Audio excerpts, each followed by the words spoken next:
Welcome to the Nomad Network, your first stop for complete and comprehensive Chicago Bears football coverage.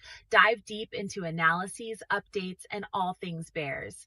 Subscribe to our YouTube channel today and never miss a beat. Thank you in advance for your support. We promise to bring you the best because together we're unstoppable. Go Bears!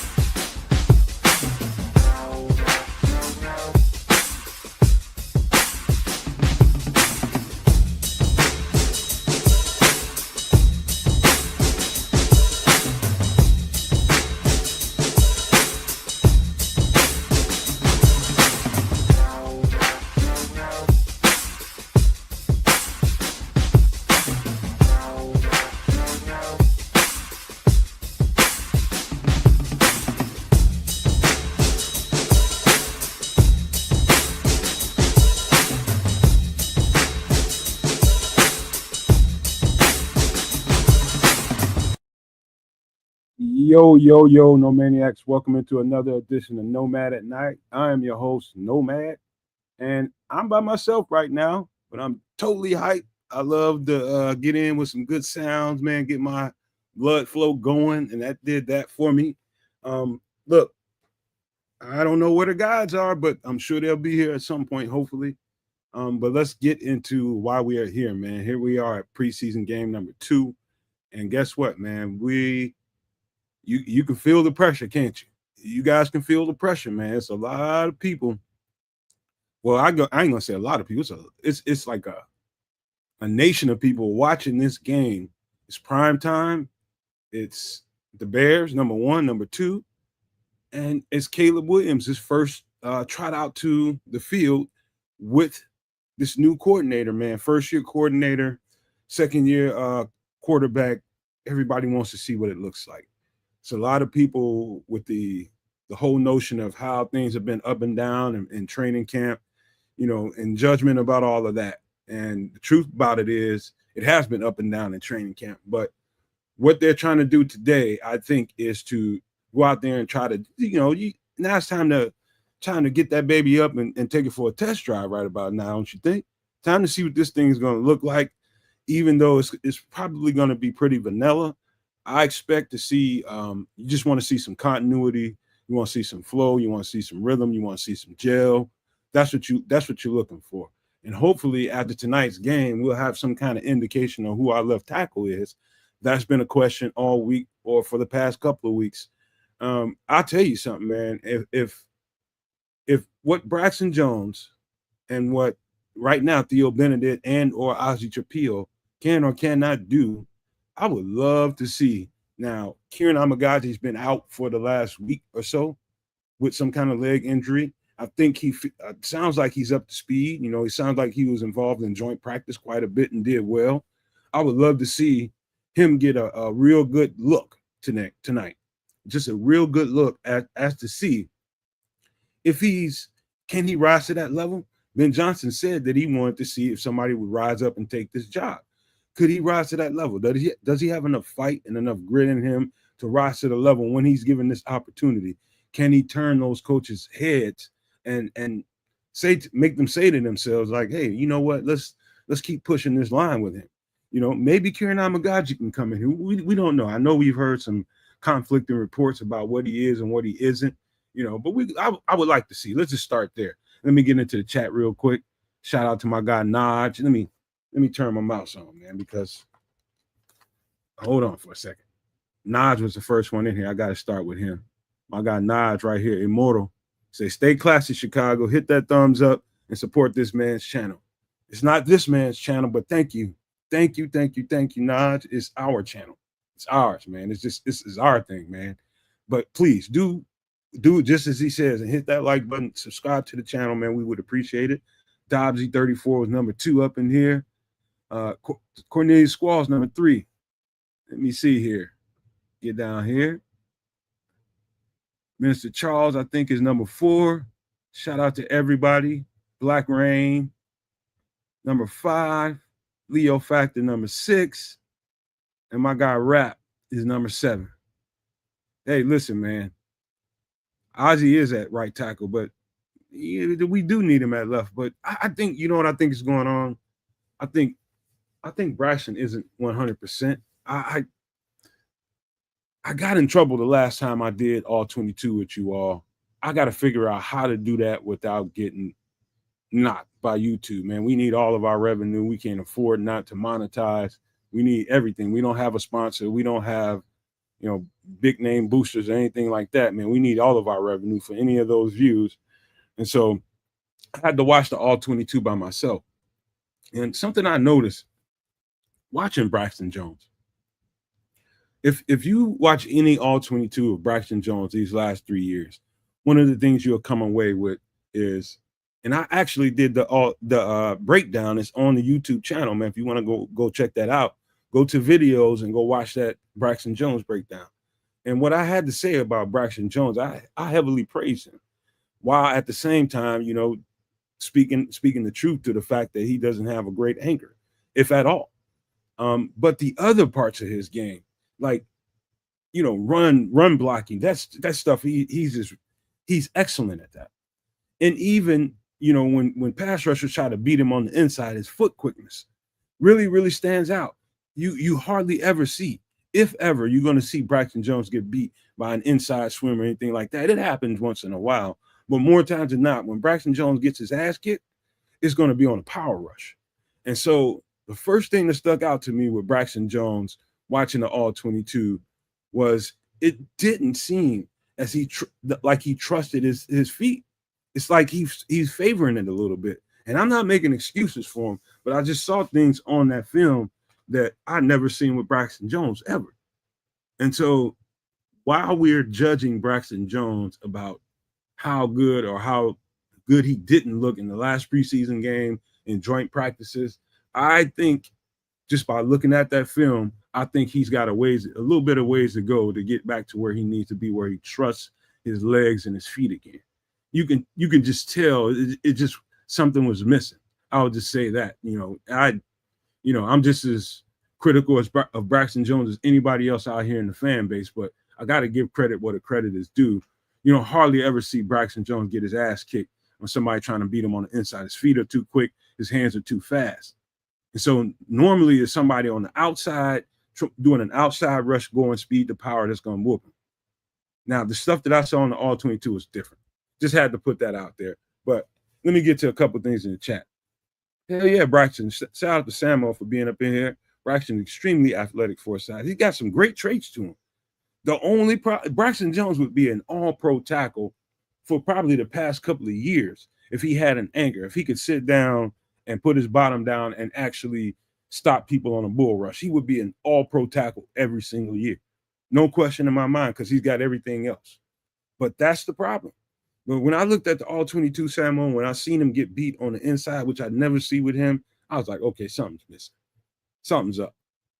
And it's obvious that he just doesn't trust them legs and those feet right now. It's like he's favoring it or something. But that's what I saw. Let me get to the chat. Shout out to AC Adam. Super No Maniac Derek Guy's in the building. Brandon Anderson is in the building. I ain't gonna put that tweet up there. That post up there. Yeah, it is too early to write off Kiran Amegadjie. I got a feeling they're gonna give him some run today. I wouldn't be surprised whatsoever to see him get some serious run tonight. Nas says, is it Hut 3 in Canada or and the same time Hut 3 in Chicago? I don't know what's going on. There's probably something going on with him. He says Samo says Braxton Jones's hands are suspect. You know what I think it is about his hands? I think he's the best way to describe it for me is he doesn't use his hands as the weapons they are.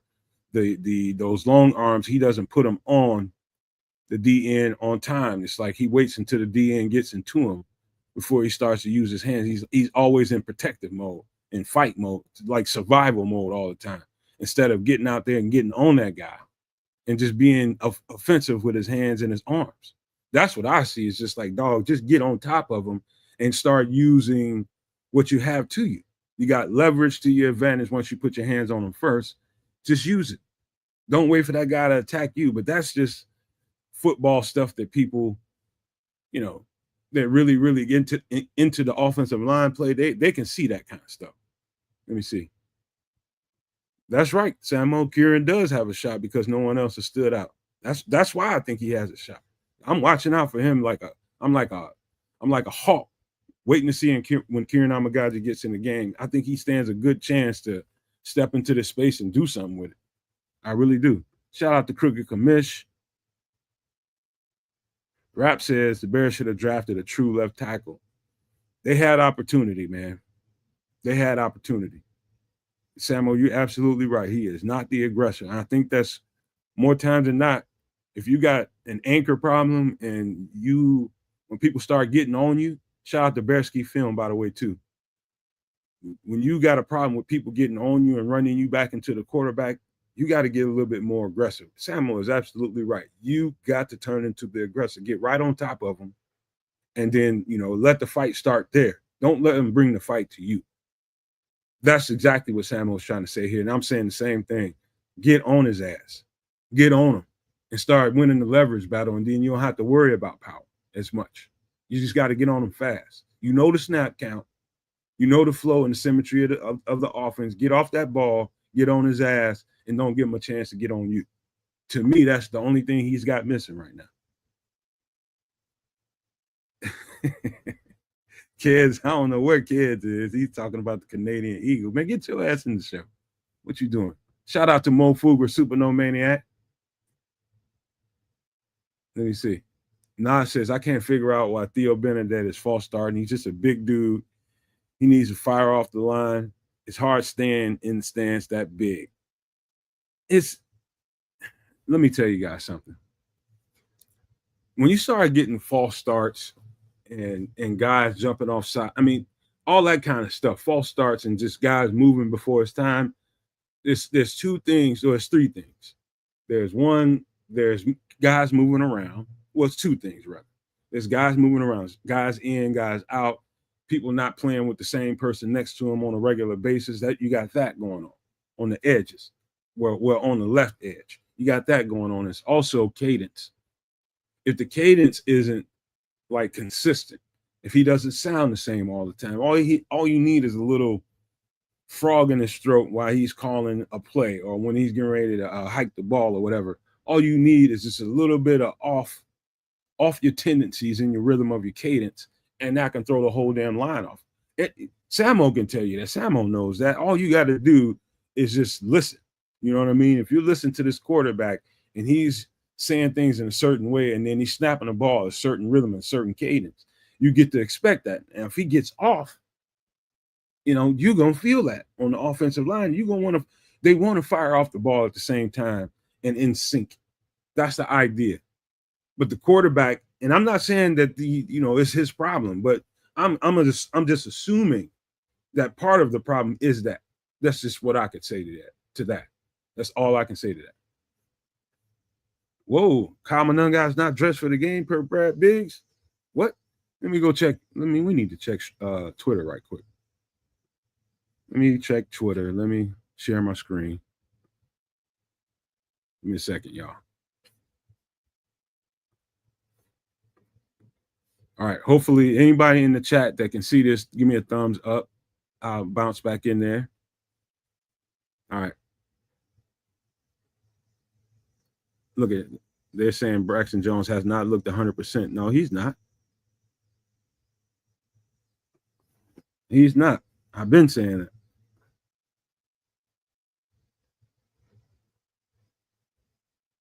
Everybody's ooh and ahhing about that Trey Hendrickson thing, man. We'll talk about that in a few. Let me see. Let me see if everybody can see this. Do I get it? Okay, thank you, FFG. Thank you. All right, let me get back at scrolling in here.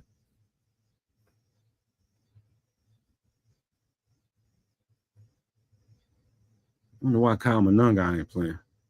All right, for first team warm-ups, this is 3 minutes ago from Kevin Fishbane. Shout out to Fishbone. He says Braxton Jones is the starter at left tackle. Luke Newman is the left guard. Drew Dahlman center. Jonah Jackson is the right guard. And Darnell Wright, of course, is the right tackle. They're holding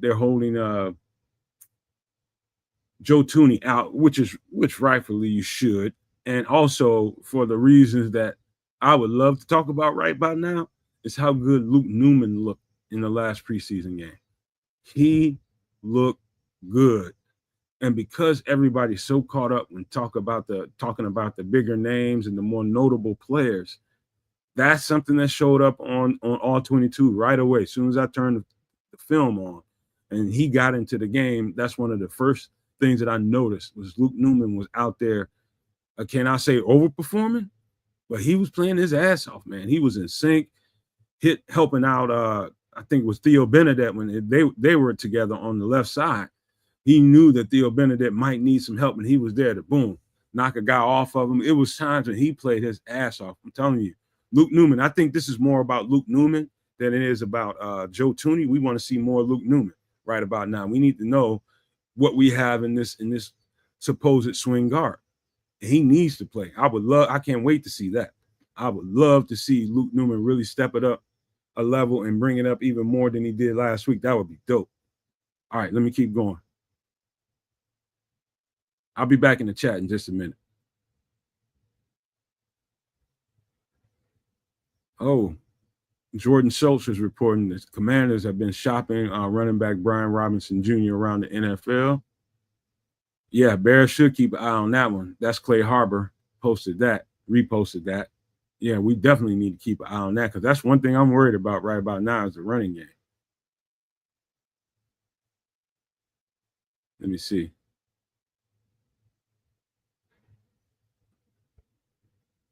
Buffalo is probably going to play their twos. But here's the thing.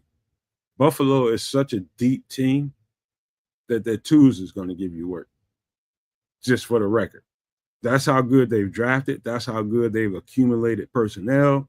They've traded. They've hit the free agent. Man, they got guys. These twos are going to give us work. I'm just telling you right now.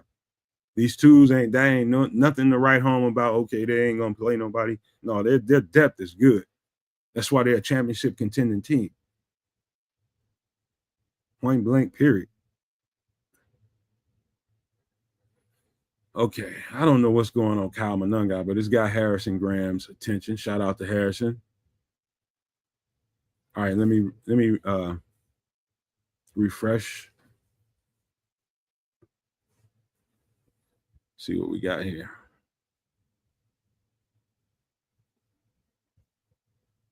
What?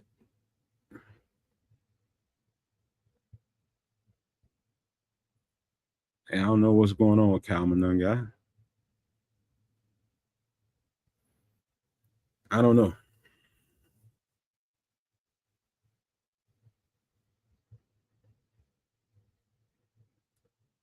Let me see how much time we got until kickoff. About we got some time. Good 12 minutes or so.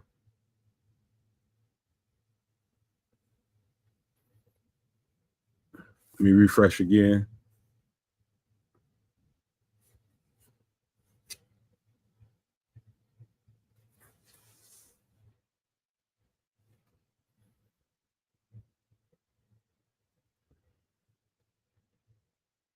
Let me see.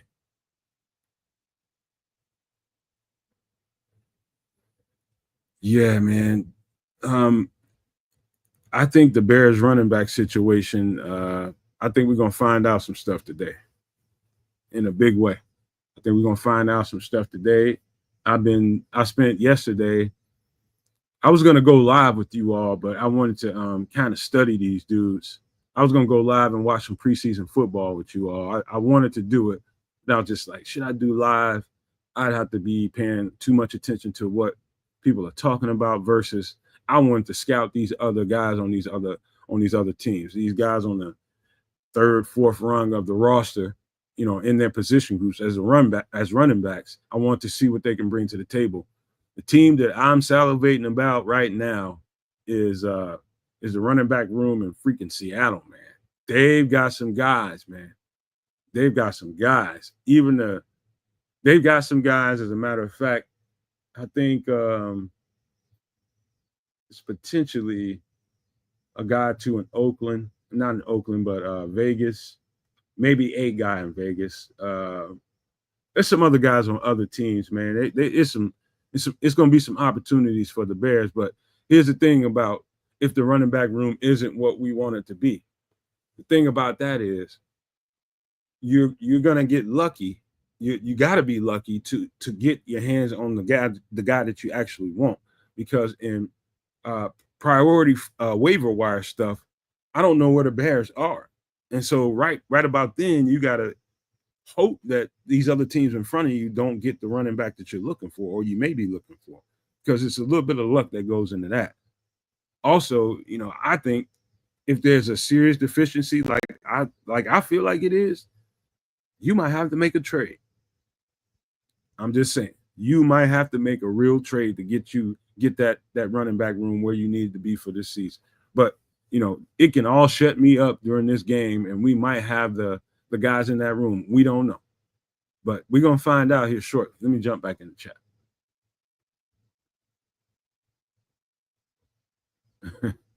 Shout out to Mayhem. I know, Dobbsy. Seattle drafted my guy Damian, man. That's still to this day that upsets me.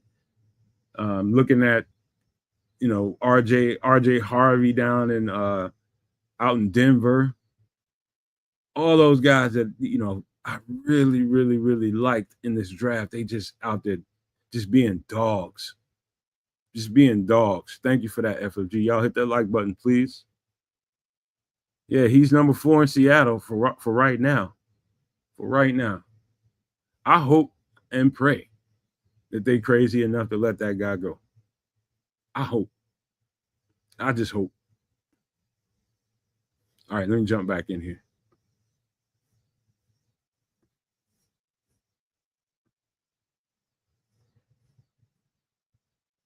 I don't know where's the Canuck? Is he just streaming on his channel and he just decided to abort mission over here? What we doing, man?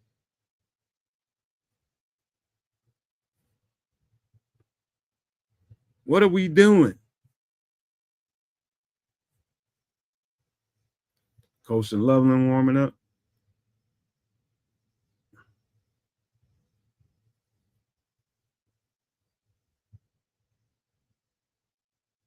Just stupid shit on Twitter, man. I swear.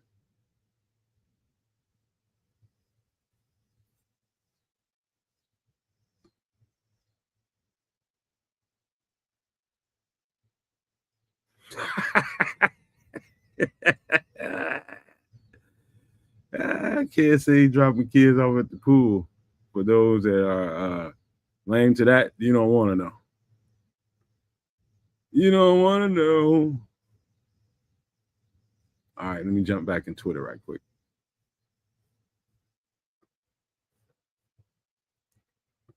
I don't know where Triple R is.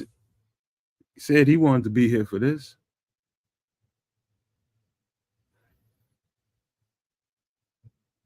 The Bills have officially put it out there that they want to move. I don't know who this person is. This is Poly Market Football with a blue check. I have no idea who this person is, but they're saying the Panthers, Colts, and the Bears have engaged in discussions. I believe that when I see it. I believe it when I see it. Let me see.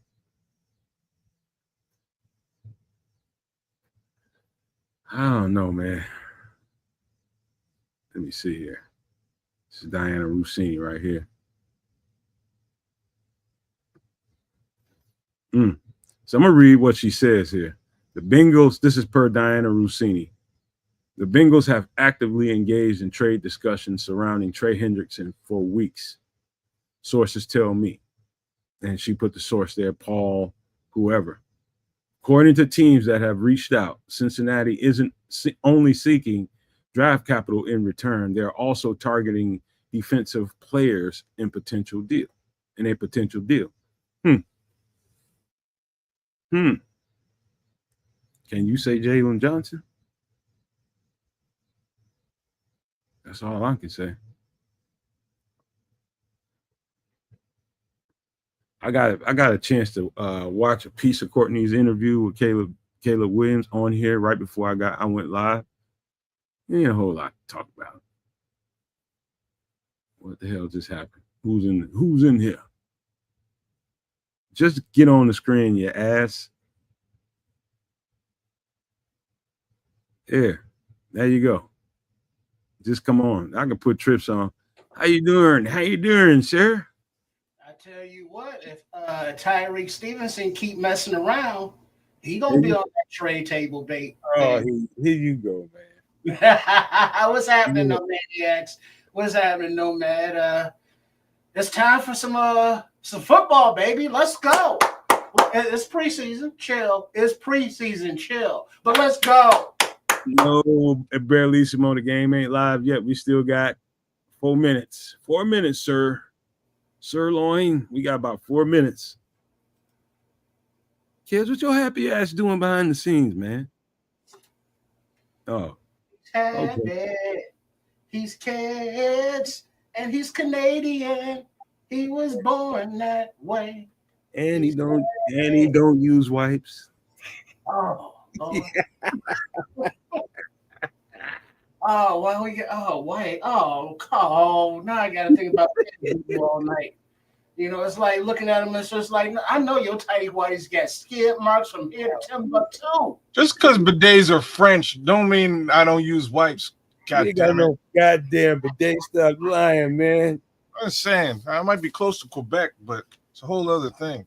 Yo, what's up, y'all? It's Nomad at Night. We got some preseason football going on. The kids are have been dropped safely off at the pool, and here we go. Oh, I got something there. Just give me a minute as we're going. But I'm stoked. I'm waiting. I'm waiting to see how this thing goes because you nailed it. We got running back questions. We got questions at left tackle. We've got quarterback offense questions. All kinds of questions, and hopefully there's some answers today. All right, hold on. Oh, let me share my screen again. What we got here? All right. I have to get the headphones. Let's go, baby. We got it. Game day, kids. We got to get it together.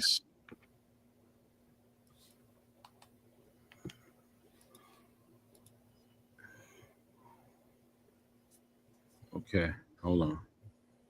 We ain't kicked off yet. Nah, I just loaded this baby up. We'll see how far behind you are as per normal. Hey, I'm a politic right now. Let me get a quarter as head caller person. They're gonna drive this man crazy, dog. We'll see how this goes. Cause I watch. We'll me and you will probably be line of sight. I don't know what service he's using. Let me see how close you motherfuckers are in sync though. Maybe we'll let you motherfuckers try to call it, man. It might be the better move. It might be the better move. Right. Let's see how what you looking at, Trips, and what are you looking at, kid? Go ahead, tell him, Kez. I'm still trying to find the right damn channel. I got a commercial going on right now for Ozempic. Oh no, don't mess with it. They don't need Ozempic commercials, man. I just want to put that out there. Ain't nobody buying Ozempic, man. Oh, that's a lie. Okay, that's true. That is a lie. People out there buying it on the black market on the street. It's true. But I'm just saying, I don't think Ozempic need commercials. Man, they need commercials, man. It's a lot of motherfuckers don't know it's there, but don't be taking that shit, man. I be hearing some horror stories. Bro, my wife was on Ozempic, man. I've never seen a human being puke more. Dang. Ooh. Seriously. Nasty. Oh, bruh. She was throwing up. Like I couldn't make toast. Dang. Yeah, that's not cool. You know what I mean? If I go in the kitchen and I make food and there's even the faintest smell to the food, which is all food, she's puking, man. Actually, one of our fellow podcasters, I won't say names because that ain't important, but he mentioned it to me. And I told him to be careful, man. I'm just like, dog, ain't no substitute for working out, man. Just exercise, bro. Yeah. Exercise, homie. That's all you gotta do.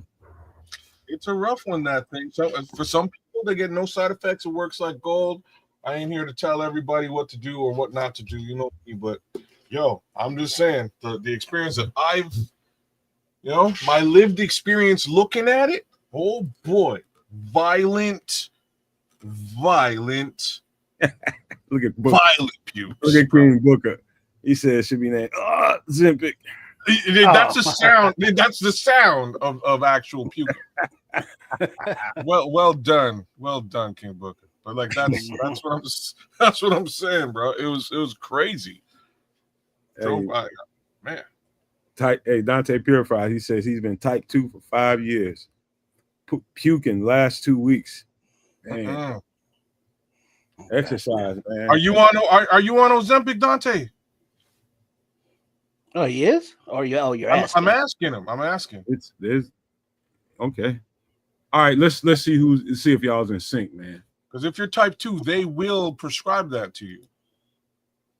Meaning they prescribed it to me, and I'm like, I seen my wife, and I think I'm gonna get on my bike and lift some weights instead.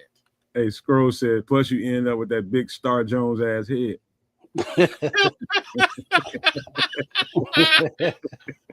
Right now, I'm looking at a boat going across the beautiful city view of downtown Chicago as we pan in to Soldier Field.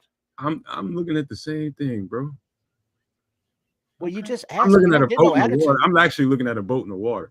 Well, now we're looking at Julian Edelman and Kurt Menefee. Okay, what you looking at, kid? I'm looking at something completely different. So bullshit. You want to let Trish run it? Well, we'll see how she goes, man. Just give me a minute to load up. I'm just waiting for this thing to actually load up. I'm getting like because I'm on an international feed. Like, shout out Berlissimo, man. I see you in the chat. Like he's watching it the same way I'm watching it. We have the same service. Julian look like he can still get it, man. Huh? Julian Edelman look like he can still get it, but I know that's just looks. That motherfucking knees probably wore out. Oh, he's probably all over. Like he's probably got pain all over, man. Like as much as everybody knocks Julie Edelman, man, he took some hits, man. As a player, yeah, oh boy, yeah, he did. Props. He was going right up there in the center, eating them hits all day long. Yeah, he was a gladiator out there, putting it all on the line every play. You know who's gonna take them hits like that this year? All the slot receivers. I was gonna say OZ. Yeah, strap it up. Yeah. You know, OZ, Burden, shit, DJ, everybody, because these linebackers, these DBs, you know, they bringing it. All this extra speed and strength going on across the middle of the field. Ooh, no alligator arms though. Them dudes, no alligator arms. Hey, Trips, them dudes was crash dummies for Tom Brady. It was just all dink and dunk, catch it and get hit. Pow! Catch it, get hit. Pow! And Julie, like I said, Julie took it, man. He got lit up more often than not. Trying to think who didn't get lit up. Gronkowski got lit up all the time too, but he bounced off them because he was so big. Oh, I knew his lifespan was going to be not that long. Just about. I mean, you keep taking them kidney shots from all them seam throws. You ain't gonna last, man. He probably still should be playing right now, but all those kidney shots broke him down. Them leg shots broke him down. Man, I'd also like to welcome Broski Bear to the chat. Shout out, Broski. Broski the Moski. I like how he welcomed himself, which was kind of cool. So I figured I'm here. You see them cold ass loafers he had on? Yeah, what is that? Gators? What is that? Lizard? Alligator? What is that? What you talking about? Edelman's slippers. Might be some chupacabra or something. Who knows? He got enough money. You know, that might be some old fancy iguana or something. Yeah. Oh. Some of that Komodo dragon or something, some of that rare stuff. Them hoes was nice. I know that. Don't just be killing random animals to make shoes now. Hey, Well, man. I'm not killing nobody to make nothing. Don't be putting my name in We're that. live on YouTube, sir. And I ain't doing none of it. That's them. You know, the poachers and them. Alien skin slippers. Come to this planet and get turned into some gators. Broski with or in the this case, Moski. aliens. Oh no. Hey, how did y'all like the new track on Nomad at Night? We just threw that in. Shit, I gotta take this out the oven. Somehow I must have missed it. I didn't catch it. Yeah, I didn't catch the intro. Like I said, I think you would like it as a flower. I think you would like it. I'm gonna bust that bitch right quick. You want to hear it? All right, let's go. We got time.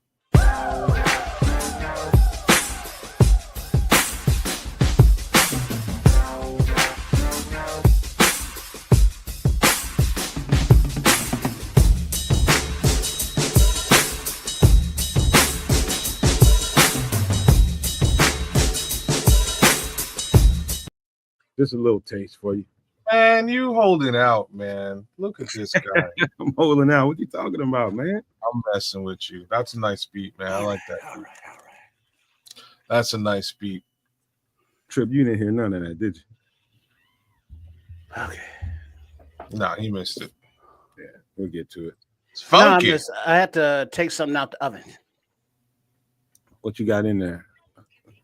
About 3 hours ago, I some dolphin dressed up some ribs and wrapped them up in foil with some barbecue sauce mixed with honey, Worcestershire sauce, a little garlic powder, a little cayenne powder, and then put those in the oven at 300 degrees.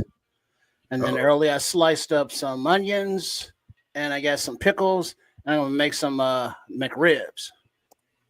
Okay. Yeah, you got some competition for that beat, kids. Dante said you got something for that. Oh, snap, Dante. Holla at me, Dante. Put the needle on the record. Shout out to Dr. Earl. On the record. Put the needle on the record. Put the Patty, needle on the record. Put the needle on the Queen P is in here. Patty, hey girl. Goes like this. Hey, Patty. What up, Junior? Where's Junior at? Junior, I ain't seen it. Y'all know what I want to see today, man?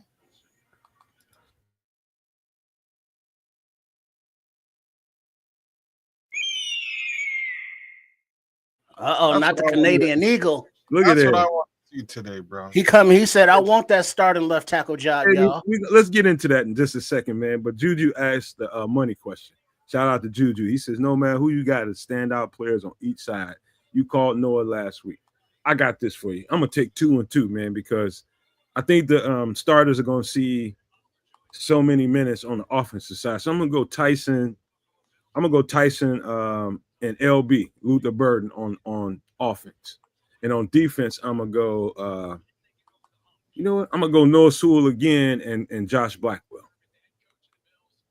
So I got Tyson and Luther Burden on offense, and I got Noah Sewell and Josh Blackwell on D. That's what I got.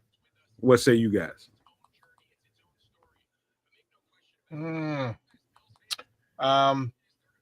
I'm saying Amen Ogbach, Bermuda, Miga, and Austin Booker on defense. Those are my 2 guys I'm looking for. Favoritism. Big time. You got it. And some more favoritism.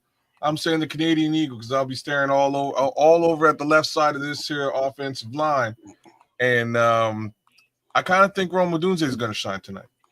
All right, I'm going to need Zach Pickens to make his name known many times, as is Dom Rob.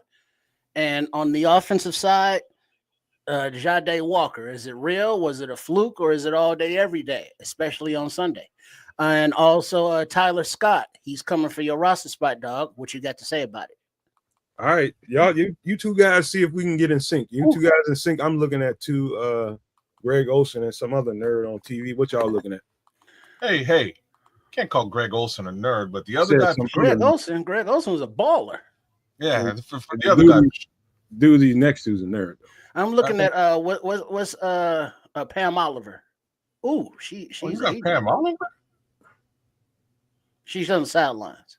Pam Oliver starting to look like a goddamn Cabbage Patch Kid. Hey.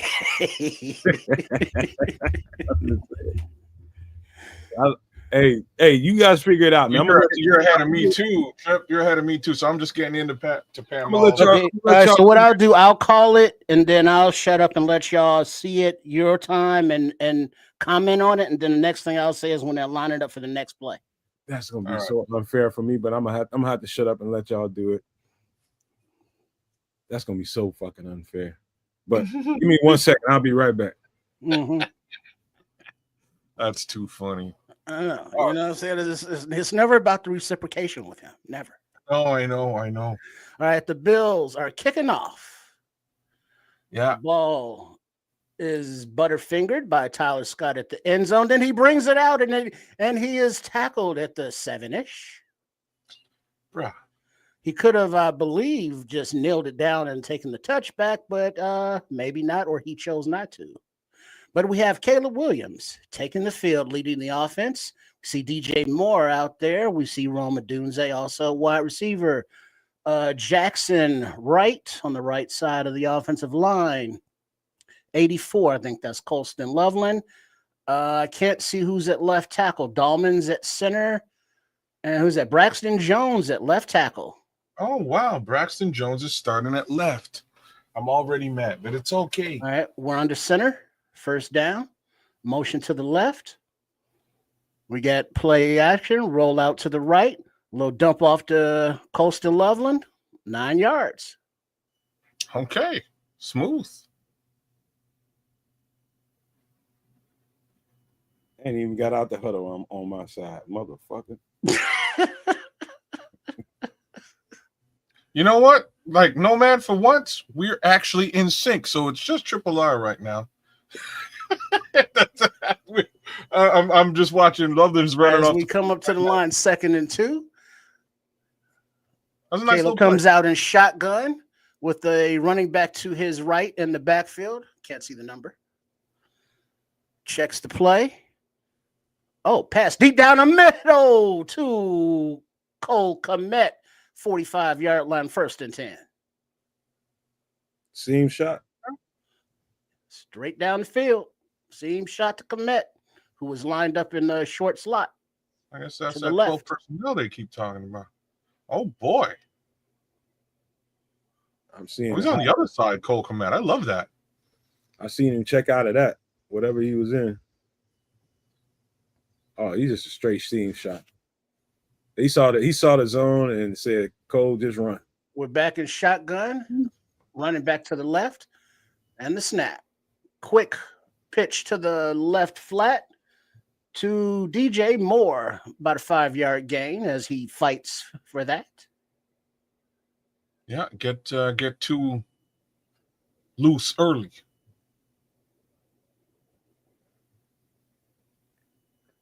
Ben Johnson making his. Shout out to the Pistol just busted up in here. And Junior just got up in here. Juju. Hey, shout out to Samo too, man. I seen Samo in the chat there earlier on. Samo. All right, Caleb under center. Hand off to the running back who cuts it up nicely. Gets the first down. Number 35. Who is that? Hankins? Steon. And there's a flag on the play. Uh-oh, offensive holding. Holding. Offense, number 52. Is that what he said? Dahlman, 52, the center. Really? Where? Hey. I'm wasn't just even announcing. involved in the play. All right, Zacchaeus is in at wide receiver, number 14.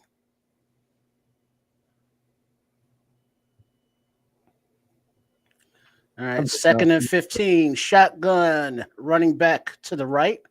Looks like 35 again, Hankins. Yeah, it is 35. He motions to the left.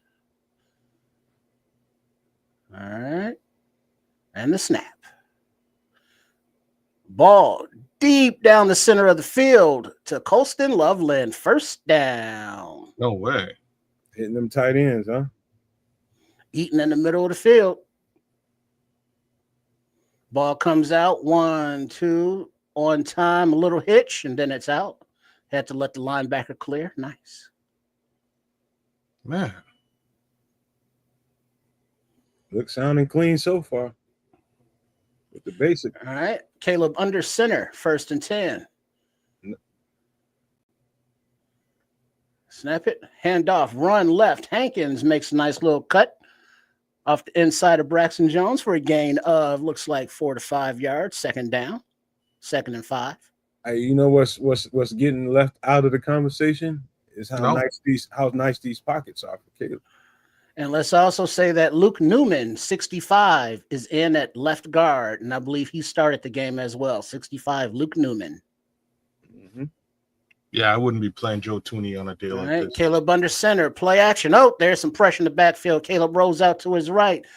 Oh, he almost makes the completion of Zacchaeus, but it's incomplete. 3rd and 5. Paul Martin says Hankins is starting running back. He's out there right now. They're starting. He started at running back. Whew. Hold it down, y'all. Y'all hold it down. I'm gonna have to keep my goddamn mouth closed. It hurts, don't it? You son of a bitch. Not really. It's fun. Caleb, 3rd and 5, brings it to the offense. He's in the shotgun. Hankins to his left in the backfield. And the snap. Quick toss to the right side in the slot. Zacchaeus, he breaks a tackle down the middle of the field. He breaks to the side. Touchdown, Chicago Bears. Really? Wow. I can't wait till my TV catch up. Me too. Catch and run. Oh, me Zacchaeus, y'all. He's been doing it all camp. I told you he's gonna be a favorite. Yeah, but Zoom caught him on the choice route angle. No, I like the VMH. That's real cool. This is looking good. Blessings to Mama Bear. And Papa Santos with the extra point. 7-0, 11:01 in the first quarter. Bears lead. That's what it looks like, though. That's what a bloody drive looks like in Chicago. I don't think we've seen a drive look that good in a minute. A first drive, opening drive? Chicago?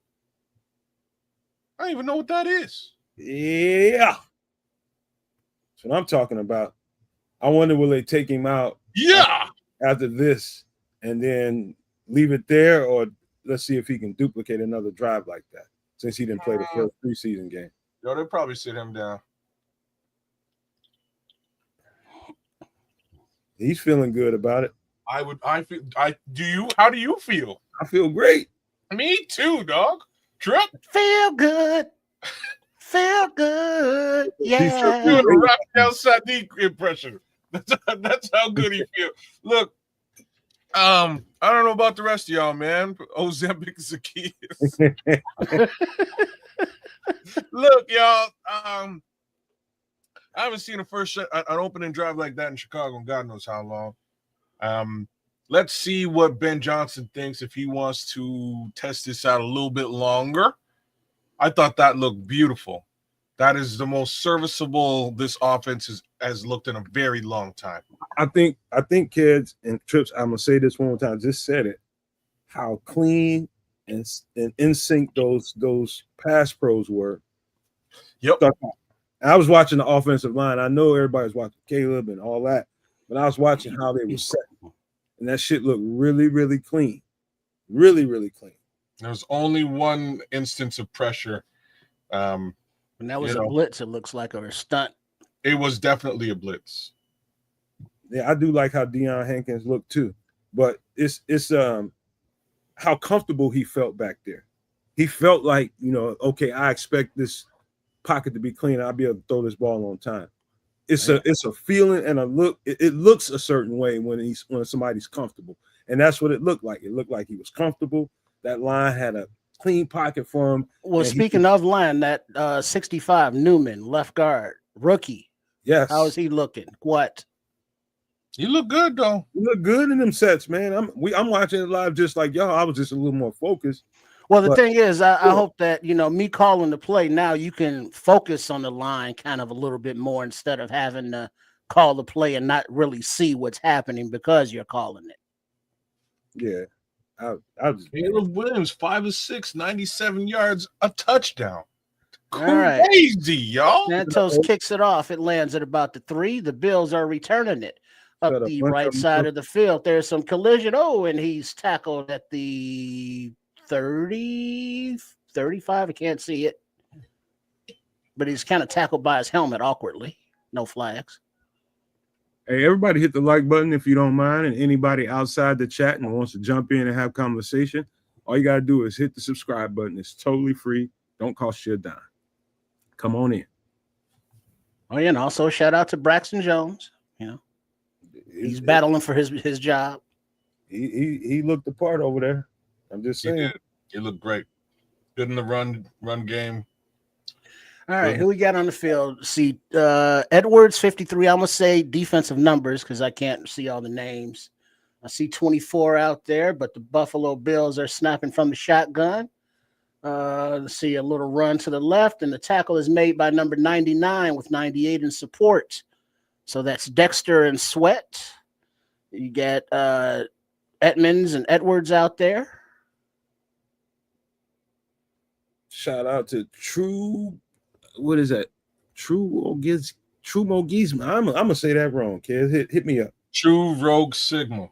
True Rogue Sigma. Shout out to you, bro. All right, Mike White at quarterback for the Bills.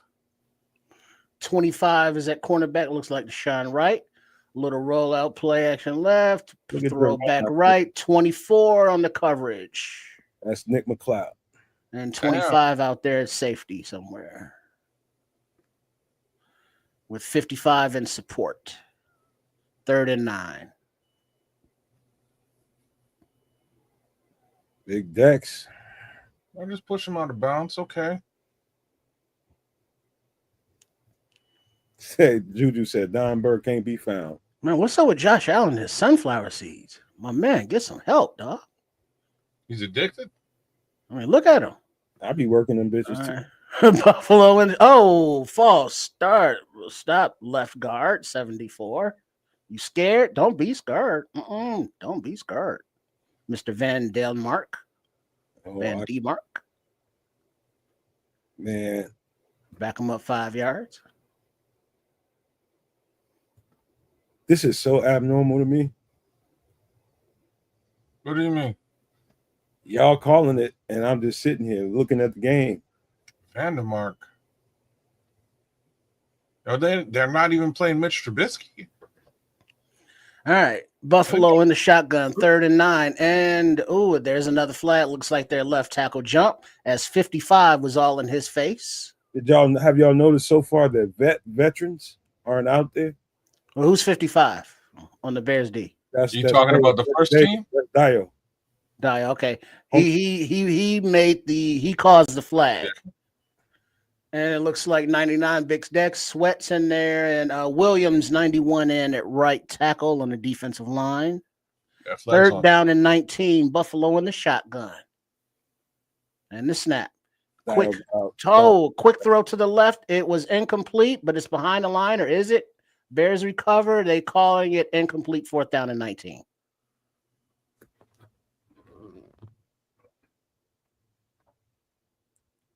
I'm seeing clean football. I like it. Oh boy. Dio looks good out there, man.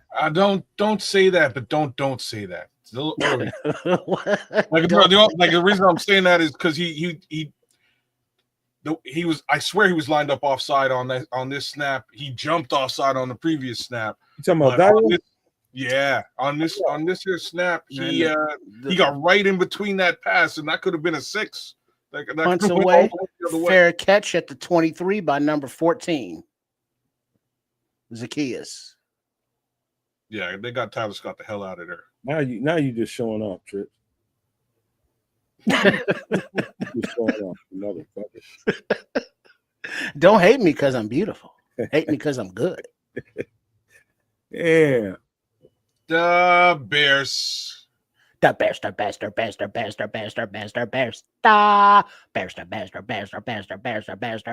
Let's go. So Zacchaeus is taking the punts. Ooh-wee. I like that. Zacchaeus got a lot of twitch, man. He's gonna make some plays. Bro, like one thing to be learned and to be said from about last season is Caleb ate in the middle of the field last season. He didn't really eat on the outsides. Hey, Nicholas, who got jack-o'-lantern teeth, man? Damn. Who are you talking about? I don't know, but that's funny. Oh, he's talking about one of them kids that was just on the screen. That's cold-blooded, Nick. Oh, yeah. You mean, man. His little baby teethuses. Cold-blooded, man. I'm saying, look at them though. They fired up, got a little face paint going on. It's like we at the game, y'all. Look at that. That's Josh Allen right there. Look at him. He's huge. Let me get in here to crush Yahoo. All right. What do y'all think? What are the odds? What are the odds that Caleb starts again here? Oh, you mean comes out for the next I think you're running one more time. Next series. I would drive. I think you definitely run on one more series at least. And then if this is successful, you know, the national media, what will be their narrative? You know, what will they have to say? They will have nothing to say. That's what. The media ain't never not had something to say. They'll find something. They will say something, but this time it might be, oh shit. They've said that before. Because you know who's saying oh shit right now? Don Burr. Oh, damn, Don. And they got their ass whooped by the team we tied up the week before by the Dolphins. You know, the Dolphins beat them up today. And he was just in here talking shit too. I think it was the joint practice. I think it was. Y'all wasn't here for that. No. All right. The Bears come to the line at quarterback. It looks like Caleb Williams under center. Okay. With the handoff to number 35 Hankins as he runs to the right, makes a man miss in the backfield, and a cut up gain of about 2 to 3 yards. 2nd down and 7. And 8, excuse me. This is so abnormal, man. It's ridiculous. It's killing them, kids. It's killing them. I love it. It's too funny. Hey, man. What the fuck is so funny, man? Caleb is in the shotgun. 35 Hankins to his left at running back. The handoff to Hankins, draw up the middle as he puts his head down and gains another yard. 3rd down and 5. So another 3 yards. Okay. Right up the gut. I'm about to light a stogie, man. I got to open my window and sound like somebody cutting grass, too. Come on, Dion. Kind of late to be cutting grass, ain't it? Ain't it dark out? No, it's fucking hot. That's dark. That's what that is. All right, Caleb's under center. Hankins still in at running back to his right in the backfield. I'm liking how physical Dion, and that ball. Snap. Quick pass out to the left to DJ Moore. 1st down. Digging it. The sticks. Digging it.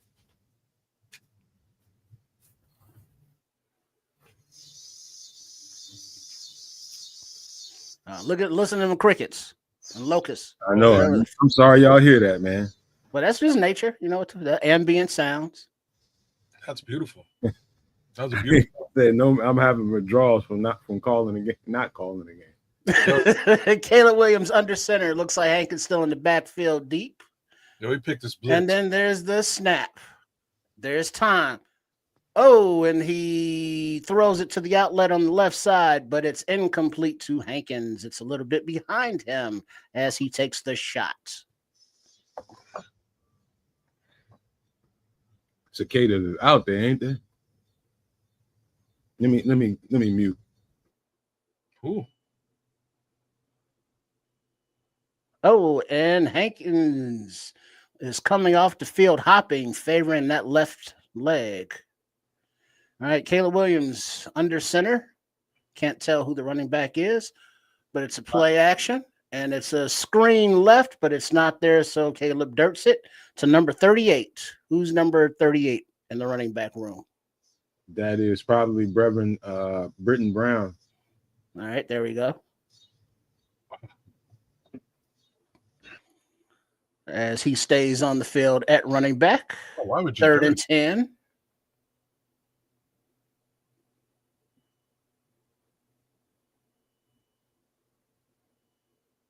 And the shotgun. Brown running back to the left. Caleb makes the calls at the line. Oh, and then there's a jump by the left defensive lineman. Flags.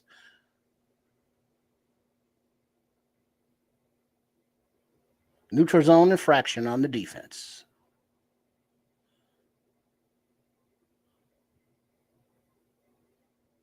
Beautiful.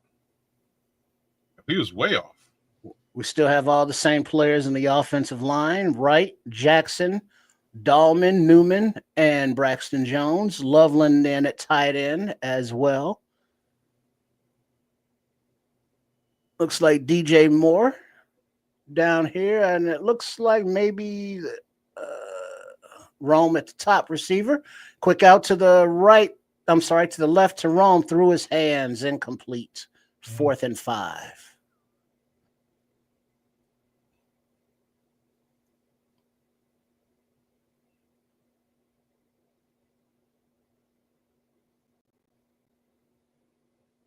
Oh, that was a nice pass, though. Nice attempt. Put it right where only Rome could get it. Unfortunately, Rome couldn't pull it in. All right, Torrey Taylor back to make the punt. CSC 84, 43, 92, 46, 47, 36, 30, and 45 on the special teams unit. The punt deep to the right side, bounces at the 3 and into the end zone for a touchback. Tyler Scott as the gunner with Tyson Bagent on his way out to lead the offense as we go to commercial. I'm with that. I might have probably let him play to the end of the quarter, but I'm cool with that.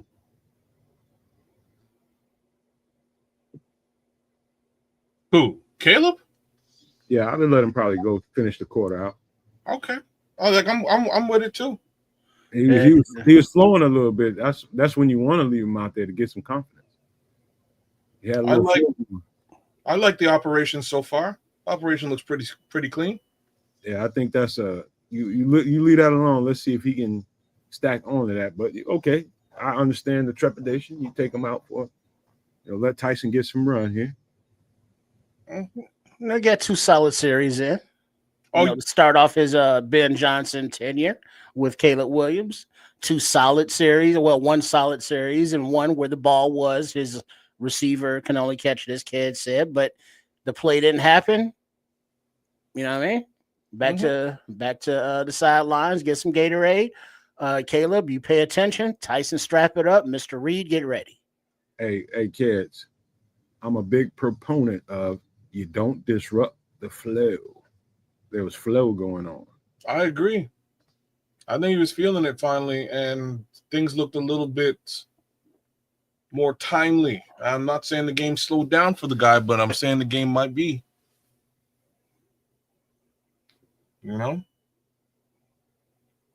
Oh, look at these. Quarter would have been good. The quarter would have been good. That would have been. Then you can see if he can kind of take that encouragement that he just had. He had to have some encouragement there. See if he can stack on it. But that's cool. Let me see. Brad Biggs just posted Deion Hankton lift off the field with a left foot injury. He couldn't even put weight on it. You know what? I'm gonna watch that. I didn't see nobody around him, and that's a scary thing. Deion Hankins? Deion Hankins when he threw that ball over there. No, I think he just twisted it when he went down. Yeah, because the ball was behind him and he twisted like awkwardly the wrong way, and he took a shot when he was going down. Yeah. Caleb was a little late with that ball, by the way, too. Yeah. He was just a little bit late with that. He didn't get his head around fast enough to whip that over there, and Deion was already flowing, so he had to stop to try to get back to where Caleb was. In the West Coast offense, you get to a spot at a certain time. The ball needs to be there at a certain time. That was just a little bit off on his part. But all right, Buffalo critical. In the shotgun, 1st and 10, little handoff inside. Gain of 5, 2nd and 5. Oh, that was a nice little handoff. White still at quarterback. He's in the shotgun 5 wide receiver,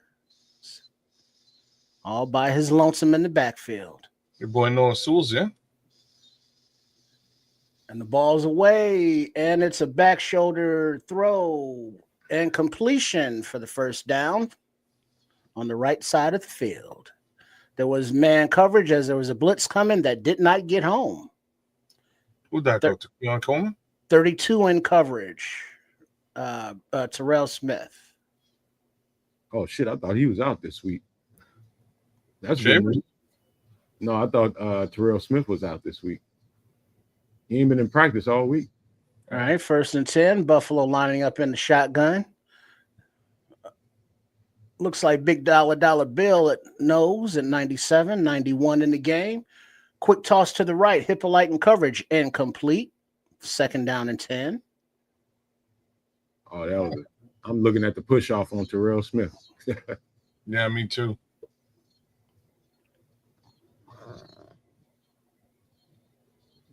They're gonna just let him play. Who did they blitz? I saw Sewell coming in. Was it Sewell came in? 44. Like, just loving that. I see Flowers, 37 is out there on defense. Oh, yeah. 94, I just 97, 91. Man. Sewell All right. on the Shotgun, delay. quick release. 36 on the tackle for a short gain. 3rd down. I like that delayed blitz for Sewell, man. He was humping, boy. So much like boring defense, boring offense just went out the window. Here's my boy Austin Booker in there too. Yo, there's a tackle. Who's 36? Owens. Don't call him Mr. Okay, I'm Mr. Miles. Simone Bells. Okay, sorry, my bad. Hey. They don't cotton to that. Them boys. Let's see. 91 and 69 in the middle of the defense for the Bears. 94, 97 out there as well. The pocket holds for Buffalo. Incomplete. Latu beat Hippolyte, but drops the ball. 4th and 5. I'm about to give a hot take in a minute. I keep seeing what I'm seeing. Look at that defensive line alignment.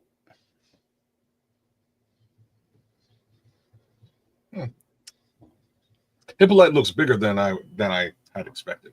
Pause. Boy, like No pauses.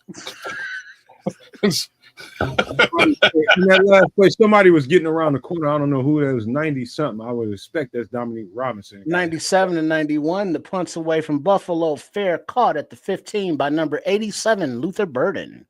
Oh, LB3.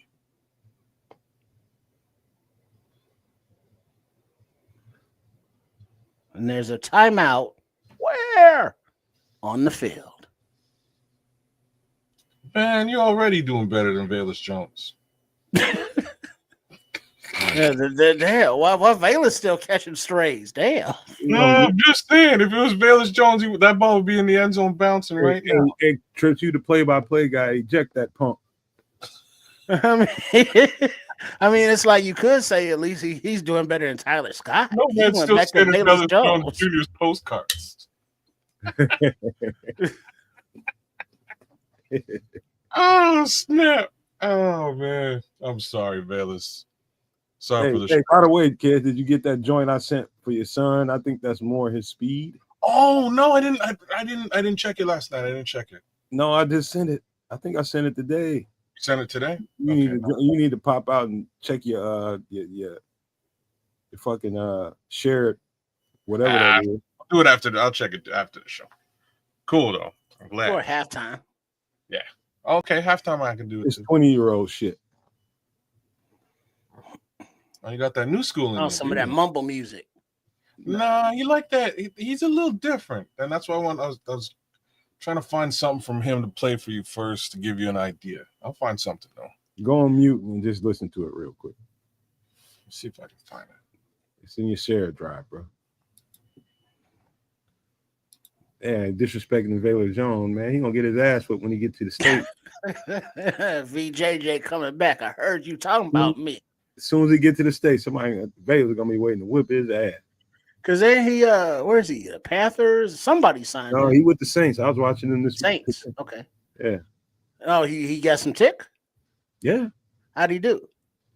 Decent on kick return. They tried to get him in at running back, and he was. Wait, do we play them this year? I don't know. I hope so. A revenge game. Ain't no revenge. He just gonna fumble the ball a couple of times and cough up the ball. We gonna win that game. No revenge. I'm pretty sure we play them actually early this season. Any thoughts about Hankins getting all the run at running back thus far and then being replaced by Brown? Yes. First one. Where the heck is monangai? Thought number one. He ain't playing, bro. I know. And the question then is why? Well, maybe they've seen what they need to see from him, and it's like, well, it's time for Brown and Hankins to get their shot, behind the number one line, so what you got. All right, as we come out 1st and 10, Tyson Bagent under center, number 38 in the backfield, Brown, as he takes the handoff and a nice run to the left for a gain of, 5-6 yards, runs out of bounds, call it 2nd down and 4. Deion Hankins doubtful to return, knee injury. Oh, Lord. Another Ian Wheeler. Damn. Yeah, because that twist was awkward as hell. I like how Hankins kind of looked. Brown had a nice little burst there to the left, though. All right, we got Tyson Bagent under center. Brown still in the backfield, about 5-6 yards behind him. Handoff to the right. Up the A gap. Oh, a nice little foot stutter step with Mr. Brown as he did a little hurdle. 1st down. Let me see who was blocking for him. That's one of the things I can look back in hindsight and see what Trips is saying. I'm going to see who was blocking for him. Yeah, because I can't see the numbers from this angle. We're like directly sideways to him. I know Ryan Bates is in there at center. And we got Newman on, switch it up and went to the right side. Okay. Mr. Newman looking to be valuable. And it's Luke Newman who opened that hole. Him and let's see, 75 is at right tackle with a run up the center by number 38. Gain of about 4 or 5 yards. That's all we need. 4 or 5 yards. Looks like I'm trying to see who's in the game, but they're interviewing Josh right now, so the camera's all up in his grill. All up in this wazoo. Yeah. Who cares about Josh? All right, 81, 87, 75, 85, 38, 74, 88. With the play action, Tyson Bagent back to pass, a completion deep down the left sidelines on the crosser to Luther Burden, the 3rd, 1st down. Apparently, these two have a connection, these two. Called it out. Let's see, Alexander out there at wide receiver, Smythe at tight end, Tyler Scott at wide receiver, the aforementioned. I'm going to have to watch this whole Tyler Scott out there? Getting that tick. Number 13 in motion on the right side, lines up in behind the slot man, 87. Tyson Bagent, he's got pressure. He moves around, and he makes a pass to number 13, who is complete near the 1st down marker. Tyson Bagent under pressure, doing a little twinkle toes, rotation in the backfield and getting the ball away. Who's 13? Duvernay? That's Anderson. I mean, Alexander. Alexander. And 33 Wheelers in at running back, 79 at left tackle, 74 at left guard. They call that a 1st down? 2nd down. They're doing a replay, and it just say it, man. They're calling it 2nd and 1, but the play is under review in the slow motion. I don't know. The ball looks like it hit the ground. Let's see. Trapillo's in at left tackle. Newman and 71, 79, and 74 is your offensive line. Yeah, that one's questionable.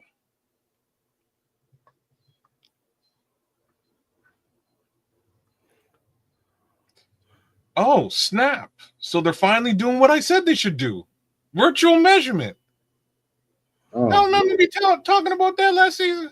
Okay, so they're calling it a catch and they're doing the measurement. I can't really see what's happening because we went to commercial. Who's 74 on offensive line? That's Jordan McFadden. Okay. Looking Right, good. So we're not seeing any amegadjie out there. Not yet, at least. You know, because Ozzy's in at left tackle, looks like.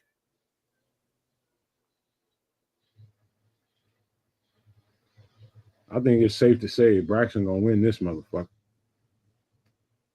Win this motherfucker. Win this motherfucker. Win this motherfucker. Win this motherfucker. By the way, Trips, I got some house music for you too.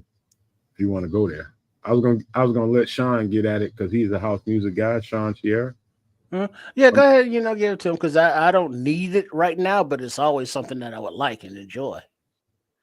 Because I was for some reason thinking about Junior and Aldo and Miss Patty when I was just singing a song for some reason out of the blue.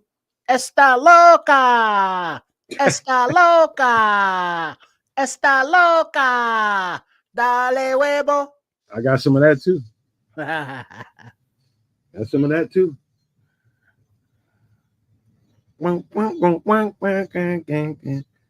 Oh, I love me some Latino music. Some of that, those drums is for real, man. Shout out Humboldt Park. Dun, dun, dun, dun, dun, dun, dun, dun, dun, dun, dun, dun, dun, dun, dun, dun. Shit, give me some of them chips and salsa. And put some extra cilantro and onions on my tacos and stop bullshit. You gotta go there, man. Some beautiful arracheta with some bathed in some nice Modelo. Trips Rodriguez.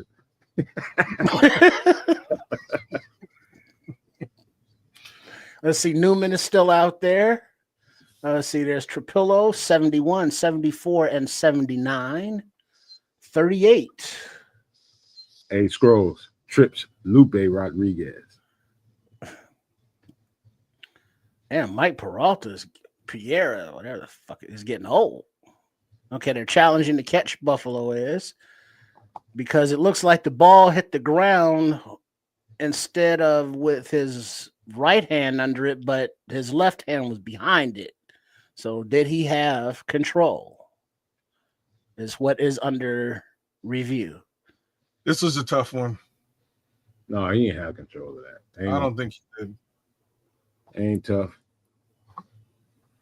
That's an incomplete pass. Trips Castro.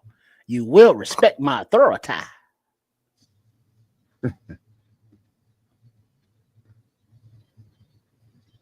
I thought they did something to make these damn challenges and reviews go faster. It's all theater, man. Mike Pereira breaking it down. Mike Pereira got a haircut too. Oh shit! General Zod from Superman passed today. Yeah. Oh no, for real? Yeah, English brother actor. That's like one of my. You know, the first time I got to watch Superman, my girlfriend pulled up on me on my birthday one year and got me some 3D glasses, and she got a 3D movie of Superman. Nice. Incomplete, call reversed. My brother, you didn't watch Superman like back in the day? 2nd and 10. I'm not as old as you, man. I'm not saying you're as old as me, but like you never watched a Superman movie back in the day? No. Guess not. Damn. No, I didn't watch it until I was in my 20s, bro. All right, 2nd and 10. Tyson Bagent brings him out. Let's see. Oh, Trapillo's in at right tackle. Is that what's happening? No, I can't see from this angle because they all look big and wait, what? Now there's a stoppage of play again. All right, here we go. Let's see. Smythe is out there at tight end. All right. Tyson Bagent in the shotgun with Ian Wheeler to his right in the backfield. A handoff. Wheeler up the middle, and he's met immediately for a loss of 1. 3rd down. And 11. I'm glad he's back out there, though. Who, Wheeler? Mm-hmm. Well, Hankins. Oh, sorry, my bad. Hankins is out. Sorry, Yeah. my bad. He's out there? No, Wheeler- Akins went out. Wheeler is out. Is on the field playing. Yeah, Wheeler's in there. Hard to say. Brad Biggs don't know what the fuck you talking about. All right. Tyson Bagent in the shotgun, 3rd and 11. Wheeler to the left. Pass to the right. Tyler Scott with the catch on the high pass, just short of the sticks. 4th and 2. T. Scott. Okay, Tyler. Oh, damn. Paul Rodriguez said them old Superman movies were dirt. I just remember being a kid and thinking Lois Lane is butt ugly. Oh, yeah, she is. That's no lie. But no cap, as the kids say. I remember that dude from that, but also more recent movies. He was always playing that kind of bad guy. Great catch by Tyler Scott, though. All right, Tyson Bagent and shotgun. Ian Wheeler to his, Brown to his right in the backfield. Back. The rush comes. He eludes, stepping up in the field, tosses it to the left side. Complete to number 13 down the left sidelines. Alexander as he steps out of bounds, but there is a flag. Where? On the play. Yeah, Mo. Oh, see, this is what we're gonna see all day long, though. Oh no! Holding defense? Penalty Okay. is declined. First down. That was a beautiful play. Oh, the holding was on number 3, the dude that had like the heart attack on the field and damn near died. That was a great ad lib by Tyson Bagent, bro. Great ad. Yeah, 79 is at left tackle and 75 is at right tackle. That's what's happening there. There's also a great ad lib by Mo Alexander too. Just to great ad lib. 1st and 10. Tyson Bagent under center, handoff with a run to the right. 38, Mr. Brown for a pickup of 8. Second down and 2. Brown. Line. Who's on the line? They blocking it up. Theo Benedict's on the left. Jordan McFadden's on the left. Ryan Bates is holding. Who's that? Middle. Ryan Bates is going to be the truth for us. Yeah, they can't really get rid of him. He's too versatile. And he's already under contract. You know, as long as he's healthy, he's good to go. That's what I'm saying too. And we talking shit now. Who? Nobody. Ryan. All right. Well. Speaking of not talking shit, just how am I sounding announcing wise? Am I clear? You doing it, Trip Cosell? Keep doing it. You doing it? This is Trip Cosell. We are here on Sunday Night Football with the Chicago Bears and the Buffalo Bills. Muhammad Ali. I love looking at them old broadcasts. I was just looking at some, and it wasn't no Howard Cosell broadcast, but I was just looking at some. I wish y'all was fight fans.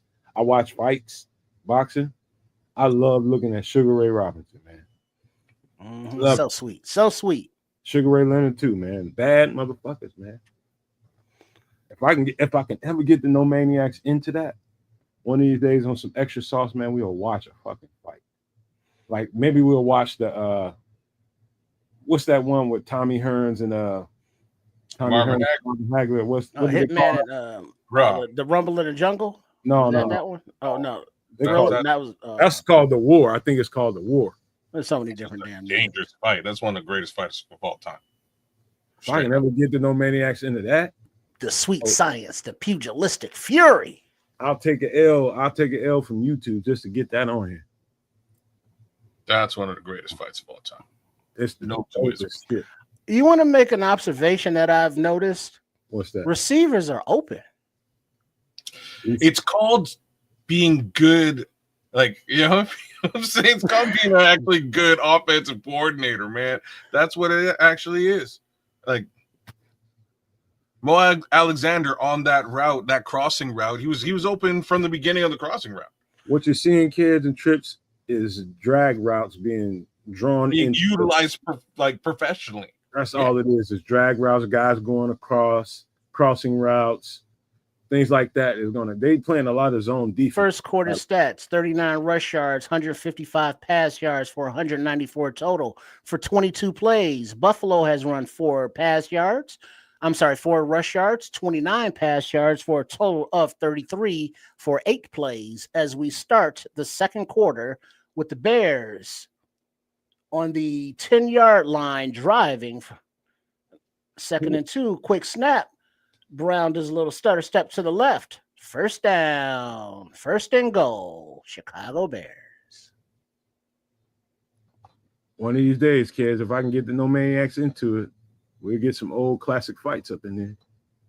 I might have to go pay ESPN, but we can get it. Man, I just want to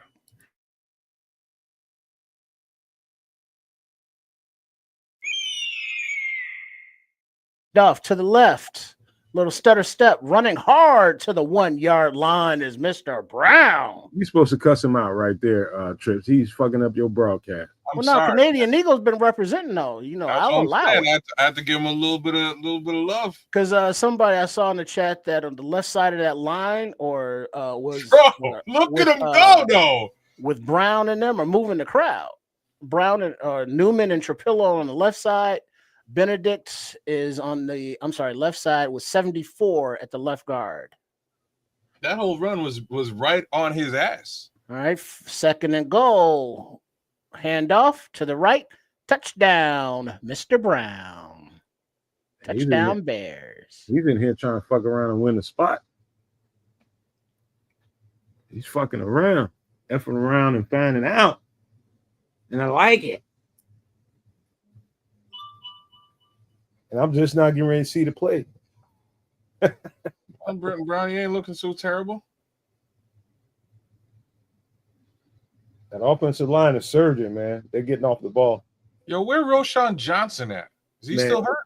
Man, dude, there's something going on there. I don't want to see a repeat of fucking Khalil Herbert. Up and good. 14-0, 13:45 remaining in the second quarter. You think they're gonna get rid of him? I don't know, man. No, I just mean dude, does it make any difference if they did? It makes a difference that we didn't get a chance to see him with this offensive line. And if he goes somewhere and starts performing with a better offensive line, then there's going to be remorse there. You mean like Khalil Herbert didn't? Like Khalil Herbert, come on, man. We know Khalil Herbert was better than they treated. And then Roschon Johnson? Yeah, we know that. Oh, man. I'm not going to be in my feelings if Roschon Johnson somehow finds himself. If he goes somewhere and start balling, you know? I will not. Tell you that right now. I will not. You all right? Not for a second. He's had plenty of opportunity here. If it didn't work out, some things just don't. If it works out for him someplace else, that's okay too. Mind you, we need to fix our running back situation. Britton Brown looked good though. Hey, he looks decent. Looked all right. He looks decent. In a north and south capacity, he was getting some decent yardage, man. You got some good motion. I'm also going to have to say that offensive line looked great in that respect, too. So, one more time. Canadian Eagle source. Hey, raining down maple syrup. It's all good. That's right. You know, because the expectations are like, well, offensive linemen, need a year to develop. Okay, well, it's been a year, and he was injured, but he's been developing. He's talented. He came from a talented squad in Canada. They still strap it up there. One of his teammates is a starter someplace here in the league. I saw someplace in Detroit, Giovanni Manu. So a little things to note. Reasons why Giovanni Manu would be a starter in the NFL versus Theo Benedict look a little something like this. Giovanni Manu came from Hawaii. He's originally Hawaiian. Was scouted in the U.S., decided to go to BC. He actually chose to go to BC as opposed to potentially like a D2 school. That was his choice. BC's team in Canada, one of the better teams in the country, and the reason for that is in certain regions of Canada, you can get a full ride or you can get a partial scholarship in most cases. My son went out west to play for Calgary because he got a full scholarship. Look at Kevin Warren. He's about to talk some stuff. All right, kickoff, return to about the 27. Go ahead. Yeah. So, unfortunately, that leaves a guy like Theo Benedict not getting scouted at all by U.S. teams. The fact that he made it into the NFL, period, is crazy. He's that good. I'm just saying.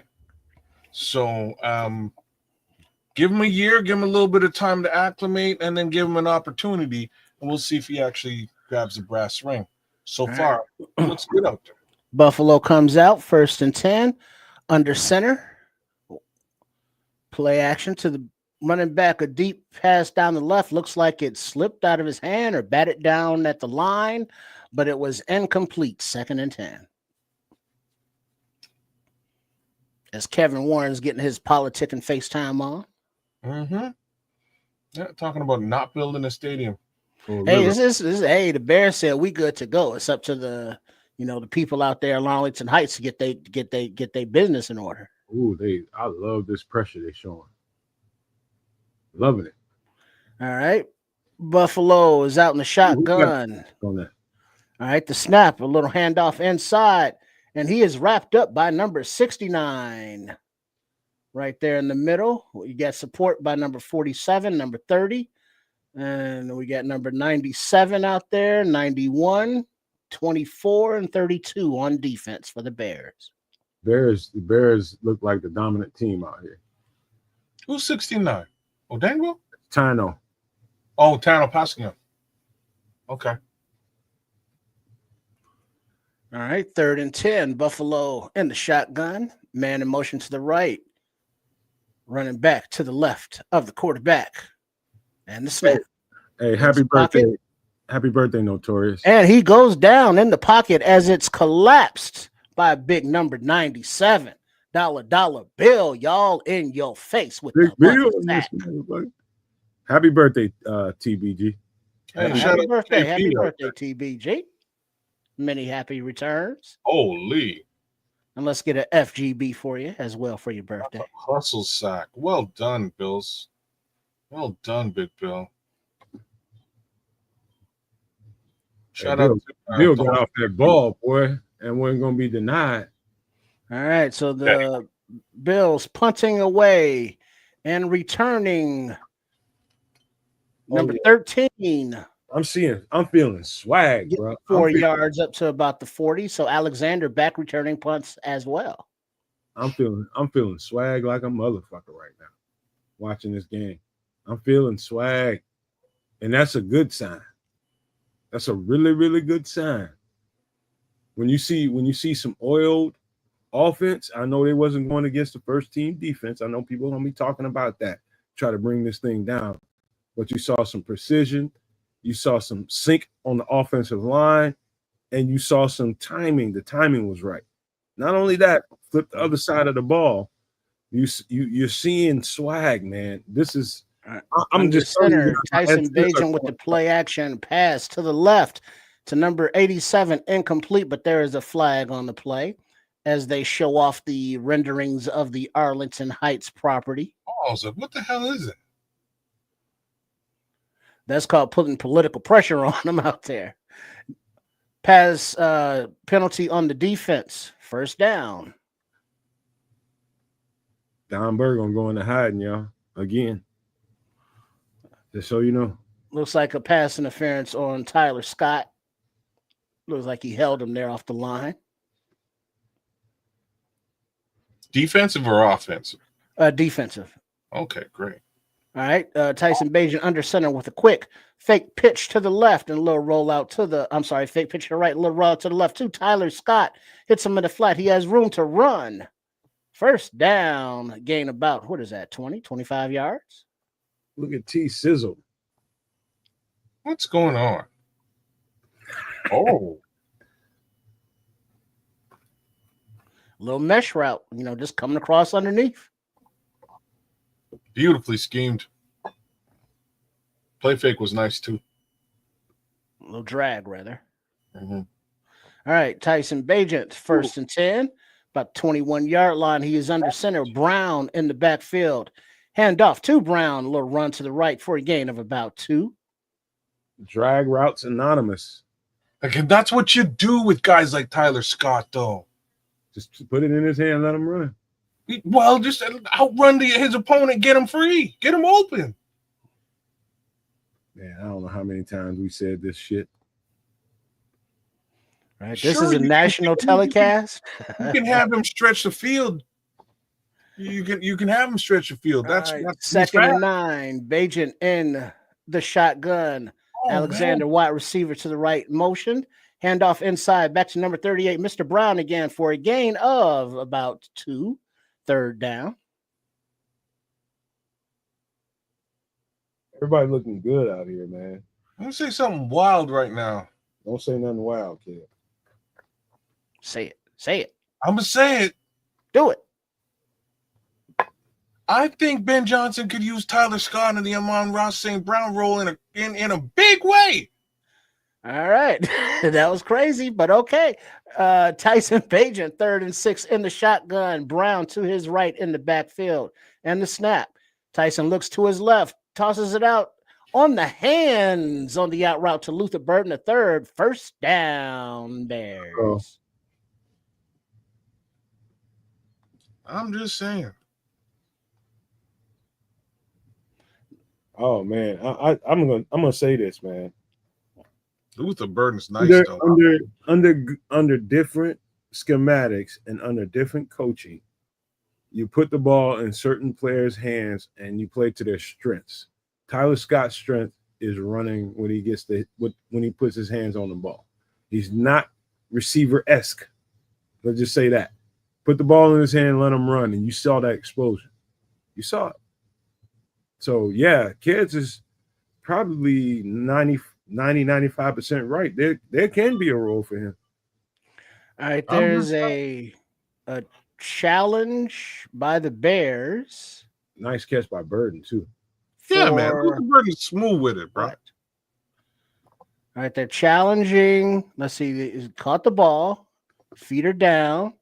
There's a challenge. Goes to the ground with the ball. Nice throw and catch, as a matter of fact.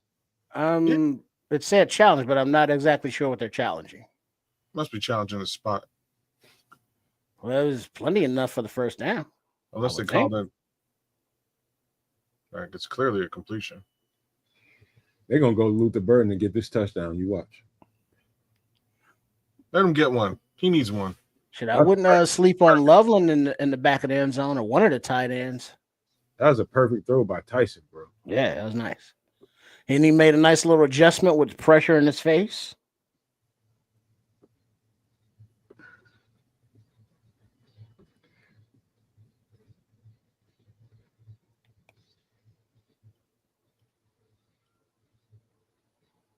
Man, this could be good, man. This could be good, y'all. This could be really, really good if they do this the right way, man. Man, I want to. I'm almost there for a hot take, but I ain't gonna say it yet. Say it. Nope, not yet. See, Ken said his. Yeah, he's hot. I know. Ken showed us his. I know how he thinks, man. His hot take gonna be so much hotter than my little Tyler Scott thing. Ain't no fruity locker room. I ain't showing shit. Yeah, weird shit. Give me some sugar. Tyler Scott may not find himself on this team in the next couple of weeks, but I'm just saying out loud, Ben Johnson's scheme could utilize a player like this. And I think in that Amon-Ra St. Brown role, Tyler Scott could be pretty dangerous there too. He could be. That kind of speed is always dangerous, man. It's nuclear. It is. And like drag route, crossing route case scenario, like let's just say it out loud. I ain't seen none of that in the last 4, like since he was drafted. I didn't see any of that ever since he was drafted. But if you put him in that role, in that mode, he's going to outrun most of the guys who are up against him, which means he's open. That's the scheme. It's like it's not super brilliant, but it's brilliant at the same time. Okay, maybe they're challenging the spot of the ball, but he's like a yard past the first down marker by the time his knee touches. So I saw that in real time. first and 10, Bears.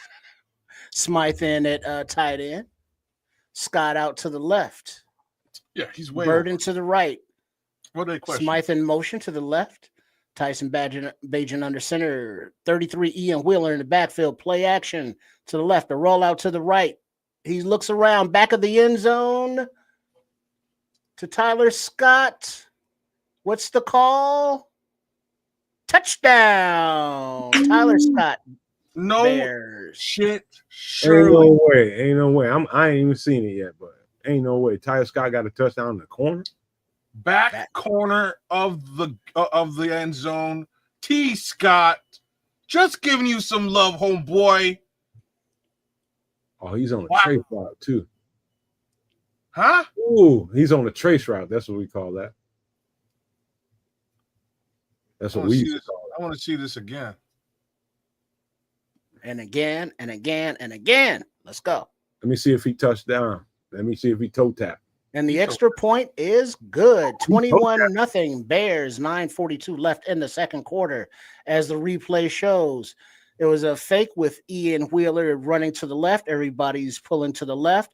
Tyson Bajan rolls to the right, plenty of time, looks around, and then finds Tyler Scott on that aforementioned trace route as he was wide open, one-on-one coverage, and beat his man and the underneath safety for Tyler the Scott. score. Tyler Scott's on the sideline doing the what do they call that when he's saying "S it, suck it, suck it." Right. But that's also a nice pass, feathered over the defender. Beautiful pass because the defender had to come down for it to really work.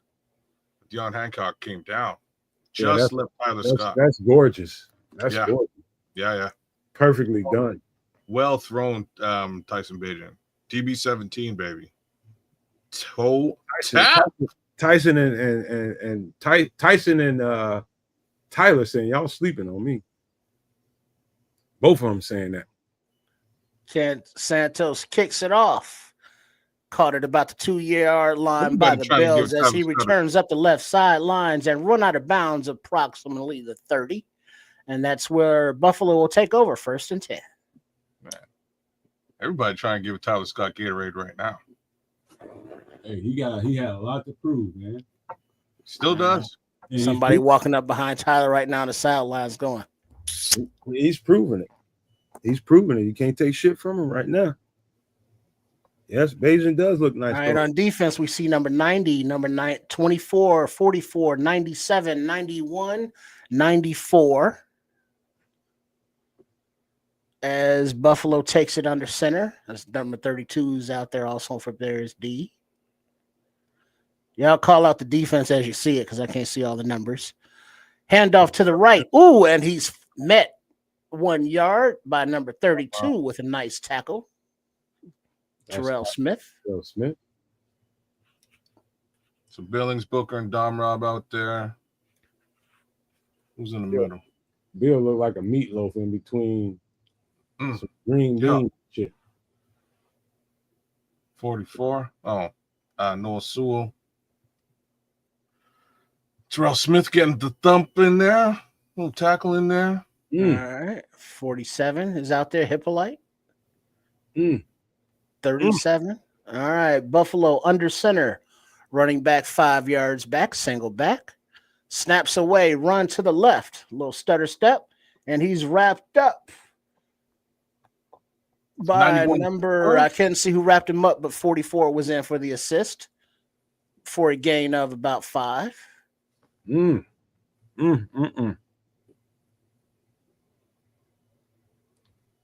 Oh boy. They're getting after it. Who's that? Yeah, couldn't see his number. It was a big guy though. I think it was Booker. Was it? It looked like 97, maybe. Billings. All right, Buffalo on the shotgun, 3rd and 5. The snap. Oh, Lord. Oh, there's a murder on the field committed by Austin Booker. Give us the sack, sir. It's an unaliving. Unaliving on the field by Austin Booker. That was, by the way, that was Chris Williams on the play before. He just destroyed that. Okay, 91 Williams. Okay. Oh boy. Unaliving, right? I can't wait to see it. It's coming right now. Okay, young man. Damn, that's what I'm talking about. Book. Yeah, this Let me tell you something though. All right, number 13 The on the homie report, Dominique Robinson was really collapsing the pocket on the other side too. and down at the 15. That's where the Bears will take over. 7:27 left in the second quarter. 1st and 10. Oh,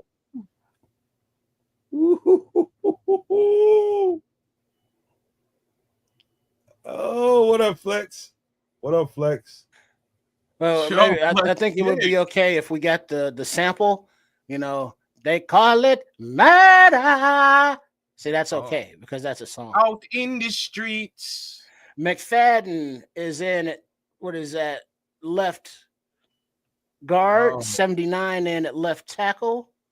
Looks like McFadden 71 in at center. Tyson Bagent's still in at quarterback. Is at 88, lined up as a fullback, kind of, with the handoff to Ian Wheeler to the left. Little gain of 3-4 yards. On the other side. Oh, that's Ozzie Trapillo. Hey, fellas, I'll be right back. All I'll be right. right back. Ozzie and Bennett are the bookends. Oh, look at them. Look at them get up to the second level. Okay, Ozzie. Or sorry, okay, Theo, down. There's our homie Landon. Handoff. Nope. Fake handoff to the left and then a rollout to the right. And Tyson Bagent finds LB3 along the right sidelines and a nice gain after the catch. First down, a gain of about 20. Tyson Bagent is 6 for 7, 100 yards and 1 touchdown. LB3 though. Get that yak, baby.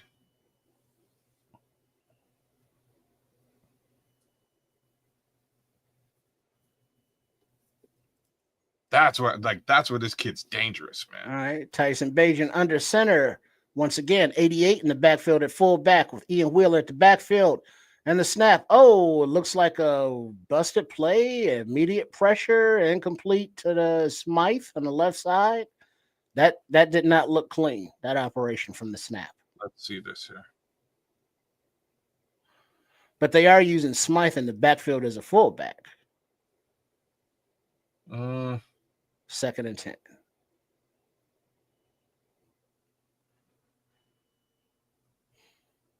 It didn't look clean, right?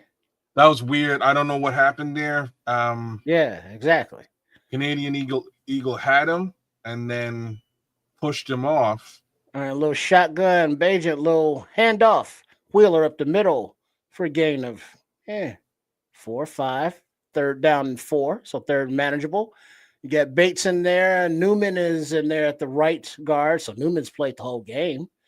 Ozzie's at the right tackle, as mentioned. Theo at the left tackle, and McFadden at the left guard. Bates at center. Wheeler in the backfield. Tyson Bagent in the shotgun. 83 in motion. Wide receiver. On the short side. In the snap, there's a pocket. There's a pass. Middle of the field, number 83 makes the catch. First down. Who is that? Samori Torre. Samori Toure.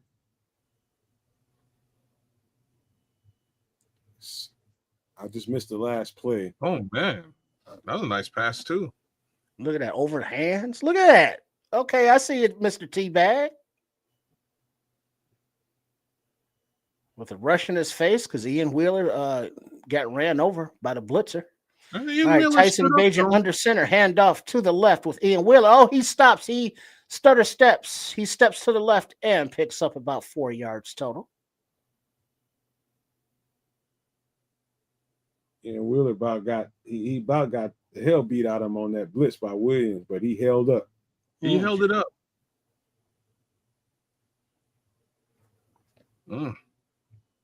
This is looking good all around the board right now.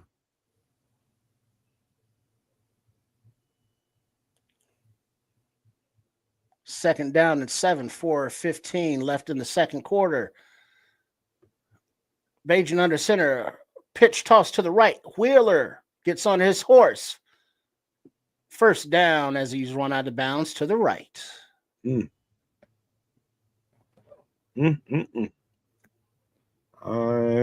am so holding my tongue right now, and I should.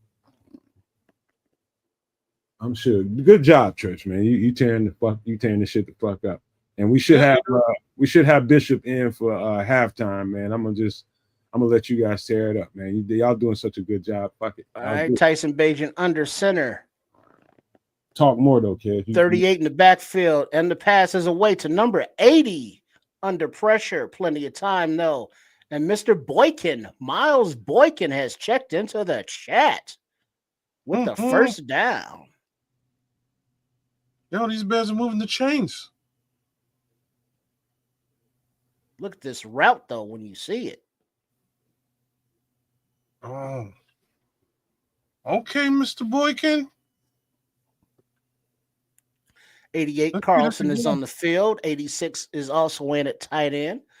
Basin under center, handoff to the left. Ian Wheeler for a gain of about 3-4 yards. Second and goal to go. 2:49 remaining in the second quarter. You know what was crazy about that last play, though, Trip?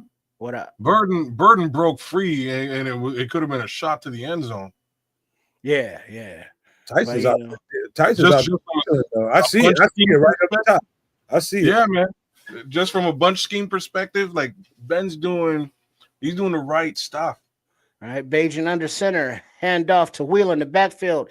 He approaches the line, makes a cut to the left, and he pushes his way to the goal line, keeping his legs moving. The offensive line bulls behind him, and the defense stops him at the 1-yard line. Third and goal to go.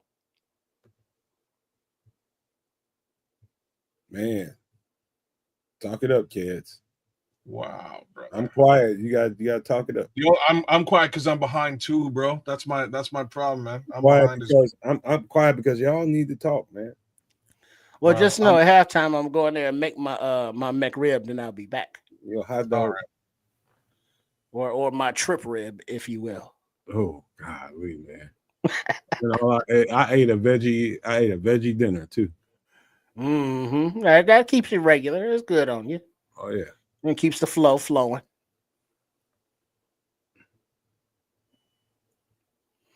So we're seeing a lot of Ian Wheeler. We're seeing a lot of Mr. Brown. Wheeler don't look bad either, no, does he? Both these running backs look good. Let's be real, though. I think the thing that looks the best is the second string offensive line. Say that. Yeah, gotta say that out loud. Newman is showing out. A couple different positions. Trapillo's looking good, on the right side is specifically. Canadian Eagles looking nice. And Bates, he's showing his versatility. And who else is in there left guard right now? Who is that? Miles? Who's out there? Did they take the Canadian Eagle out? No, he's at left tackle. I'm saying left guard. He's on the right. Oh, left guard. Yeah, left guard. You know what? I don't even know. I know Bates was on the other side. Well, Bates was center. Run that question by me again, man. I was watching the Bishop bust up in here. Who's at left guard right now? It's Jordan McFadden. McFadden. Okay. I was gonna bump some music before we get back to game time. Y'all want to? Yeah, do it. All right.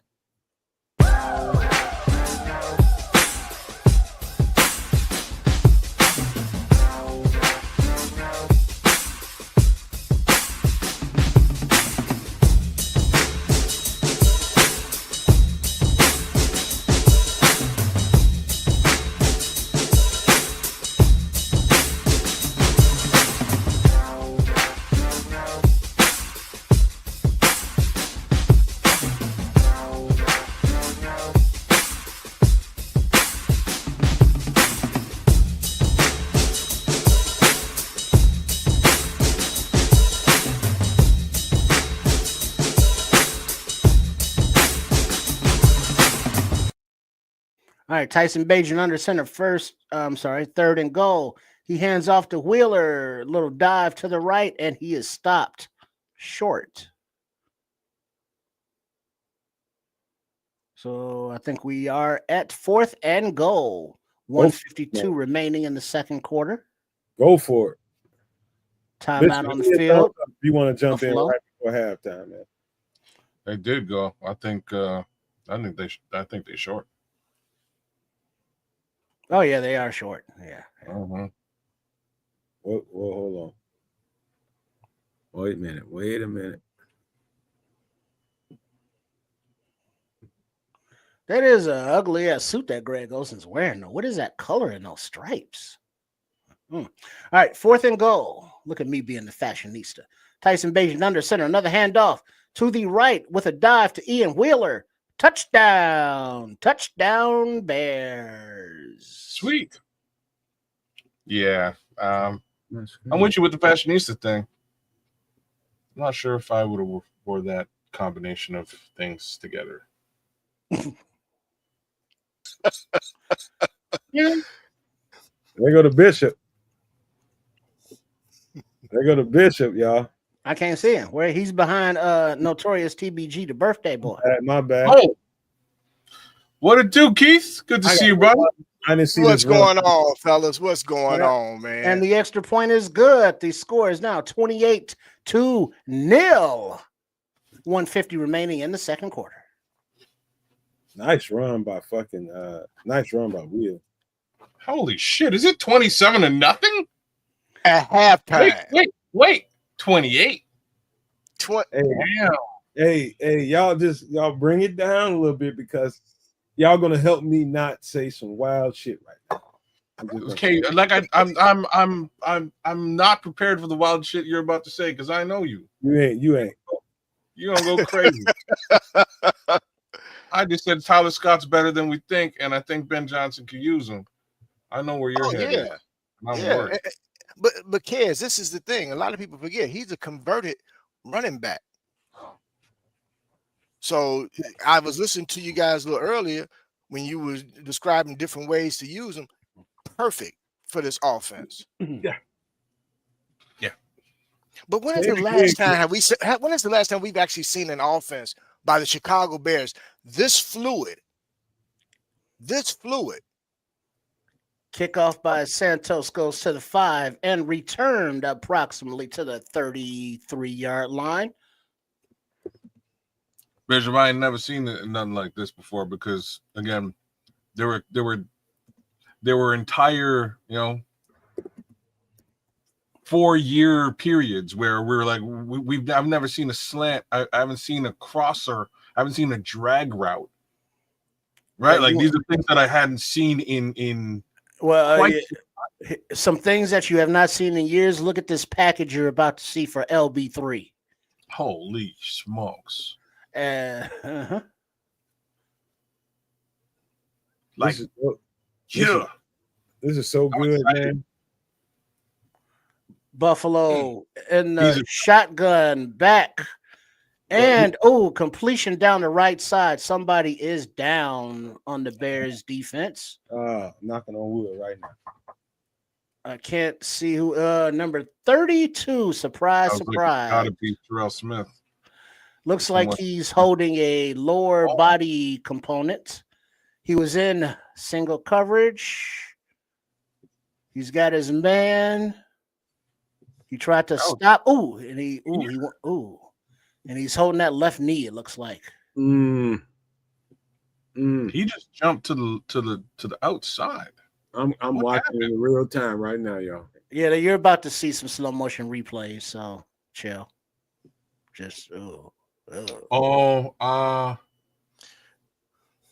don't know what he did, but my guess is he probably pulled a ligament. It's a non-contact. It's a non-contact. He blew a tire. Yeah. MCL. He blew a tire.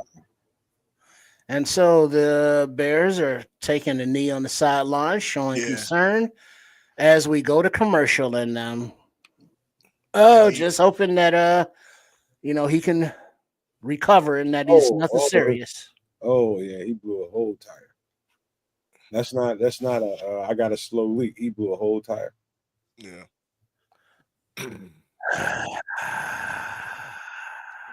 Yikes! And he was playing well, y'all. He was Yes, playing he was. well. Yes. I like what he brings to the table, and I was really hoping for good things for him, man. No, that's not a hamstring. That was like a knee. Nah, He, yeah, that's fine. he planted. He planted and it gave. MCL at MCL at the least. Worse, we know what that could be. But ACL. Let's hope for just a sprain. Period. Yeah, because the MCL sprain is a lot less serious. Yes. Do me a favor. Shuffle me out, so I'm insignificant. Put Bishop at the top if you can. Man, I've never seen you do that before. Okay, done. There we go. He blew one. Trips, if I may. What up, though? Your play-by-play is fantastic, man. Holla at your boy. You know how we do. Fantastic. When I say he blew one, I don't want y'all to think that it's over for the season. No, not at all. Well, when you say blue and knee, those are not two good words to have in the same sentence. Blowing a tire means something gave. That's all. That's all it means. You know, hopefully it's just George is saying he hyperextended his knee. That's exactly what it looked like. He didn't get the foot set. Right. Didn't get the foot set, and when he tried to overcompensate, the knee was like, So, I'm just hoping the word tear isn't going to be used. That's all I can say. As long as it's not a tear, if it's just a sprain, a couple of weeks and he'll be back in action. That's my bet, Dr. Mason. I'm with you, kid. Let's hear sprain or as we come back, anything minor. He has a towel on his face as he is clearly crying under it. His leg is wrapped up on the cart as they wheel him off. He is very distraught. Very distraught. Very distraught. Then it's worse than I thought it was then. Dr. West. Paging Dr. West. Paging Dr. West. Oh my God. I wish Chris would have left me with that one. All right. 1st and 10. Buffalo in the shotgun, empty backfield, 5 wide.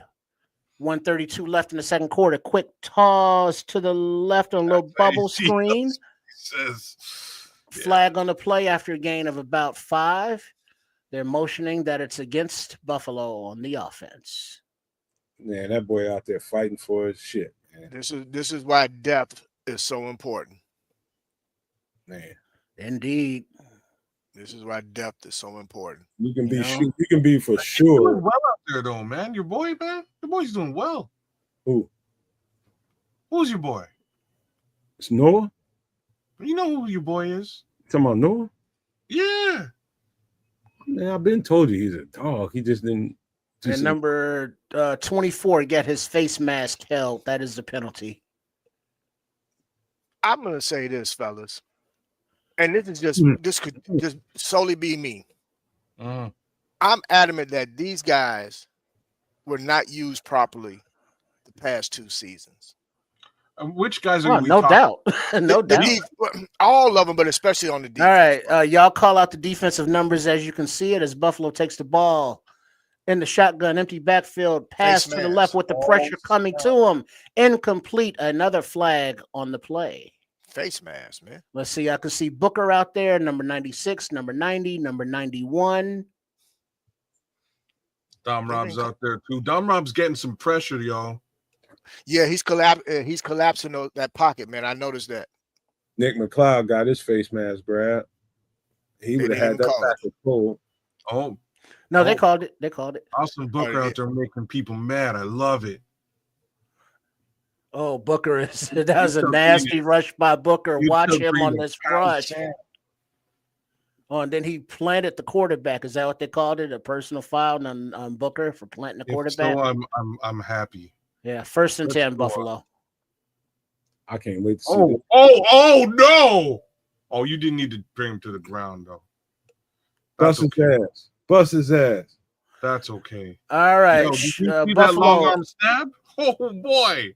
Quick pass across the middle. Incomplete. 2nd down and 10. 1:18 remaining on the clock. Oh, they took him off the field. They're mad at him No, he couldn't tell that he didn't know that the quarterback had thrown the ball. I mean, hey, It's it okay. is what it is. It's all It's right. all But I good. think It's they football, call that baby. pick up and plant. They're gonna call that every time. You didn't pick him up. It's called when in doubt, result to default. Bust his ass. All right, Buffalo comes out 2nd and 10 in the Damn. shotgun from about the 43-yard line. Quick pass to the right is incomplete, out of bounds. 3rd down and 10. Hey, Daniel Hardy's over there bringing it too. Mm-hmm. He's out there now. Yeah, I can't see the numbers from this angle because we're sideways. Or I would have tried to call him out as much as possible. You're doing a good job, Cosell. Keep it up. Yeah, man. Thank Yeah, you very much. Yeah, I see number 92. Then everybody that's Hardy else. All right, empty backfield, 3rd and 10, and the snap. Pass down the right side, long, out of the reach for their receiver. Number 23 looks like he was beaten in coverage.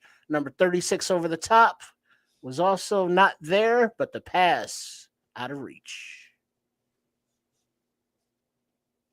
Damn.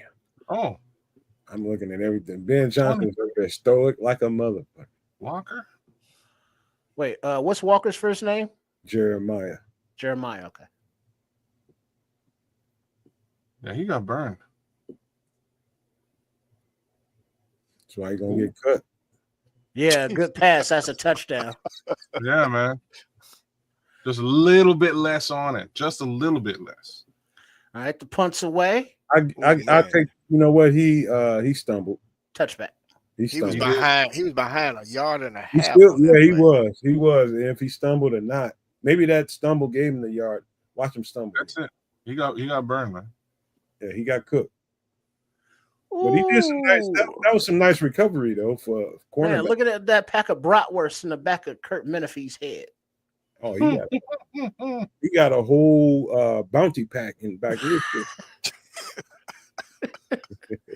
How cold-blooded. He fucking around at Costco, man.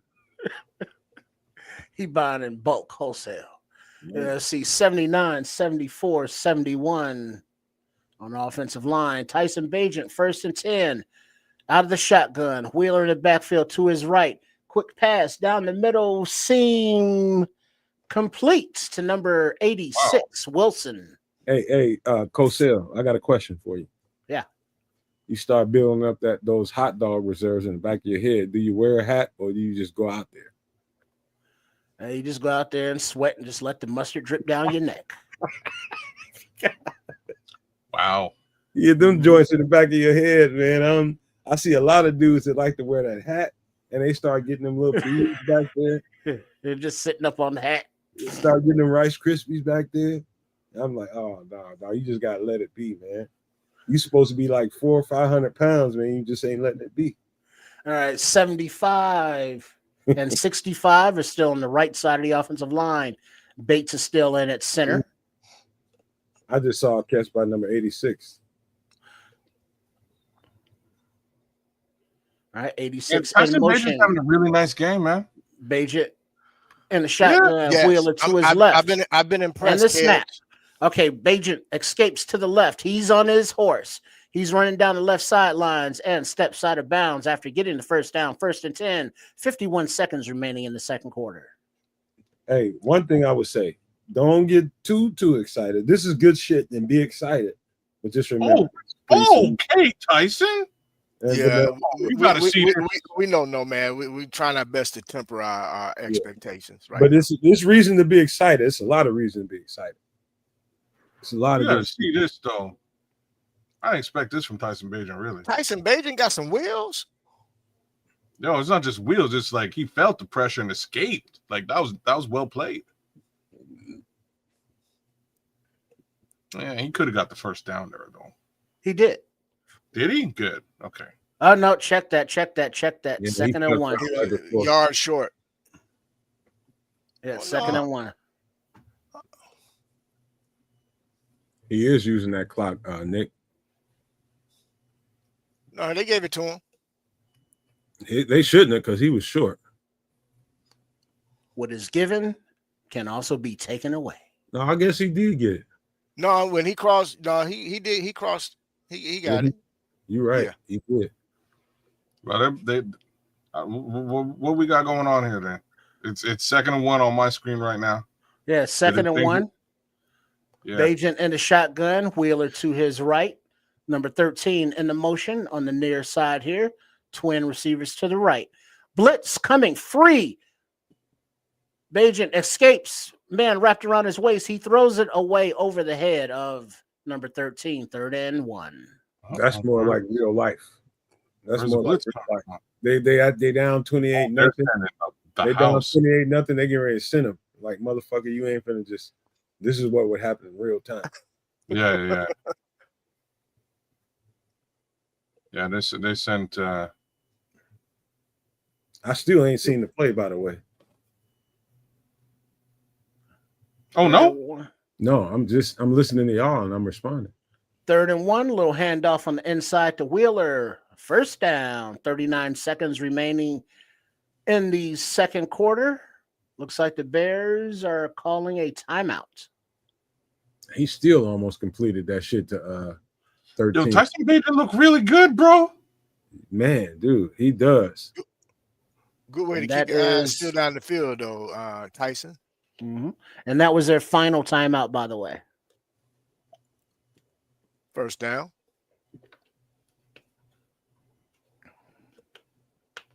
So clock management, end of half. What do you got, Coach Johnson? At the end of half, At 25 seconds, we out of time. I'm taking a shot. All right, 1st and 10. Taking a shot. You got Agent in the shotgun, Wheeler to his left in the backfield. He makes adjustments at the line and the snap. It's There's called a head pocket. coach. He steps in the pocket out to his right and rolls. There's a flag behind him as he rolls and runs down the right sideline out of bounds for the first down, but more than likely holding offensive line for the Bears. Cosell just asked me a question. He said, "It's this time on the clock in the half situation. What would you do, Coach Johnson?" And this is I'm finna teach the league that I'm an asshole. I'm bombing on you hoes. Up 28 nothing. I can be an asshole. Well, it looks like that's what the play call is. Yeah. They're not running it out. It's on the clock now. What just happened? Am I in Bizarro World? You are, because too many people talking. I need to shut No, up. it ain't people. Right. It ain't- First and 20. Bagent in the shotgun, Wheeler to his left, and the snap. He has a pocket. It gets dirty. Oh, number 74 got run over. The ball is out. Is it a pass? Did it slip out of his hand? Whatever the case, Buffalo has recovered it and running it back to the end zone. On the field is called a touchdown. Buffalo off of the forced fumble from the quarterback. So Ben Johnson went asshole, huh, Trips? He went all the way asshole. I don't know if that's a fumble though. I love it. That was a forward pass. Asshole Ben. But they're going to say that there was no receiver Look, in the if area it for was him to be Tom throwing to. Brady, if it was Tom Brady, that's a dead ball. They're Tyson going to call Bagent, it. Yeah. It's the tuck rule, man. Well, the reason why his they're arm- going to consider the reason why they're going to call it a fumble is because there was no receiver in the area. Kind of looks like he's going to make the pass and he wants to pump fake or pull it back, but his arm is extended and the ball comes out. So they're calling it 2nd and 20, incomplete pass. Yeah, it's tough. Giving Tom Brady rules. It's tough. Who is 74? McFadden. Yeah, he's gonna be singing after this. Yeah. Someone's gonna talk to him about that one.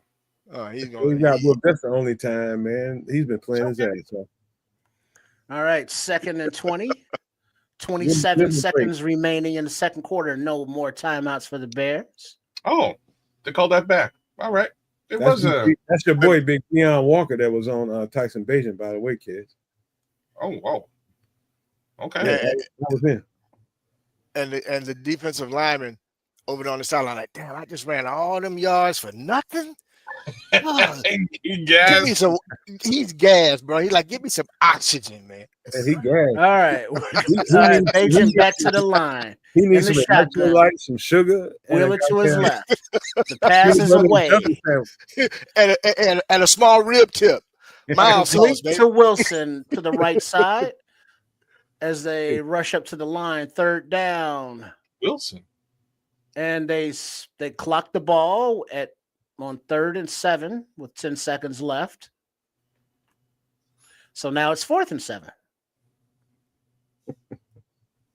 So yeah, Ben Johnson's going total asshole. Oh yeah, you're supposed to. People been talking shit all week. Bomb on their ass. And I'm talking about our media. Bomb on their ass, man. Bomb on the media.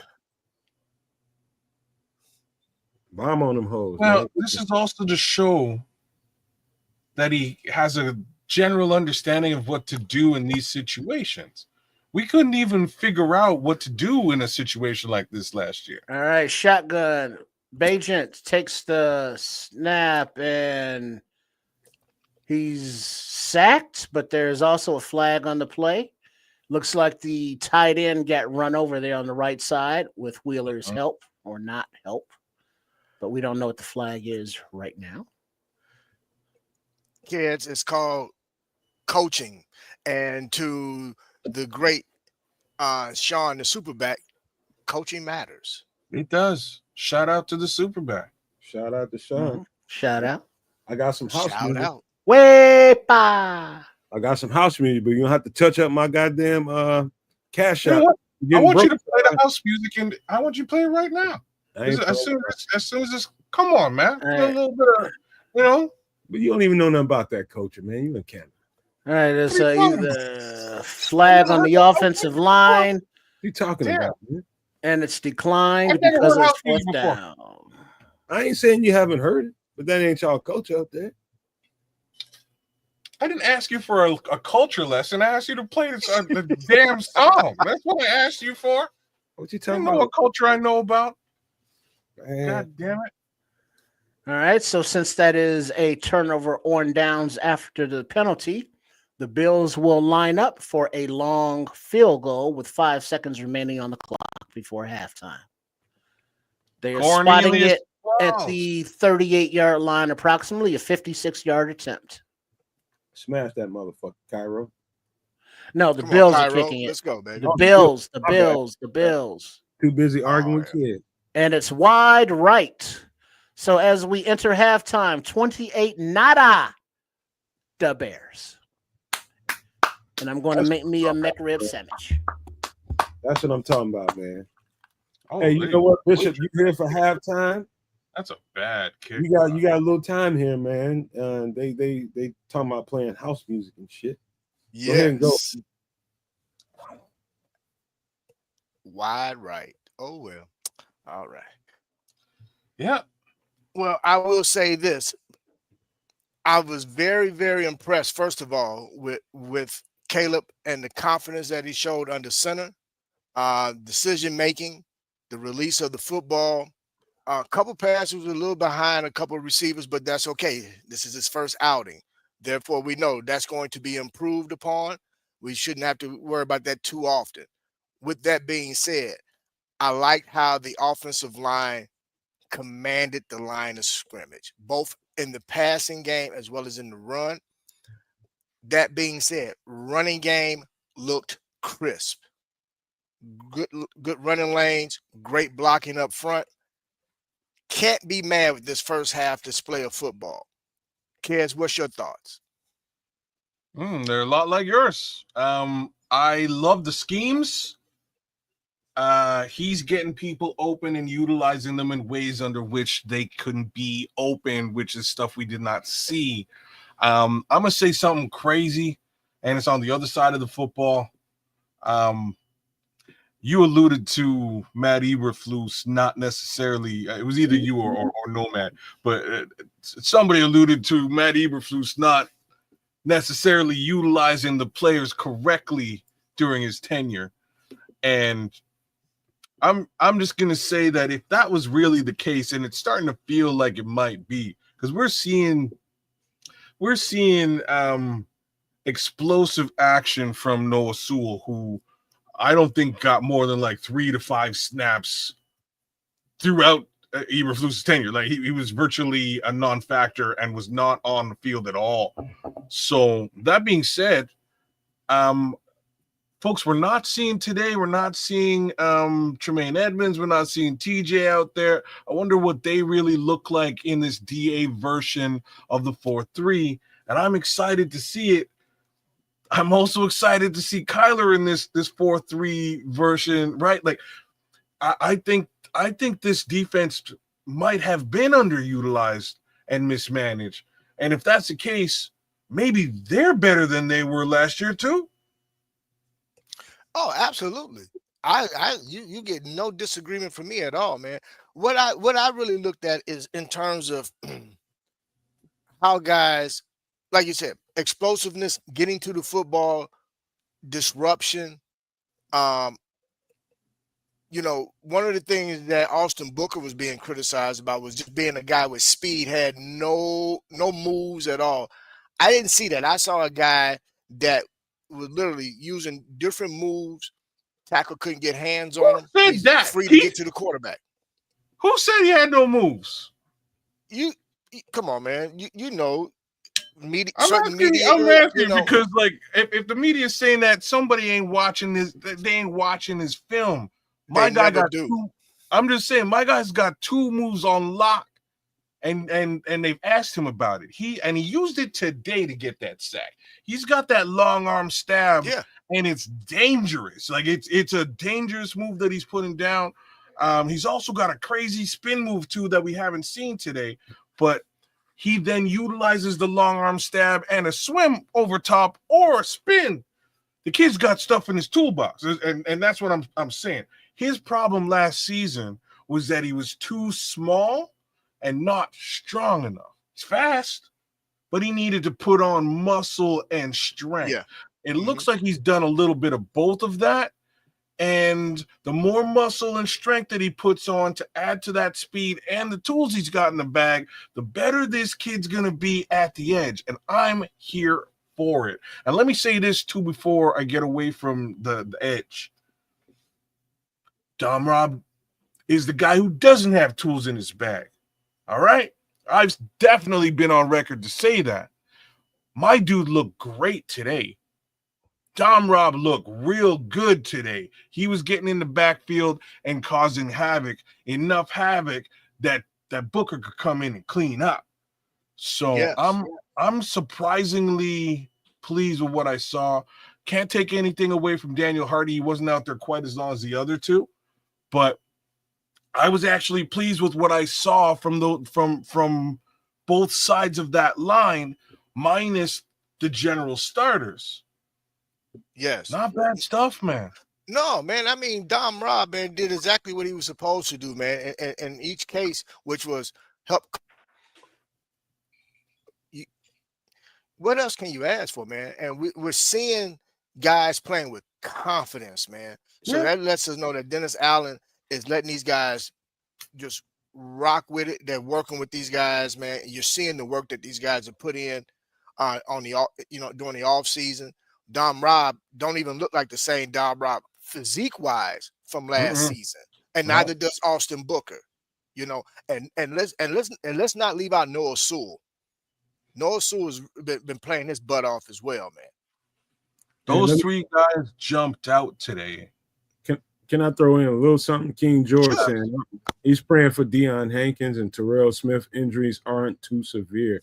That's it. That's all I want to say is anytime I see one of these exhibitions, all I can hope for is that everybody comes off that field healthy, because everybody's bottom line, that means their dollar is on the line. You know what I mean? In their future, and everything they hope for is right there, man. So shout out to King George for making sure kept that in perspective, man, the way it should be. You know what, man? Very poignant. One of my concerns has always been, man, and I still feel that I don't think that the city of Chicago and the Chicago Park District has ever really replaced the underneath surface of the grass at Soldier Fields, which has always led to which has always been the main reason why we always had lower body injuries, man. A lot of people don't know underneath that turf, boss, is sand. So you tell me, what is the point and reason for that? Because you and I both know, especially right now, it's okay, it's summertime, but any rain and when it starts getting colder, that surface is going to be harder and harder, boss.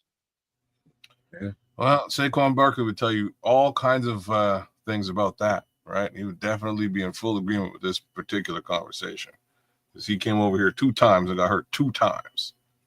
You know, so you know, everybody crying about the Bears want to leave.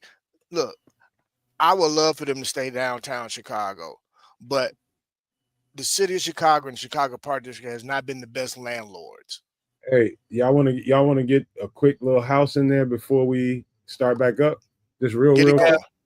Let's get it going. Just know I didn't do traditional house in Chicago. I did some house kind of international. You'll feel it when you hear it. Check it out.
House International.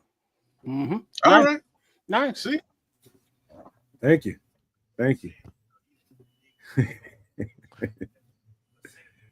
Hey, what y'all think? That's House International. That's not particular Chicago house. I got deeper shit for that, but that's House International.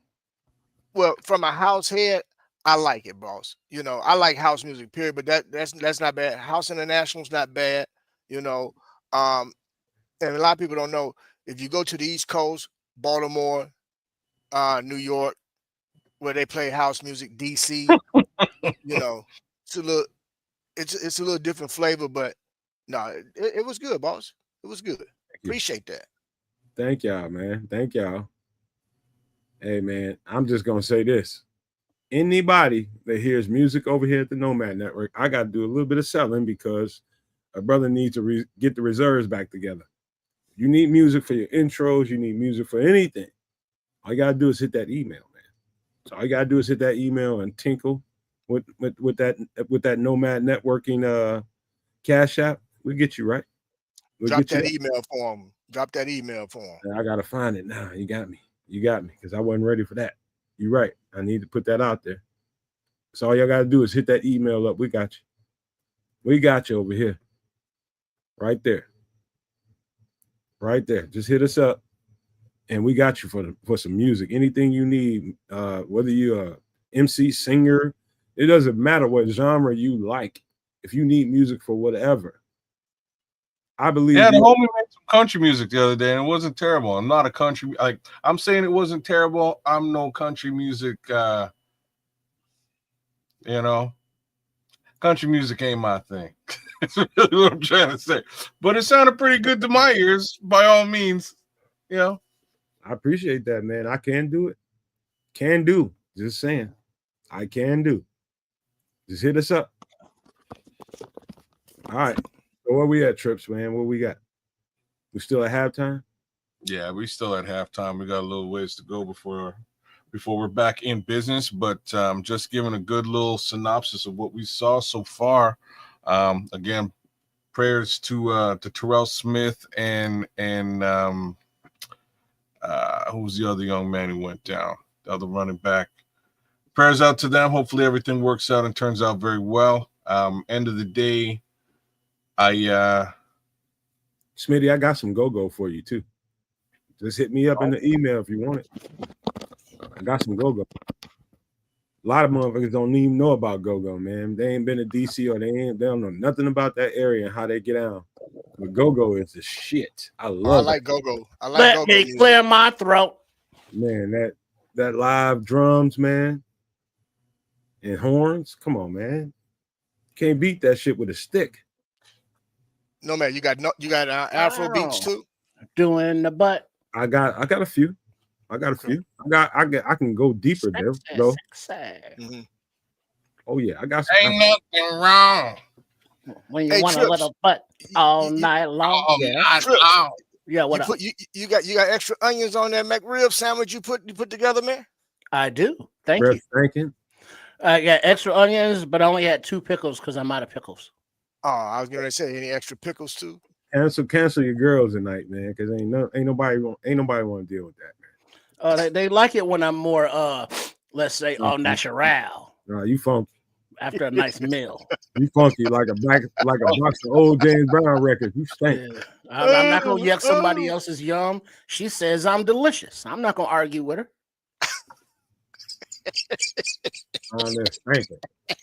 As the Bears kick off to start the second half, and the ball is a yard deep into the end zone for a re-kick.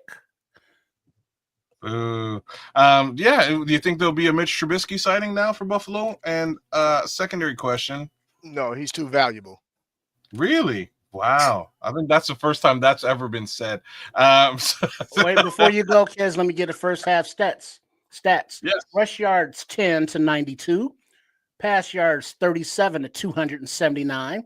Total yards 47 to 371. Time of possession 8+ minutes to 20-some minutes for the Bears. So domination for the first half for the Bears. As they re-kick the ball that comes at the 1 and the return up the right side, and he is met by number 92, Daniel Hardy, like a man. But there is a flag on the play.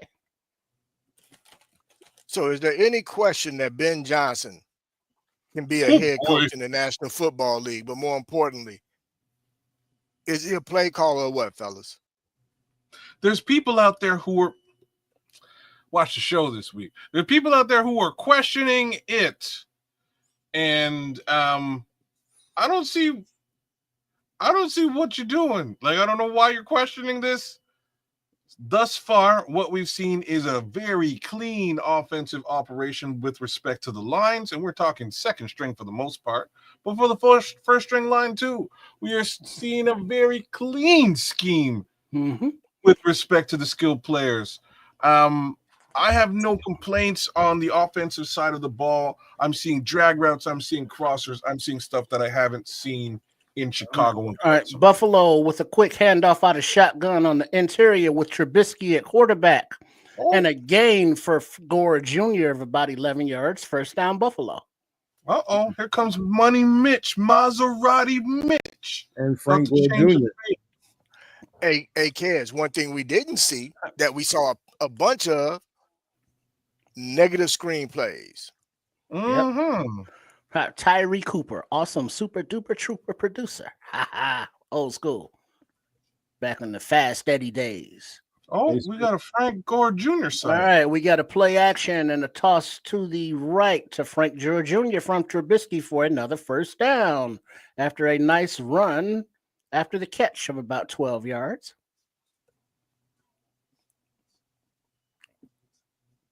Somebody gave up the juice in there.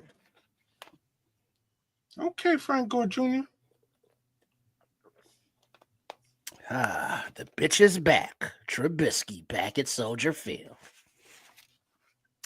as he brings Buffalo to the line under center. You know he's going to score. We'll see another run off to the right. Frank Gore Jr. for about 3 yards and a flag on the play. Can't see the defenders from this angle, so if you all can see those numbers, call them out, see who we got on the field. I'm just not seeing the play. 57, 59. I'm not sure who either one of those are 57 now. Is Power Echols. Okay.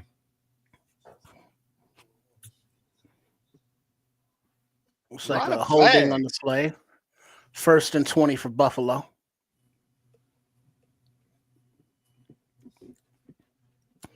He brings them to the line under center. Motions his tight end from the fullback position out to the customary tight end position. Gore Jr. in the backfield. Play action to Gore Jr. with the heat coming. And he gets it off to number 82 on the short, shallow to the right. And he's running up the sidelines. Free for a big gain, but there is another flag on the play. I see it, Paul. Zach is getting a lot of flags. Yeah, he's 64's out there. And he's not. Field, Paul. Oh, man. That's a nice pass by Mitch. Oh, no. Pam, I look like a cabbage patch, don't you? Pass interference. Offense. Damn, that's coming back? Coming back against Buffalo. Against tight end Z Davidson. Look, man, y'all can't be wasting Mitch's throws like that. You don't have a bunch of them. See number 92, number 45, 23, 64, 57. That's your boy. That's the boy aiming, kids. Aiming out there just swimming. That's what he does, man. Isn't that Ford at 64? And then 59, I think, is Chroma. Amon's 45. Yeah. Aiming out there swimming, man. All right. Call. Buffalo on the shotgun. Takes the snap. Quick throw to the right side on the out. It's complete. But that was 1st and 30, so now it's 2nd and very long. Yeah, Agbemiga is 45. He's out there.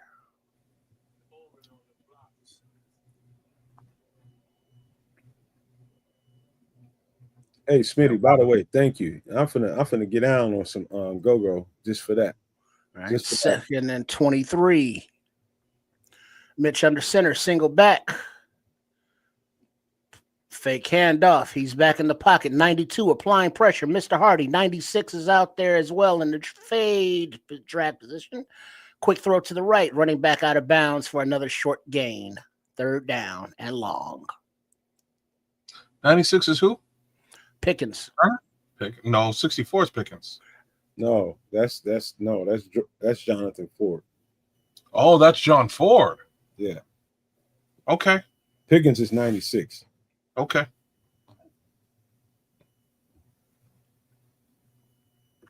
Third down and 18. That's the Mitch I know and remember. The biscuit is back there in shotgun, running back to his right. Snap. Pass down the right side. Long as he tried to drop it in the bucket. Coverage by number 23, incomplete, but there is a flag on the play. Pass interference, defense, preliminary signal. Daniel Hardy got a motor. That dude's got a motor. I'm watching him just. Why are you really? Huh? I'm looking at the flag that just came in. I'm kind of surprised by the flag. They're calling it, defensive holding there. Walker grabbed the jersey with both hands as the ball was coming in. Clean his locker out. All right, 1st and 10, Buffalo. Rough day, bro. Mitch is under center. He's missed most of camp. Ooh, quick toss to the left. Oh, 59 missed the tackle. 47 is there to clean it up. Bad flag right there. He got his head around perfectly. After a gain of about 2. So we see 36 out there, 30.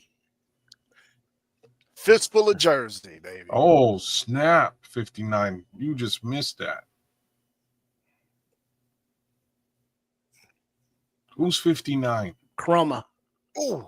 Okay. Jamree Chroma. Mm-hmm. All right, second down and 8.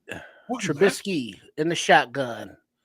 Flexes his running back out to the left, and he throws that way, but it's been tipped at the line by the oncoming rush of a Bears defensive lineman that went by so fast, couldn't even see who it was. Hardy's getting off that ball quick, isn't he? Oh, is that who that was? Just get that hand up. No. No, Hardy's on the other side. But he is getting off that ball quick, though. Yeah, he just came off the ball, too. Yeah, it must have been Cromer. You see Power Echoes is out there, linebacker. Yeah, Hardy's at left defensive end. Trubisky in the backfield. Blitz, 36. Owens gets in clean. Throws it away. 4th down and 8. So don't call him Mr. Biles. Yeah, kids. Shut your mouth. Fucker. Oh, shit. Hey, yeah, fucker. All right, 4th down and 8. Buffalo lining up to go for it at about the 37-yard line. Trubisky in the backfield, running back, sprints out to the right, and he throws it up deep down the right sideline over everybody's head, but there is a flag on the play. Can you see the Dennis Allen imprint on this defense? Yes, sir. Where they bringing it? You know, this is straight up rainbow cone. No, none of that plain vanilla. All right, the personal foul was a face mask on the offensive line. Looks like it's declined. And so the Bears will take over. Okay. Maserati Mitch got parked. That's the one. That's the guy I remember. There he is. Mm-hmm. But I like Mitch, though. I like Mitch, man. But that's the Mitch I remember. I got you, Smitty. I'm gonna smoke that motherfucker. You watch. You want to go? You want some go-go? I'm gonna get you some go-go.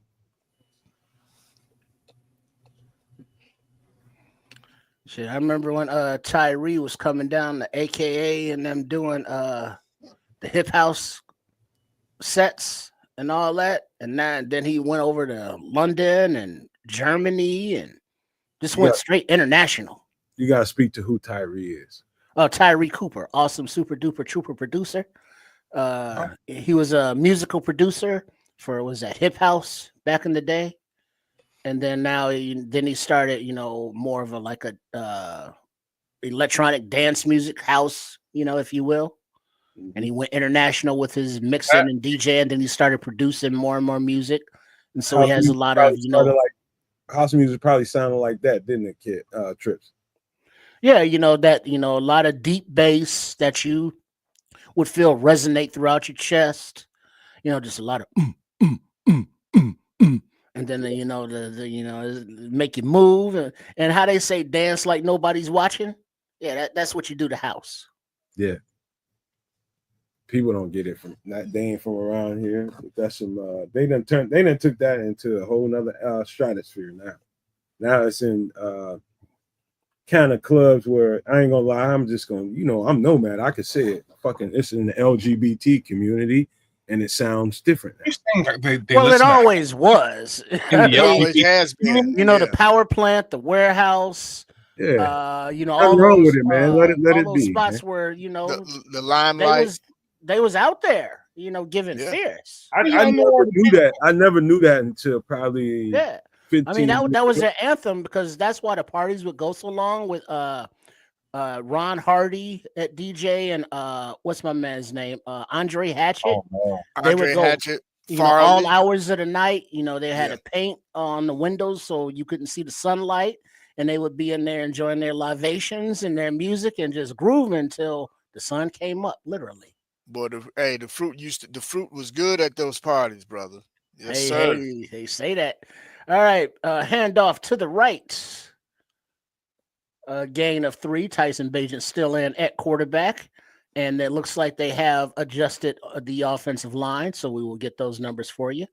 Quick question. They're seeing an extended look at Tyson Bagent. It tells me a couple things. What does it tell you? Tells me that he's definitely moved into that 2 spot.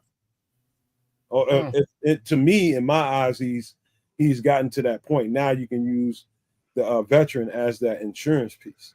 All right, Tyson Bagent in the shotgun with a quick pass over the middle to one of the tight ends for a medium gain, but there's a Buffalo player down and a flag on the play. As damn, Pam Oliver, somebody done beat her about the face. What's wrong with you, boo boo? Cabbage Patch, man. That's true. Something completely different. Tells me something different about Tyson Bagent. No. Paul Rodriguez just put it in all the way their perspective. Case Keenum is all the way out. He's not playing, so that's why he's seeing so many minutes. Oh, they're not going to play. I thought Case Keenum had a little slight injury or something. Yeah, he was. That's why you're seeing so much Tyson Bagent. So we'll see Austin Reed probably in the 4th quarter. Or maybe that's why we didn't see Roshan Johnson. Maybe he's the 5th quarterback. No, funny. He's also hurt too. I was wrong, man. Well, we're doing an extended interview sideline with Pam and Caleb here. I don't know what's going on the field. I guess that injury and the flag are still working themselves out. I see something in Caleb, man. I see something right now. I'm seeing some. What kind of stones is that in his ears? They different colors, so they like rhinestones, gemstones. He got some rose gold. No, that's some yellow gold. That's yellow diamond, though. Yeah. Yellow diamond, okay. Yeah, yellow diamond, whatever, man. And then what is that, rose diamond? Yeah. That's my guess. So it's like emeralds, diamonds, sapphires, rubies, had an orgy, and those are the babies. Sure. Hey man, y'all leave Pam alone, man. She's getting over it. Ain't nobody saying nothing about no Pam. You the one about Pam, but you. Nobody said nothing about Pam, but you, boss. Put it all on me, man. It was all you, dog. You said it, man. You started it, man. How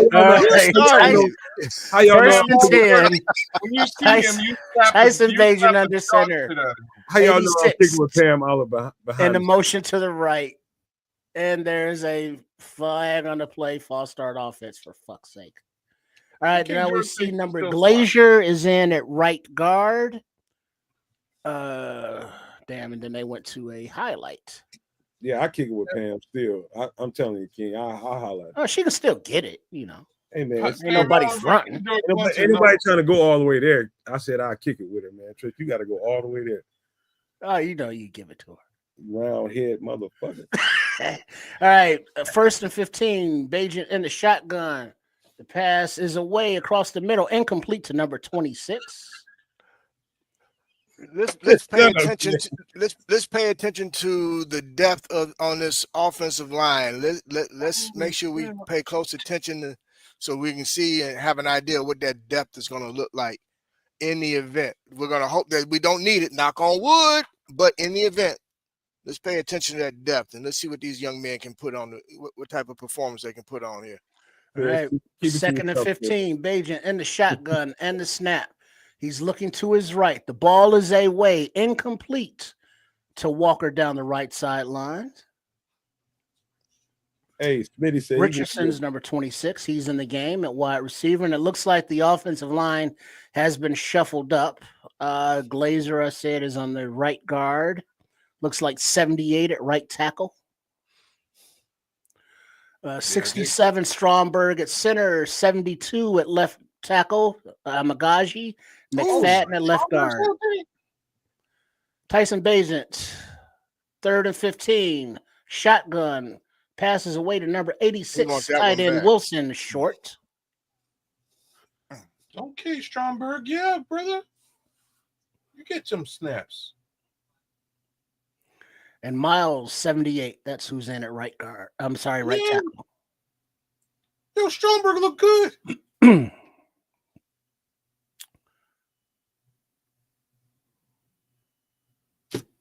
Man, it's good to see him out there.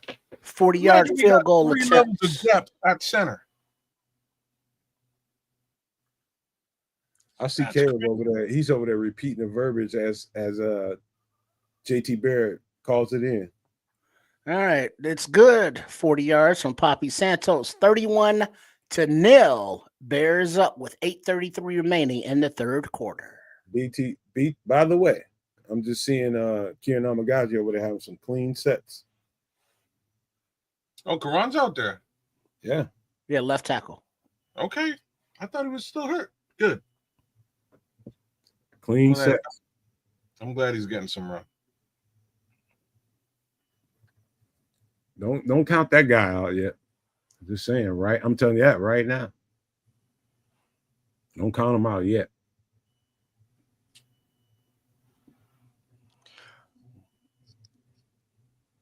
Good kick by Gyro.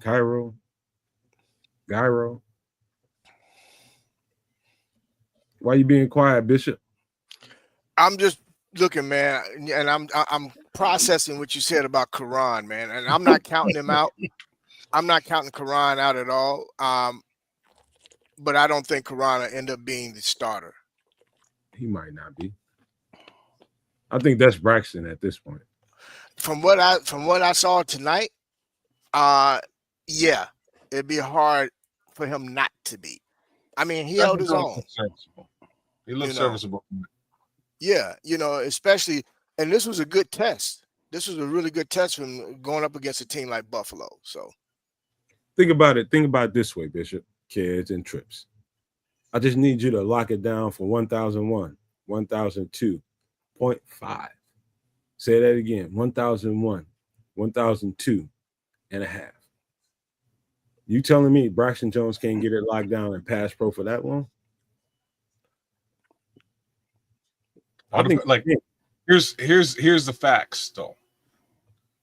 We're looking at more or less. I don't know if their first team was really lining up today. I hope it was. It was. Okay. All right. Now, I am going to say they're minus a Von Miller. I'm not sure if they were the pass rushing team that they once were, if you follow me. So give them a couple more weeks, man. Give them a couple more shots at cleaning things up with a little bit more steep competition, and we'll see how Braxton does. I think he can hold it down. Well, this is the thing for Braxton, man, is just getting more and more confidence in that ankle. I think that was the main thing, getting past the mental part of it. Now it's just the confidence in it and just continuing to build his strength, because after last week's game, he honestly came out and said, there was a difference. I could feel a difference and tell a difference in both ankles, and he wasn't sure of his left ankle. So, now like tonight we could see where he didn't seem to have a problem with planning. So, I think it's the mental aspect. If he can overcome that, I think he's going to be okay. All right, Santos kicks it off and they return it.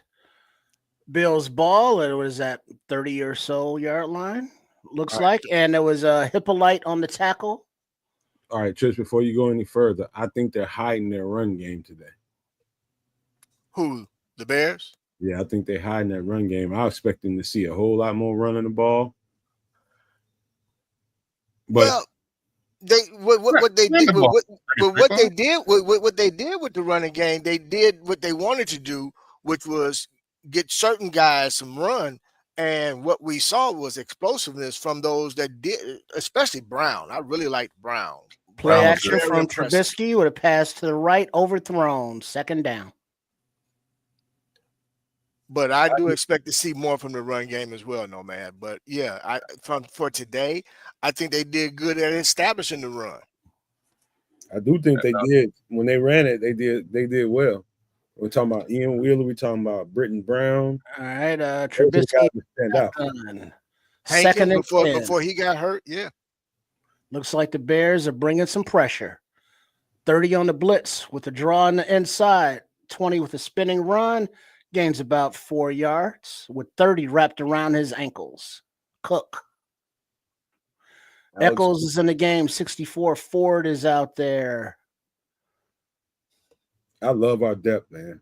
I love our depth. Like I felt like all off season. This is showing up. It's not on paper no more. I'm seeing it on the field. Let's see, 59 Chroma. 92 Hardy. All right, Trubisky in the shotgun, empty backfield. Pass to the left, incomplete, and he's throwing, like Bishop said, to who we know he throws to. No fucking body. House. Oh man, save the 2018, man. And you know what? He was trying to be nice to Chicago. He was trying to be nice to Chicago this week. People can't help but to kick him in the dick right about now. Excuse my language. He was. I mean, either they were on two separate pages or he saw a ghost. But either way, neither one. The ghost didn't catch the football, and they weren't on the same page. So J.P. Richardson back for the punt return as he returns it up to about the 27-yard line. Hey, Bishop. No matter what Trubisky does, he'll always be remembered as the guy that was drafted before Patrick Mahomes. There's no in this shit. No. And Ryan Pace will always be remembered as the guy who picked Mitch Trubisky over Patrick Mahomes. How he still has a job in the NFL baffles me. It trips Wait me a minute. And Pace will be remembered for trading up to take draft. A one spot. He's like, how much y'all want to come up one spot? Make it even worse. Just sprinkle some extra. Hey, Bishop, I ain't gonna lie to you. My family, I think that's the day my family came apart. That we had diehard Bears fans like 40 years before me that start burning fucking Bears merchandise, Bears jerseys, Bears shirts. I mean, they was burning. They called me, and I was just like, "What the fuck?" I didn't even know what was going on. I turned it on. I was just like, "What?" There was like a collective, from like 150 million people. Like, what? Bruh, I know so many former Bears fans, man, that went north and put on the green and gold. Man, was like, we're done. FGB. And the green and yellow, and they've been done ever since, man. So I hate to say it, man. Look, I'm gonna be honest. I wanted to kick the TV that night because I didn't know what the hell was going on, boss. I went on. First, I was like, Mitch, who? That's what everybody was saying. They drafted who over what? No, wait, what's North Carolina? Hey, dude, you talking about a person that wasn't even paying any attention to the draft, the players, none of that stuff. And I turned it on. I knew, your general stuff. I seen them play in college, but I wasn't studying them like I'm doing now. I turned that shit on, and I saw that they moved up. When they moved up, you expected something else, and they drafted who? From where? I was mad, and I couldn't. My phone would not shut up all night long. It was like, cuz I'm done with this. This is my family, cuz I'm done with it. I'm done with them. I'm through with them. My whole family became fractured after that. And they still like that. Look, hey, no, man. One of my dearest friends, man, who is he's from Cleveland. So he's a diehard Cleveland Browns fan. Clowned me so bad, bro. He was like, dude, why would y'all draft somebody who played high school football in the state of Ohio and no school in the state of Ohio offered him? He had to go to North Carolina. As the Bears run Brown off the right side, a little dive for a gain of 4. All right, let's check Brown again. Yeah, Brown is in at running back, 78 at right tackle, 63 Glazier at right guard. Keep moving them feet. We got Walker out there at wide receiver, 86 in at tight end. Let's see another play action pass, and there's pressure. The ball gets away to 38, incomplete. After some in-your-face pressure to number 17. Is that still Tyson Bagent? It is. It is. But the thing about this here little situation is most of the skill players are gone. I don't see LB3 out there. I don't see even Tyler Scott ain't out there. I don't see Mo Alexander out there. I don't know who's receiving. You got Jahdae Walker, Alexander. Oh, Mo's out there? Okay. Yeah. So you got Bajan in the shotgun, Brown to his right. Let's see, plenty of time in the pocket as he looks the field. Nobody's open. Quick pass out to the right, incomplete. Number 86, Wilson. 4th and 6. Yeah. Tyson looked pissed off. He got to be out there playing with all these motherfuckers. Look at this offensive line, though. Okay, you guys. He looks pissed. He should be because he got to play with like the third stringers now. That's a catch. Oh no. No, Yeah, he had like 8 seconds to throw. Just wasn't nobody open. Yeah, plenty of time. Oh snap! They got Bosa. Yeah, they do. Oh, Karan's out there holding shit down. I'm just telling you. Punt goes down to the 10-yard line from Taylor. And a By the little way, return up to the 25 as he's met there by, looks like, J.P. Richardson. Bosa ain't the same Bosa he once Bosa. Oh, Don just busted up in here, huh? Oh, here we go. Hey, what's new, This is the pussycat? Bears Super Bowl. Whoa. I know What's you're new, not talking, pussycat? Don. I know you are not talking. Whoa. Didn't y'all just get beat up by the Dolphins? Yeah, y'all got y'all ass whooped. Y'all got y'all ass moved by people we dominated, man. What you talking about? We just beat up the Dolphins. We beat them up so bad that they was crying about practice. Yeah. Practice. Y'all got y'all ass whooped. Practice.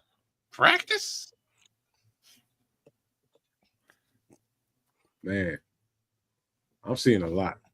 I'm seeing so much. I am seeing so much. You know, I'm still trying to figure out. Take it easy, man. Take it easy. Man. I'm still trying to figure out. Help me figure this out, guys. Since Don Burr is in the chat, Don, maybe you can tell me this. Oh, what is Himalayan blue? Help me with that. Is it Himalayan or is it Hawaiian? Himalayan. Help me out with that, kids. Himalayan blue. What is that? What is that? A new slang term for some street? No, no. Himalayan blue is the color of the lions. That's the color. Himalayan blue. What that is? Himalayan. You tell me. I've heard of Himalayan The salt. Himalayas is a mountain in Is it blue? Is it blue? Is it blue or is it pink? Which is it? Eurasia, if you will. They're about to take a step back. That's all I know. About to take a huge step back. They're going to look very regular like Detroit has always looked in my lifetime. I'm They're confident. gonna look good the first 8 games like they used to until everybody figured them out, and then the last 8 to 9 games during the season they're gonna look like caca. I'm just saying, note to the word to the wise. Be careful drafting Amon-Ra St. Brown in fantasy football this season. Oh yeah, they're gonna be on him. The running backs, David Montgomery, about at that stage, he about to start breaking down. Well, I won't say any of that. I ain't trying to jinx him, but I'm just saying he's at that stage for a running back when they start breaking down. All right, we got the Bills 1st and 10. We got Hardy. We got number 64 out there on defense. We got number 93 that just missed the tackle off of a little run to the left, and he scatters up the sidelines for a nice little gain. 1st down, Bills.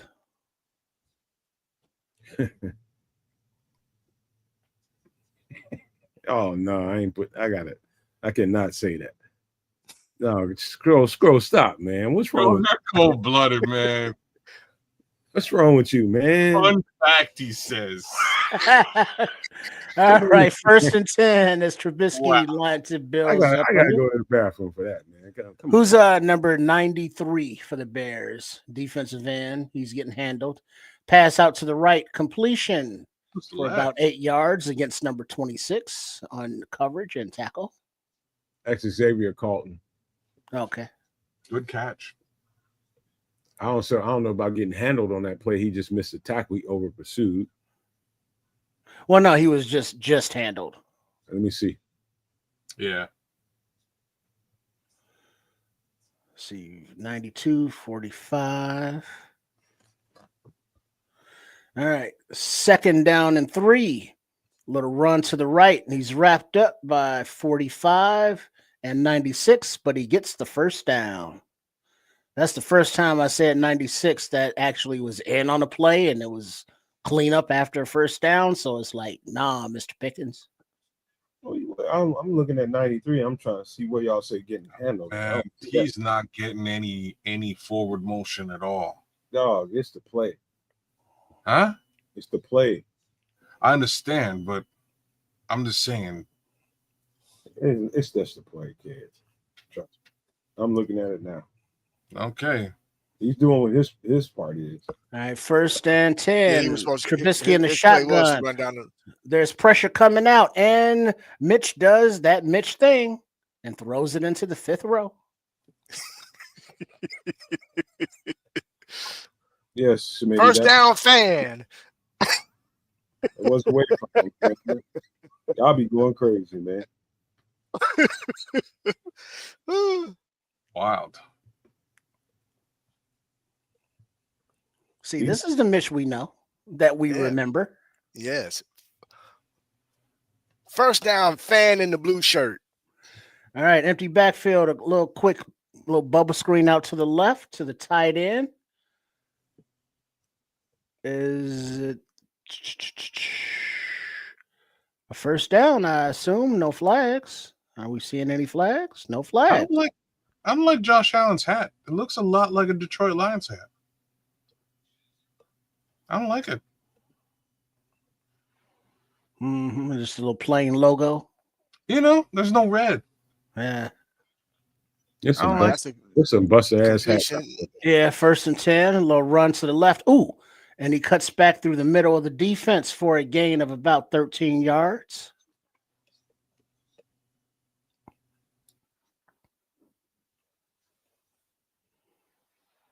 Such a plain hat. Oh. Who got burned there?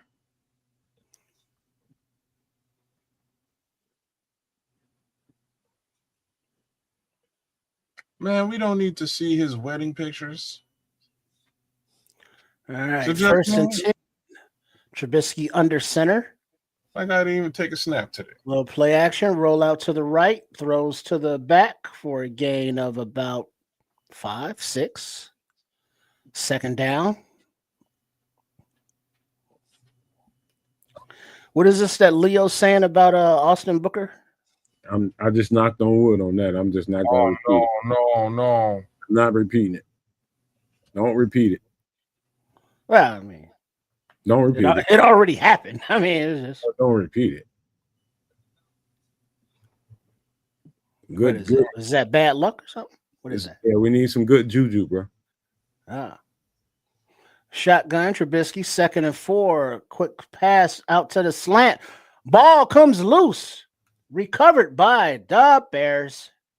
The aforementioned Mr. Carlton falls on the loose ball after it's knocked out by one of the DBs. Oh, no, I'm sorry. Knocked out by a linebacker. Oh, snap. That's number 45. That's Amen. Hey. Yo, that's my guy. We got Perry out there, number 21, also in the secondary. I'm about to see it right now. Oh, look at that peanut punch. Amen Agbag Bamiga. Hey, man. Peanut punch being worn by somebody wearing Gary Fensick's number. Hey, that's the best thing he can do because he got the shit beat out of him. Hallelujah. That's the best thing he could have did because he got the shit whooped out of him at the line of scrimmage. Who, Amen? Oh, yeah. That running back beat the shit out of him. You mean on the previous play? Getting off the line of scrimmage and getting open, he just left him. Huh. That's a great play, though. Got caught with his feet standing still on his feet, Mm-hmm. on toes. Stuck in the mud. Flat-footed. Yep. Stuck in the mud, and he got on that. He got right up in that motherfucker and made a play. That's that shit that coaches just like, oh, that's what I'm talking about, man. No, you got beat. Get to the ball and get it out. You know you got beat. Now go get it out. That's redemption. By Bob Marley. You ever heard that song? Redemption song. One of the most These songs of freedom is all I ever had. I'm familiar with that one. That's a beautiful song if I ever heard one. It's a whole lot of nothing, but what he's saying in there is beautiful. I mean, it's a whole lot of nothing. I mean, just what do you mean? A whole lot of nothing. It's not anything musically, is what I'm saying. It's an acoustic song, bro. Yeah, it's simple. It's That's why I say it's not anything musically, you asshole. Well, but a whole lot of nothing. How are you calling me the asshole? And you're saying the Bob Marley, the legendary Bob Marley's talking about Sonic. I'm talking about sonically, kid. Sonically, it doesn't sound like anything. And I'm the asshole. All right. Yeah, you asshole. Okay. All right. You big asshole. Right. But all right. Austin Reed checks in at quarterback for the Bears with 2:11 remaining in the third quarter. 31-0 is the score. And let's see, joining him, it looks like I can't see any of these numbers for the offense, so we'll go as we go. But Austin is under center, Wheeler in the backfield, lone running back, play action to the left, and a quick release to number 83, Torrey for a completion, about 12-yard gain, first down. Here we go, Mr. Reed. Mr. Reed has entered the chat. Oh, quick release for a first down. All right. Reed under center. Tight end in motion to the right. Wheeler in the backfield by himself. And it is Wheeler with a run to the right. A little stutter behind his block as he picks up about 6 yards. Second down and 4. I think we need to keep Austin Reed, man. He would know what's going on in Minnesota just for sake. I think he's still a practice squad candidate. I'm not saying we need to play him. I'm just saying he might know because he went to Minnesota last year and he'd have a good understanding of what Kevin O'Connell's got up his sleeve. Second and 4, Reed in the shotgun. Wheeler to his right. Balls away to number 26, J.P. Richardson for the first down. Where's your guy, Nomad? Let's see, Miles, Glazier, Stromberg, 74 and 72 are offensive linemen. All I heard was no, man. What happened? J.P. Richardson made a catch. First down. Was it a decent one? Yeah, moved sticks. In traffic. He's a little Julie Edelman. Oh man, we must be doing good. They got our offensive lineman on bobbleheads. All right, you got Reed under center with the offset eye behind him, and there's a run to the right to Wheeler behind the fullback / tight end, and he runs to the right, stretches it out about a gain of 1 yard as he's banged out of bounds. 2nd and 8, gain of 2 yards. Excuse me.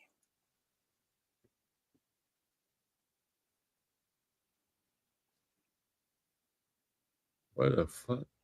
Oh, that's Joshua Miles. I can see who's going to get cut here. Who? Oh, it's some dudes, unfortunately, man. It happens. Like they're going to cut the 90-man roster. They're going to cut about 40 people. Yeah, there's going to be a few. You know what I mean? There's a couple guys who are going to go. Who are you talking about? This part of the game should tell you a bunch. Well, who are you talking about? Well, I know this part of the game, I'm seeing Zach Pickens out there barely doing anything. There's one. Oh, see, Trips, you be making some broad statements. Let me see what's that. That was very specific. I said a name. I said a comment.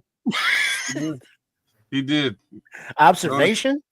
Notice you kind of avoided saying any of that about us. If you don't get cut, I don't want to hear your shit all year. Trips. But have you seen anything from him today showing up? Yes. Very early in the game. What did you see? Getting upfield. Getting upfield. That's what coaches are looking at. Are you doing your job? Getting upfield. Are you moving the line of scrimmage? I saw that very early. There's somebody in the chat. I believe it was, I almost said a name, but I don't want to say it because I'm not sure. But it was somebody else that noticed that too while we was watching this game. Might have been Paul Rodriguez. It might have been him. Might have been Smitty. I can't remember. But somebody was definitely noticing that too. So we're watching the game live, so you're not going to see everything, bro. Since we're on commercial, Andre Bryan asked the question of the day. And I know you said that you can kind of see what they're doing with Tyson Bagent. This is what I see that they're doing with Tyson Bagent. Does Ryan Poles cash in on Tyson Bagent and get draft capital? We're not in that scenario. What do you mean? That means Tyson Bagent still ain't worth a whole lot of shit as far as draft capital goes. Two, we need a quality backup. And I'm with making sure we got quality behind Caleb Williams because you never know what's going to happen. Why in the fuck would you do anything with that guy? Why? You ain't going to get nothing but fucking penny candy for him. Well, considering you got the candy for free and somebody's willing to potentially give you like some Reese's, I ain't saying Reese's is the greatest candy, but Reese's nonetheless. You know what I'm saying? Reese's nonetheless. You might get some Reese's. Reed with a handoff to the right to Wheeler for a gain of about 8 yards. Hey, Third Bishop, down, 2. Chris is always trying to see what he can get for a lint in his pocket. How much can I I'm get? listening to him, man. I'm listening to him. He ain't worth shit, but to nobody but the Bears right now. But here's where you're wrong. Kids the broke. There's teams who don't have viable quarterbacks right now in the NFL. Kids who?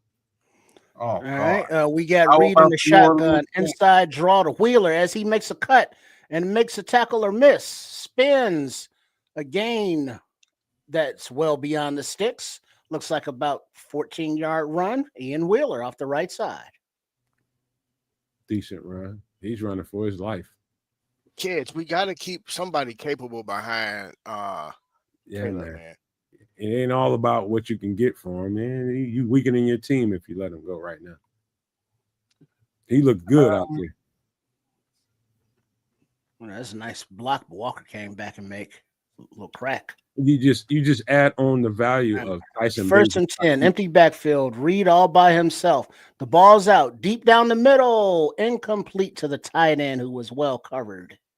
2nd and 10.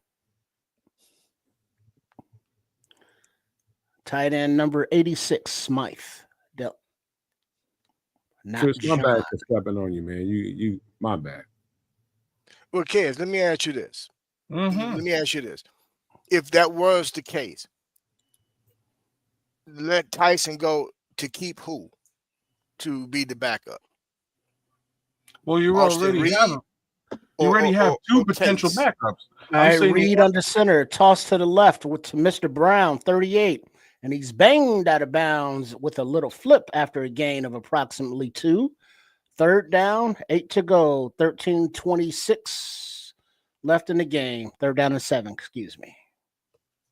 I'm saying you got both Austin Reed and Case Keenum. You have 2. Now, I'm not saying that either one of them are better than Tyson Bagent. It's not what I'm saying here. I am saying that Tyson Bagent's contract with us more or less ends at this season, and we get nothing from him. Reed and shotgun, 3rd and 7. 38 Brown in the backfield. Ball release over the middle.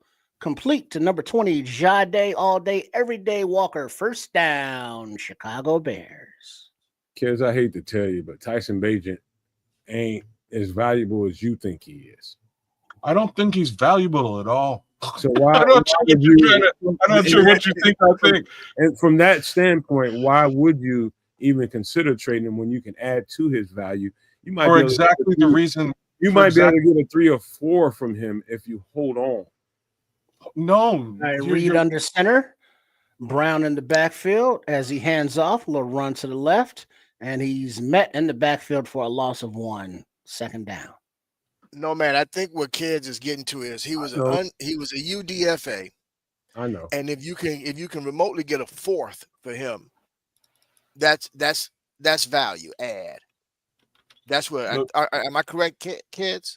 That's what I'm saying. The other piece to this is that his contract with us ends soon, right? So just like I've been saying with Braxton Jones, it's going to get to the point where either he's a free agent and he walks and he goes someplace else and we get nothing for the development of Tyson Bagent, or we have to re-sign Tyson Bagent at a Reed in the shotgun.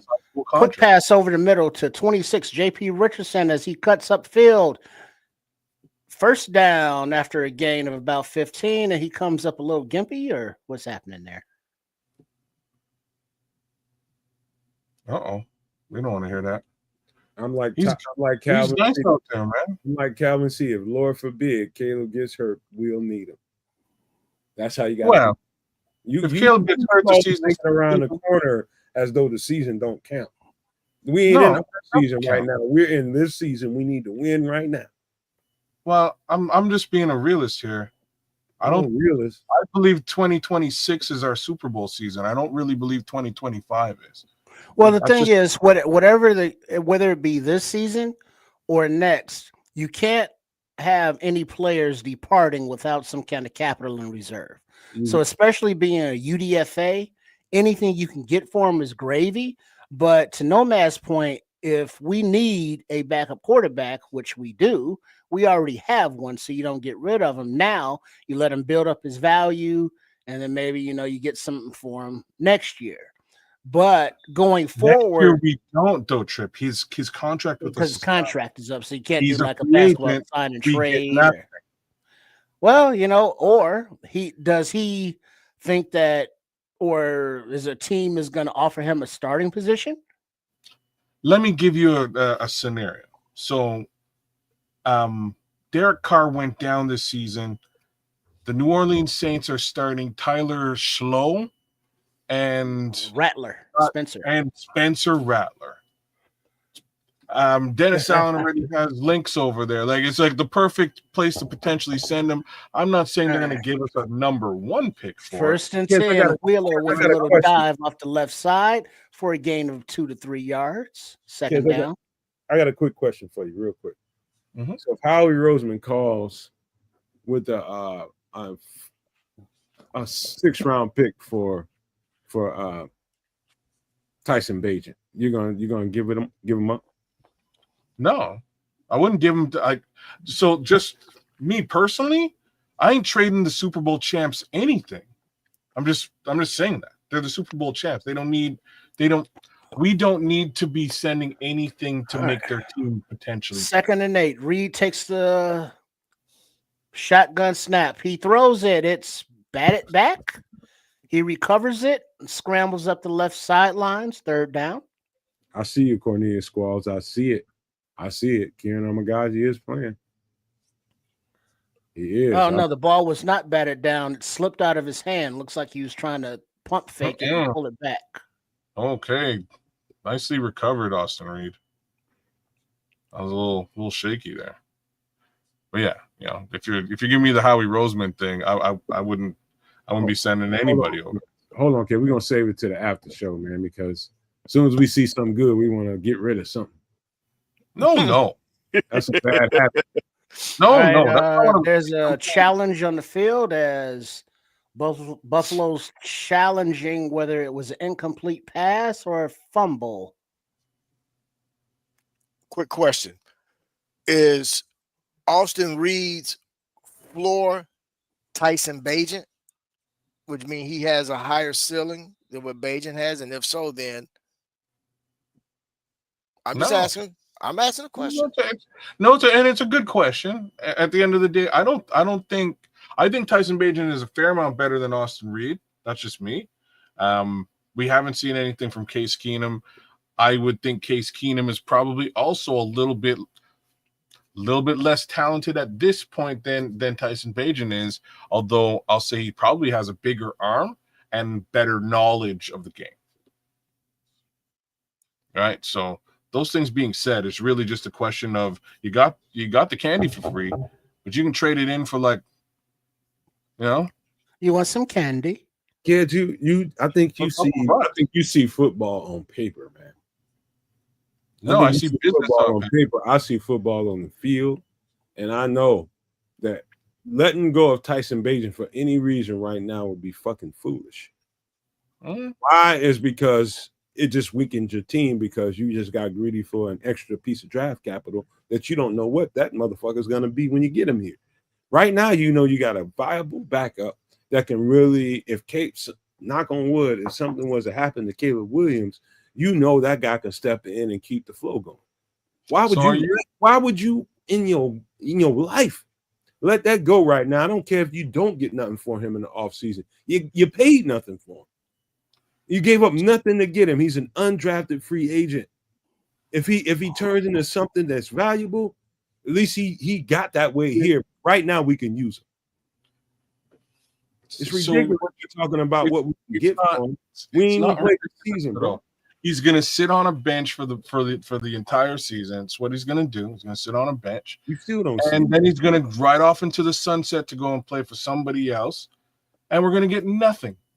You see it on paper. I'm talking about the real actual season. What happens in week 3 if Caleb, on paper Tyson Bagent sits on the bench for the season? And we're sitting there at 2-0, getting ready to be 3-0, and he steps in the game and keeps the flow going. I'm talking about wins and losses. I'm talking about draft capital. Fuck draft capital. Draft capital gets wins and losses. That's how you get Super Bowls. That's how you win Super Bowls with players. High caliber players. I'm gonna quit getting suing kids right now. All right, they're gonna call it they want it to be called an incomplete pass, but they are not. They're calling it a fumble recovery, so he can advance it. 3rd down and 4, 9 minutes, 40 seconds remaining in the 4th quarter. That's a good call. All right. We got Reed in shotgun. Wheeler to his right in the backfield. A little inside handoff to Wheeler as he cuts up the middle. Touchdown. Ian Wheeler, Chicago Bears.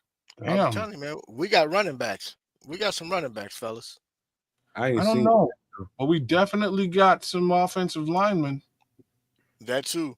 But we got some running backs, fellas. Maybe we got a running back, maybe. Ian Wheeler looked nice in that little juke, that little cutback. And now something that Smitty Q is saying, I would actually just say, hey, let's go ahead and sign you, Mr. Tyson Bagent, to a contract for a few $1 million for a few years, to stay on this team. You can compete for number 1, but more than likely you're the number 1 backup. Would you like to stay? That's what good teams do, man. And if I'm Tyson Bagent, where do I sign? Really? So I don't know if you guys have listened to any of his interviews. I know he wants to compete. Yeah, he wants to compete. If you've listened to even a single Tyson Bagent interview, he's screaming that he wants to start for an NFL team. He wants to compete for a starting job. That's the only thing he said since he's been here.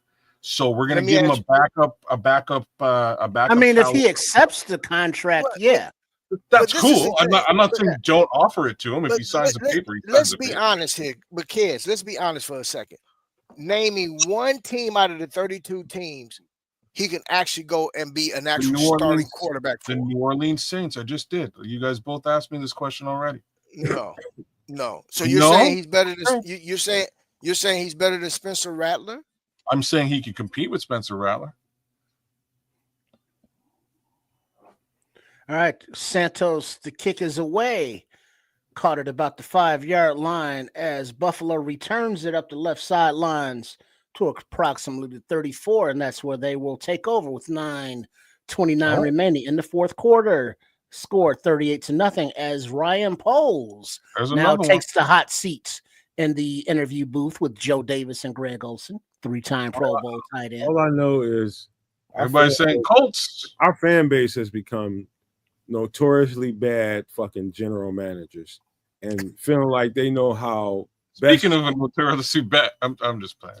I'm just saying, feeling like they know best on what to do with this personnel. I mean, Right. I want to. Buffalo hands off with a run to the left, and he cuts back up the middle for a gain of 11.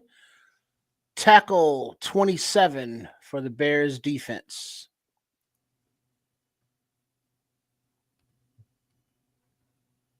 Y'all, you so far ahead of me, man. My bad. I need to be quiet so they'll be quiet, man. I'm talking too much. All right. As we come up to the line, 1st and 10, Buffalo under center. Play action to the left. A little rollout to the right and a little toss or throw. And he beats number 38 for the Bears for the first down. Hayes. Cook are on the field. Garner, Perry, Walker, Hardy, Ford for the Bears defense. Can we check to see if we've ever scored 38 points in a preseason game, please? Look at those twins on the sideline. Which one is Jonah Jackson? Which one's down there right? Quick, tell me which one. All right. So the one with the hat is Jonah Jackson. All right, Bills, a little quick run to the left for a gain of about 8 or so, down to the 2-yard line.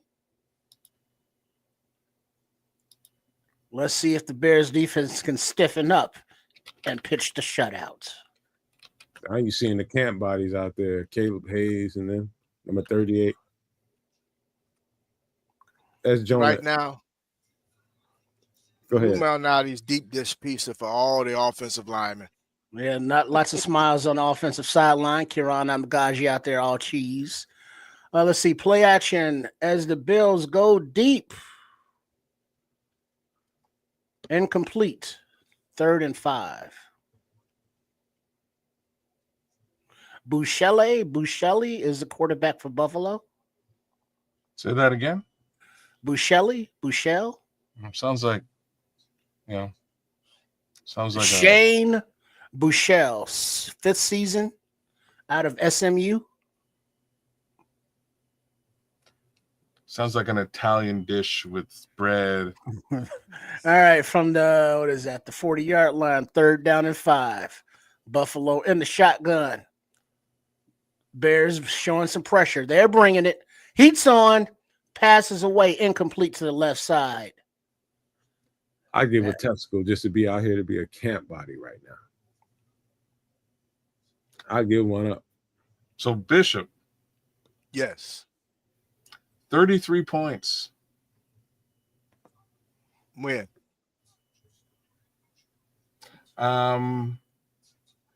2024, actually.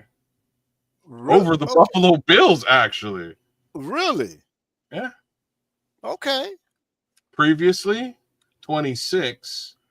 Let's see. 4th and 5. The Bears are bringing both the safeties. Ball is out to the right side, floated up, overthrown. 38 in coverage. Turnover on downs as the Bears continue to pitch a shutout. I follow some Bills podcasters because I'm a good person. When I go watch a show and I like their content, I hit the subscribe button.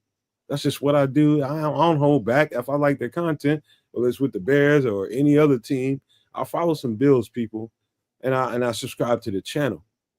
And I'm telling you right now, they're not panicking. They're not panicking because they know what they have. They're a Super Bowl caliber team. They have no reason to panic. They're not gonna go crazy about no fucking preseason game.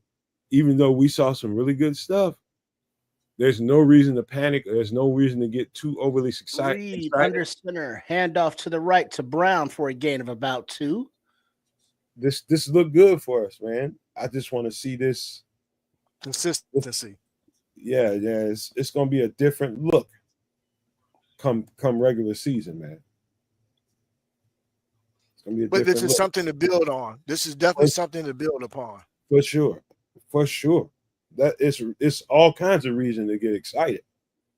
All kinds. Mhm. I'm just, as a football person, as you all are too, you got to make sure we keep it even, man. This is preseason still. All right, 2nd and 9. absolutely. Play action to the left, roll out to the right. Been a popular play all night. Reed throws it complete for the first down, and number 83, Samori Torre, for a gain of about 15.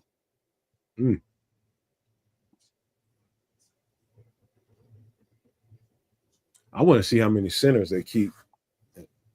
That was a nice strike. 2? No. Well, they'll probably put Stromberg on the practice squad, but I would. I might even just keep him straight up. I Ryan can't. Bates would be number 2. I can't imagine keeping more than 2 centers. All right, we got Reed under center, handoff to the right to Brown, who bounces it outside, runs over a guy partially for a gain of about 5.5 yards. 2nd down. So the reason that I would suggest you keep Stromberg as well is because odds are Bates goes next year. Contract's up. Oh, I like this. Tight ends drafted in the 1st round. Mike Ditka, 5th in 1961. Greg Olson, 31st in 2007. Colston Loveland, 10th in 2025. Hey, kids, that's a great point about Stromberg. The point you just made about Ryan Bates being out of a contract and Ricky Stromberg might be up next. That's a great point. Yeah, all right, we got a handoff to the left as Brown takes it through the hole. He's running, gain of about 15. First down, Bears. I am liking what I'm seeing from these running backs, man. I mean, Brown. They're not getting they're hitting the holes. They're decisive, man, with their cuts. They're not dancing around, man. They're keeping their feet moving. No, Richard, I have not seen Shamar out there. I think he just came back, so he may not be, game ready quite yet from that ankle sprain. As we have a play action, and then Reed rolls out to his right, throws another dart to jahdae all day, every day. Walker for a gain of 12. Move the sticks. First down, Bears. I think they're doing a really good job with these quarterbacks. I know that. Shout out to JT. What's his last name, y'all? JT Barrett. Yeah, he's doing a good job with these quarterbacks. Yes. Really good job. That was a nice pass. That might get lost in the sauce, but he's doing a good job with them. All these coaches, Bieniemy with the running backs, Randall with the wide receivers, Harris with the DBs, Rochard with the offensive line, Garrett defensive line. And I'm glad. We got a pitch toss to the right real quick. Ian Wheeler, he's tripped up for a gain of about 3. Go ahead, Bishop. That's something I think we need to talk about more too, man. I know we're always talking about the players and highlighting them because they're the ones out on the field, but we do need to start talking about the acquisitions of these coaches and coordinators that we have, man. I mean, they're doing an amazing job, and you can see the imprint on these different positions, especially the skill positions. Mm-hmm. Man, that's the truth, man. I can actually feel it watching the game, man. You can. And I know I just said quarterback, but yeah, you're right, man. It's all over the field. They're doing a really good job, man. All right, Austin Reed, 2nd and 7, checks the play at the line. Handoff to the right to Wheeler for a gain of about, 6 yards, 3rd down. Now, what does it say to you all that we're seeing Brown and Wheeler? We saw Hankins before he went out, but Travis Homer, hello.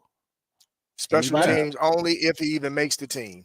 He gonna make it. He gonna be on the special. Because I think I saw Wheeler even on special teams down there as well. Travis Homer is gonna be on special teams. Trust me. All right, 3rd and 2, 13 in motion. Alexander. Now he goes back to the right side. Handoff back to Wheeler up the middle as he fights for the first down. Gain of 3. 1st and goal. Chicago Bears, 2:18 remaining in the 4th quarter. Hey, Wheeler running that motherfucker though. Yes, he is. I love it. I see sync. I see they're just I mean, I'm talking about from the offensive side of the ball. I'm seeing structure there, and it's working. That's the best thing I can say right now. Its structure is working. Oh, Homer is hurt. They're saying, okay. Shout out to all the No Maniacs. Thanks for hanging out, enjoying this prime time Bears football as the national lights are not too bright in this preseason. Nomad Network, you know, you got Kids, you got Bishop hanging out, you got Nomad, you got Triple R, the man, the myth, the legend himself calling the game. So make sure you are subscribed to mine, third person, there you go, channel, Sports Chicago Style. You got Kids at Kids the Canuck, and I know that you're already subscribed to the Nomad Network. If you're not, stop tripping and go ahead and do that. And then Bishop, where can they find you at? You can find me at CS Podcast, Chicago Sports Podcast, every Thursday night at 6 p.m. Really? And shout out to D Nice as well. Yes, sir. And keep that brother in his and keep D Nice in your prayers as well. The grandmother dealing with some health issues, so let's send some prayers out his way, please. Oh yeah, prayers up, prayers up. I'm gonna have to get with D, man. I ain't heard that.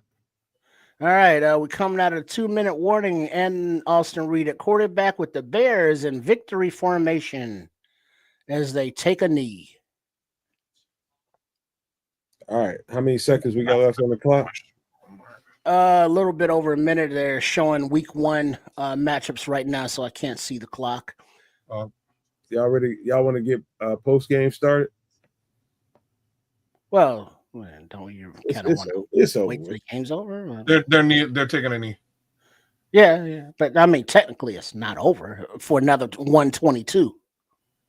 I mean, they're gonna kneel it all out the rest of the way, I guess. So it's up to y'all. We can start post game when y'all want to. Y'all want to run it all down, Coach Sale? We can do it. Yeah, 1 minute left in the game, 3rd and goal. Smiles on Coach Johnson's face and the Bears sidelines. And there's a guy crying on the Bills sideline and being consoled by a teammate. Who's crying? Hey, I just announced it. I don't know all their names. Probably got hurt. No, I mean, he's just sitting there on the bench crying. But maybe he is hurt. I don't know. You see him? Yeah, I ain't real sad. Poor fella. It's okay. Aw. Don't be. All right. And now we take the final kneel down, and the clock will tick out as the Bears will go victorious against the Buffalo Bills, 38-0. You ready for post game, Coach Sale? Let's go. Let's run it. Let's run it. Let's get it.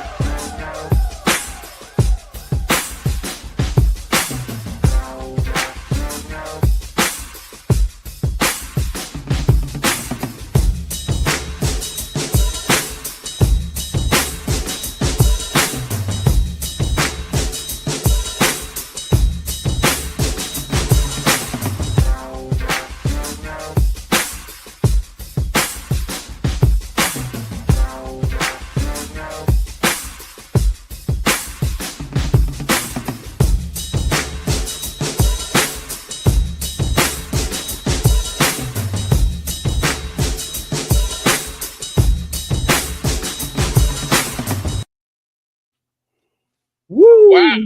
We got a victory. We got a skunk. We got a goose egg. We got a cow patty on the field. 38-0. That 0 being that cow patty. And I like it. Man, listen, man. We only got a certain amount of time before so that we can enjoy this, man. We got about, actually we only got like 4 or 5 days, if that, before we got to get right back to it. Because if you look at the calendar, we on a Friday. We got a Friday game coming up. And so we got a Friday game with the Kansas City Chiefs. So we got a certain amount of time to enjoy this win. And I know the fan base is going to go berserk. When I tell you they're going to go berserk, they're going berserk right now as we speak. I'm going to enjoy this little bit of a role that we got going on because I saw some great stuff out there. I'm not bullshitting you when I tell you I saw some great stuff on both sides of the ball. I'm talking about from the trenches all the way back from the quarterback to the running backs, the defensive line to the linebackers to the on all. This is some good football by the Chicago Bears. Some really good football. And, this is preseason. To make sure the caveat is spoken to, this is preseason. But there is a lot to build on. And I know when Ben Johnson goes to that podium, he's going to be pleased with what he saw, number one. Number two, he's going to say, hey, we still got some stuff we got to clean up. We got some work to do. We need to build on what we saw out here today. That's what he's going to say at the podium. He's going to sprinkle around a whole bunch of thank yous and who did a good job. But I'm telling you, that was a good team effort by the Chicago Bears. And I think what I heard from you all is was a response that we ain't that used to this at this point. You know what I mean? This is something new to us. 38-0 in a preseason game, but it is a preseason game. Since the Bishop is right there in front of me, he's first up on the let's just talk about it, Bishop, man. What did you see, bro? What I saw was a team that came out with confidence at the start of the game. I was most impressed with what I saw from Caleb, his decisiveness, more importantly, his accuracy on his throws. But what I really, really liked was the fact that the offensive line did what we needed them to do, which was protect him in the passing game, but more importantly, establish the run. And we were able to accomplish that. So I'm going to let kids talk about the run game. But what I saw out of Caleb was a young man that came out very determined to get started quick. And he was very determined, confident, and accurate. Kids. Yeah, he stepped away from his couple of series, smiling, cheering for himself, and I'm sure whatever he was saying to Pam Oliver was all positive things, because that's all I saw out of Caleb Williams today. I didn't see nothing really jumped out as being off color or odd or worrisome today. That offensive line looked serviceable in the NFL. It looked like a real working offensive line. And I'm not just talking about the first team. I'm also talking about the second team offensive line. Both that depth seemed to come into play, and it looked solid. Speaking of that offensive line and the depth getting to the run game, I'm going to say it like this. I don't know if we've got and hopefully his name is DeAndre Swift, who we didn't see today. We also did not see Kyle Monangai today. So hopefully those two gentlemen are really ready to step into the limelight and own something. But what I saw today was a head coach who, come hell or high water, is going to run the damn football. And I love it. Right, that's what's going to happen. The ball will be run. Somebody will tote the rock. And then what I saw was the first and the second version of that line opening up holes for that run to take place. I saw these guys getting to the second level. All of that was pretty impressive as far as I'm concerned. Not a lot of pressure either. Right, we didn't see a vast amount of pressure for any one of those quarterbacks today. So as far as an offensive go, I thought the offense was well put together, and scheming wide receivers, tight ends. This was a good. I'm just leaving it at the offense. I'll pass it around, but I thought this was a real nice showing. Hang on before you go, Trips. Before you go, I just want to say, hell of a job, Cosell, for the first time doing your play-by-play, man. That was a good job. We sucked at color commentary because we start slap fighting like we always do, but we're going to do better next time, man. If you got to do that again, that was a good job, Trips. I ain't bullshitting. Well done, sir. Yeah, appreciate it. It's just calling it like I see it, because I got that gift of gab, and I like to share it with you as I get gabalicious sometimes. But speaking of gabalicious, let's talk about head coach Ben Johnson and the madman at defensive coordinator Dennis Allen. I don't care we're up 38-0. I'm gonna blitz your ass. Ben Johnson on offense says, look, we installed 2% of our playbook. And this is all we're going to show them. And we're going to execute it, and we're going to execute it well, whether it be the little rollouts and the little runs and the play action. So you see what he's working with. And we see how limited of a look we got and how many guys are just open. And, the ball's coming out on time, and they getting the athletes the opportunity to get those runs after catches. Mm-hmm. And we saw how the defensive line is getting after it, without the blitzes all the time. So just all the way around, I'm liking what I'm seeing. And especially with the, it's like Britton Brown, he wasn't even on the squad a month ago, but he's out there running, his little heart out. Ian Wheeler coming off injury. He's out there running himself out, So the talent level is increased. The coaching smarts, acumen has increased. This team is looking like, all right, we're coming together as a team out of the rebuild with talent and depth at many positions. We still got areas to work on, and injuries hopefully aren't bad. So, we can still have that depth, but we are going in the right direction, people. Let's go. Fair enough. All right. Well, I'm going to tell you what I saw.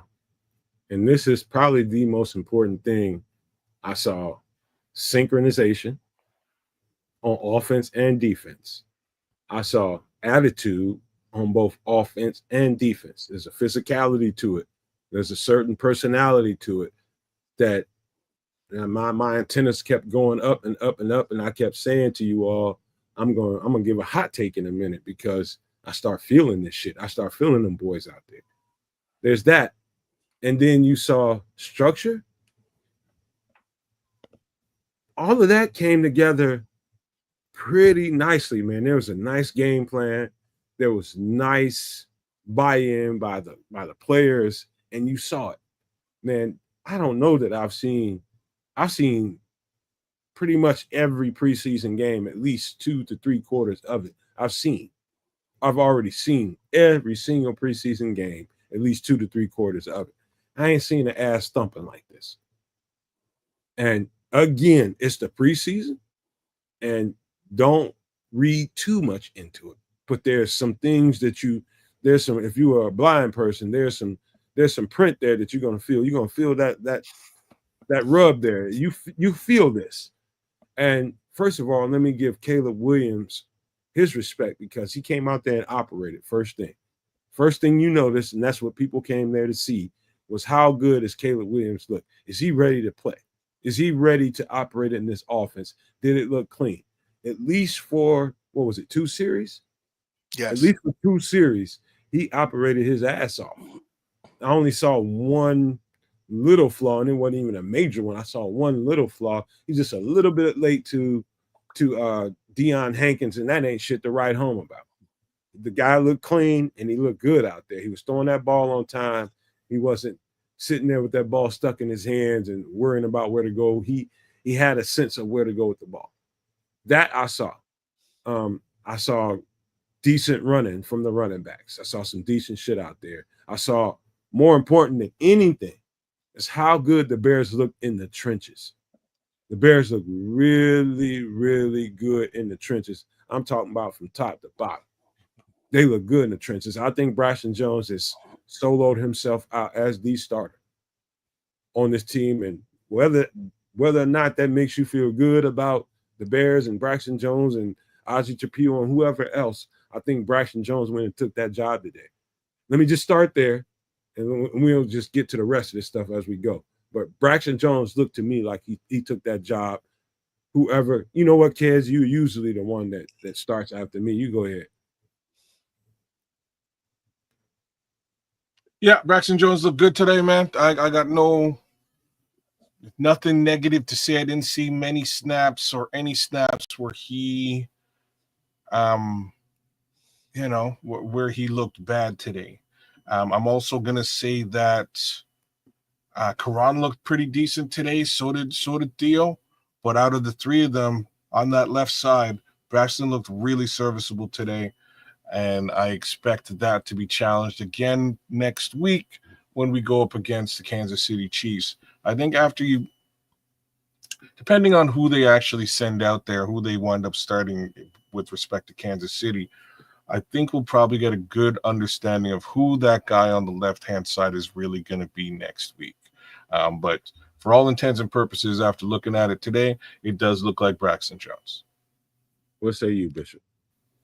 I would say this. This is something that I just thought about this when you mentioned the word synchronization. Earlier last week, all during the week, local media coverage, especially, was talking about the number of false starts that was occurring in practice and even during the joint practice. We didn't see that tonight. Not a single false start tonight. We did not see that tonight, yeah. Which means, going back to what you have said, Nomad, with regard to the coaching and their imprint on the details, we saw that tonight. Now, again, it's early, it's preseason, but what we're looking for, and we'll hopefully we'll see more of this next week, is the consistency, which means that they're stacking good days on top of good days. Yep. And if they can continue to do that, I think I feel that this offensive line will be more than serviceable for this upcoming season, can keep our QB1 clean.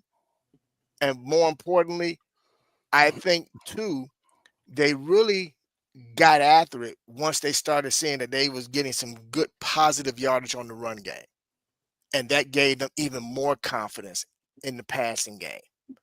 And that's all we want. That's all we're asking for. Because remember, this is still a work in progress, everybody. Mm-hmm. And tonight, this was a really good showing and something to build on. Well, sticking with the offensive line theme that Bishop was talking about, let's give a shout out to Canadian Eagle. He looked very solid at left tackle, and also a shout out to the rookie Mr. Newman, who's playing the left guard, who's playing the right guard, and who's looking good doing them both. Yes. And that second string line looked nice, man. Like you got Stromberg there at center. I was so happy to see him out there actually getting live snaps. And he was able to get them blocks up. He was able to actually successfully snap the ball, and that's the job in a nutshell. You know what I mean? Like, doing both of those two things together has seemed to be a challenging experiment here in Chicago for just about 8 years, maybe longer.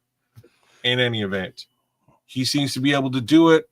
You got to develop that kid to potentially take over that backup role in a year's time once Ryan Bates' contract is in question.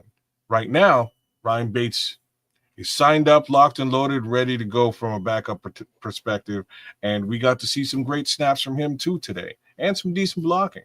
So we actually have 3 viable centers on this team. Would you believe that? It's crazy. The word is depth. We have depth, and that's been our biggest concern, man. Is depth. And the great thing is, with this depth, we didn't see a major drop off from the guys that started to the second guys, even to the third guys. So let me address that though.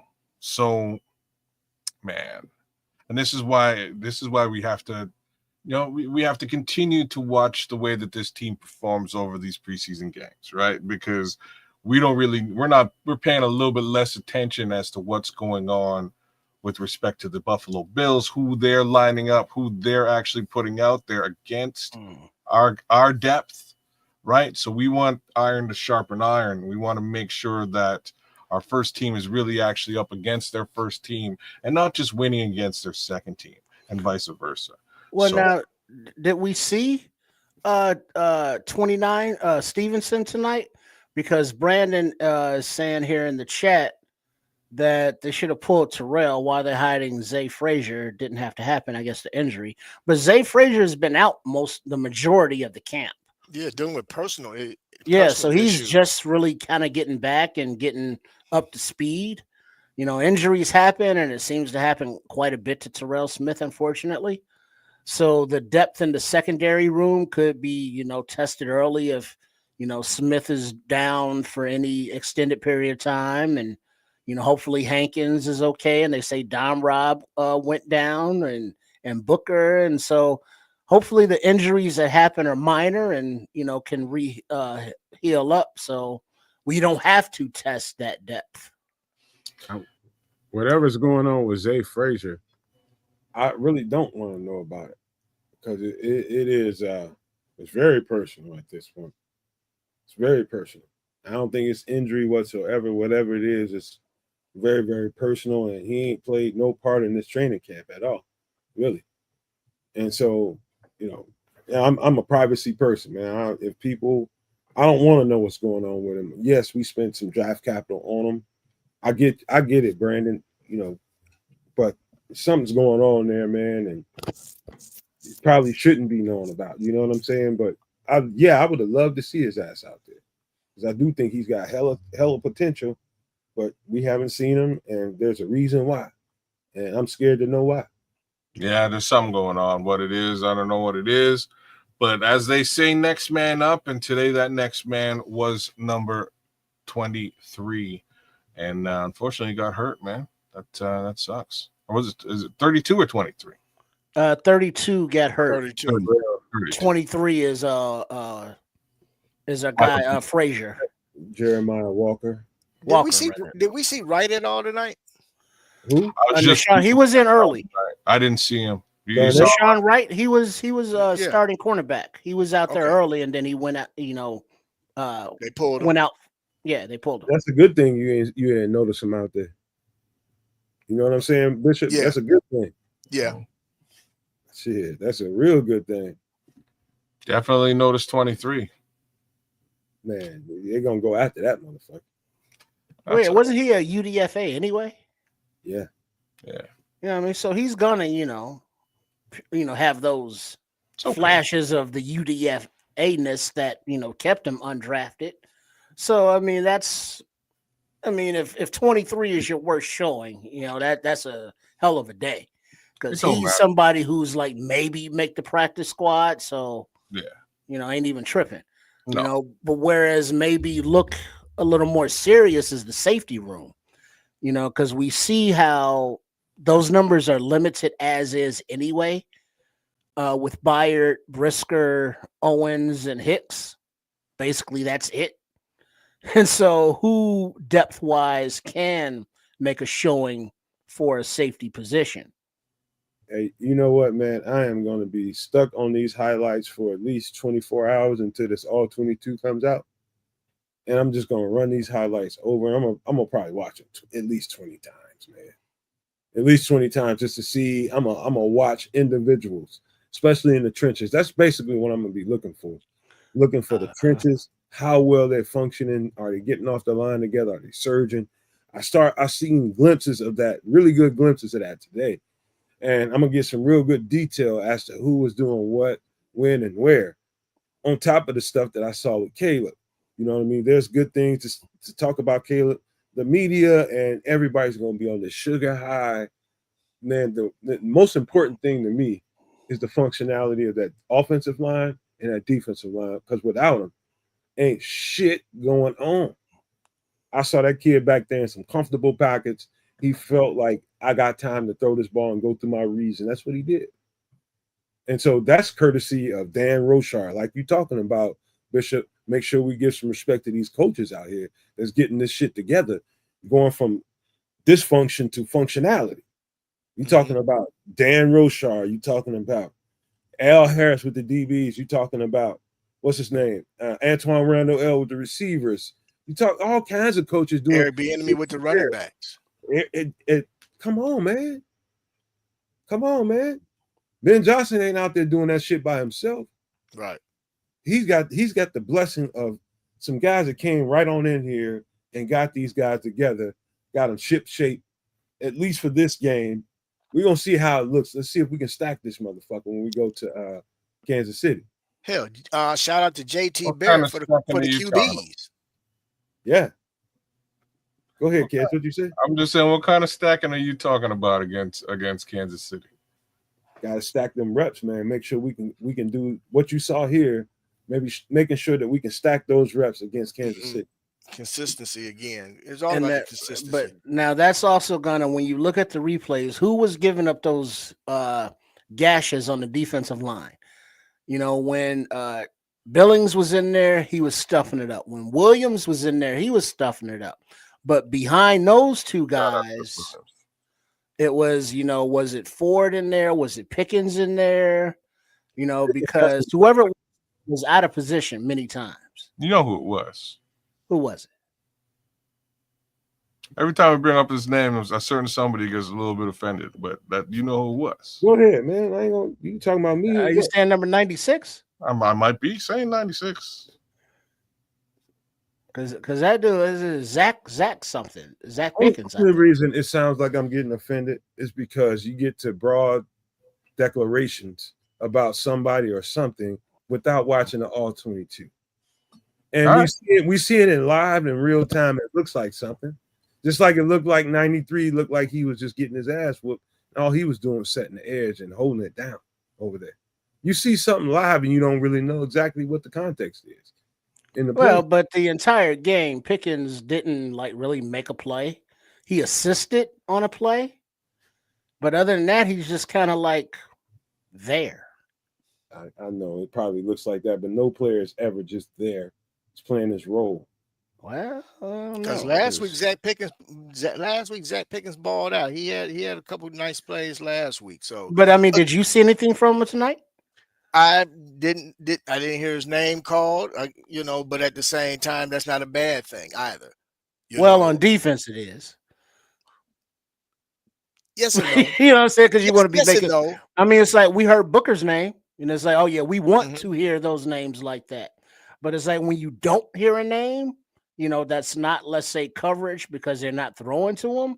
But on the defensive line, it's like, hello, you're right there in front of the ball. You're going to be able to make a play. You're going to make a play on a run or the pass. Anything. Squalls is kind of putting it in the perspective that I'm trying to come from. He says Jahdae Walker should make the team just because of the blocking, just because of his blocking.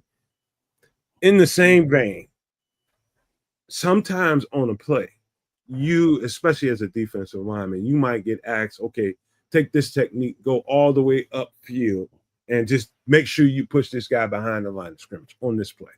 And if the player's coming by you, your job is to take this player upfield. You get what I'm saying? Your individual assignment. And so, I get all that. Yeah, we don't know what they're supposed to be doing. Stuff but that people don't see. It's not flashy, man. You're not going to see everything. Well, you got to show something. Oh man, There are things that don't always show up on the stat sheet that a guy does or is assigned to do, and I know where Nomad's getting at with regard to within the scheme of that particular play. So I get it. You know, I think you can tell a little more when you do break down the all 22 to actually see exactly what it is that they did or did not do. So let's reserve that for the breakdown of the all 22, and then come back and then be able to say, okay, this is where this person either thrived or flourished or didn't do well at all. Hey Bishop, you know what I'm trying to stop them from saying? Oh, Zach Pickens didn't do shit. He ain't worth shit. Get him off my team. They're gonna that broad declaration. It sounds like that's where we're going. And okay, well, we'll hold off that. Slow them down so they don't go all the way there. You know, it might be true, but I don't think so. Nobody's really going there. No, I'm going there. No. Once more, he's like, I was going there. So look, he's going there. Once more, there's 90 men on this team. 40 of them are gonna go. Somebody's gotta go. Everybody can't stay. Just fact. So What do you mean they might? He might go, but I'm saying what you saw on. I'm just saying somebody's got to go. Yeah. Somebody's got. You know what I mean? Somebody's got to go. So all right, check this out. If that's Ben, a question, yeah, he's gone. But that's me saying that, not everybody else. That's him saying to be determined. But for me, yeah, he's out. But Ben Johnson in the post-game presser said that Al Harris called the defense in the second half, and Declan Doyle called the offense in the first half. Well done. Ooh, well done, Declan Doyle. Very interesting. I don't Declan know about Doyle. that, I believe. Huh? But I don't know how about. I don't know. That might be true. Well, why would he lie about that? And they're trying to get people. It's a preseason game. They always setting each other up for the next job, bro. Well, they will continue to do that throughout the season and the year. But I'm just saying this is a meaningless preseason game. You might as well give these guys a shot. And if you did, cool. You're just telling people about it. Well, and they're both second half. And in regard to Declan Doyle, the fact that he didn't call any plays at all when he was in Denver, and he was brought here not necessarily to call plays either, and got an opportunity to do so tonight against a team like the Buffalo Bills, that's saying a lot. That's saying that's also saying that Ben Johnson has confidence in what this young man is providing him in the practices each and every day. Shout out to Ben Johnson for doing so, and shout out for Declan Doyle for calling a good first half. Let's see. Ben Johnson also said thoughts and prayers are with Terrell Smith, which is never good. And he also noted that Devin Duvernay had a pregame injury. Yeah, he was. But to Bishop's point, I think Declan Doyle, whenever you're offensive coordinator with a head coach who's an offensive coordinator, just like McVay, all the really good offensive coordinators out there, sometimes, after a while, if they have some success, some of those coordinators start getting looks and getting, head coaching opportunities. I think they're always trying to build up the next guy, trying to pass it down. And Declan Doyle, anytime you're an unknown coming and being alongside a known, and he's calling the plays. I'm talking about Ben Johnson. Mm-hmm. Of course you're going to try to, even if that's true, I'm glad that's true. If that's actually the case, if he gave Declan Doyle the play sheet and let him call the plays, I'm tipping my hat to Ben Johnson, because that shows some great restraint, because you got Caleb Williams in a situation in Chicago. We know the freaking stove is hot in Chicago, and people were really, really critical about Caleb Williams and them not putting Caleb Williams out there last week. People had a lot to say about that. I'm one. You know what I mean? I was upset about that because I felt like he needed to work. That's what I'm saying. And so under that pressure situation, knowing that Caleb Williams needs to go out there and look good, or it's going to be a reflection of you. If he passed that play call sheet to Declan Doyle in that moment, if that's true, I unequivocally take my hat off to Ben Johnson for that. Straight up.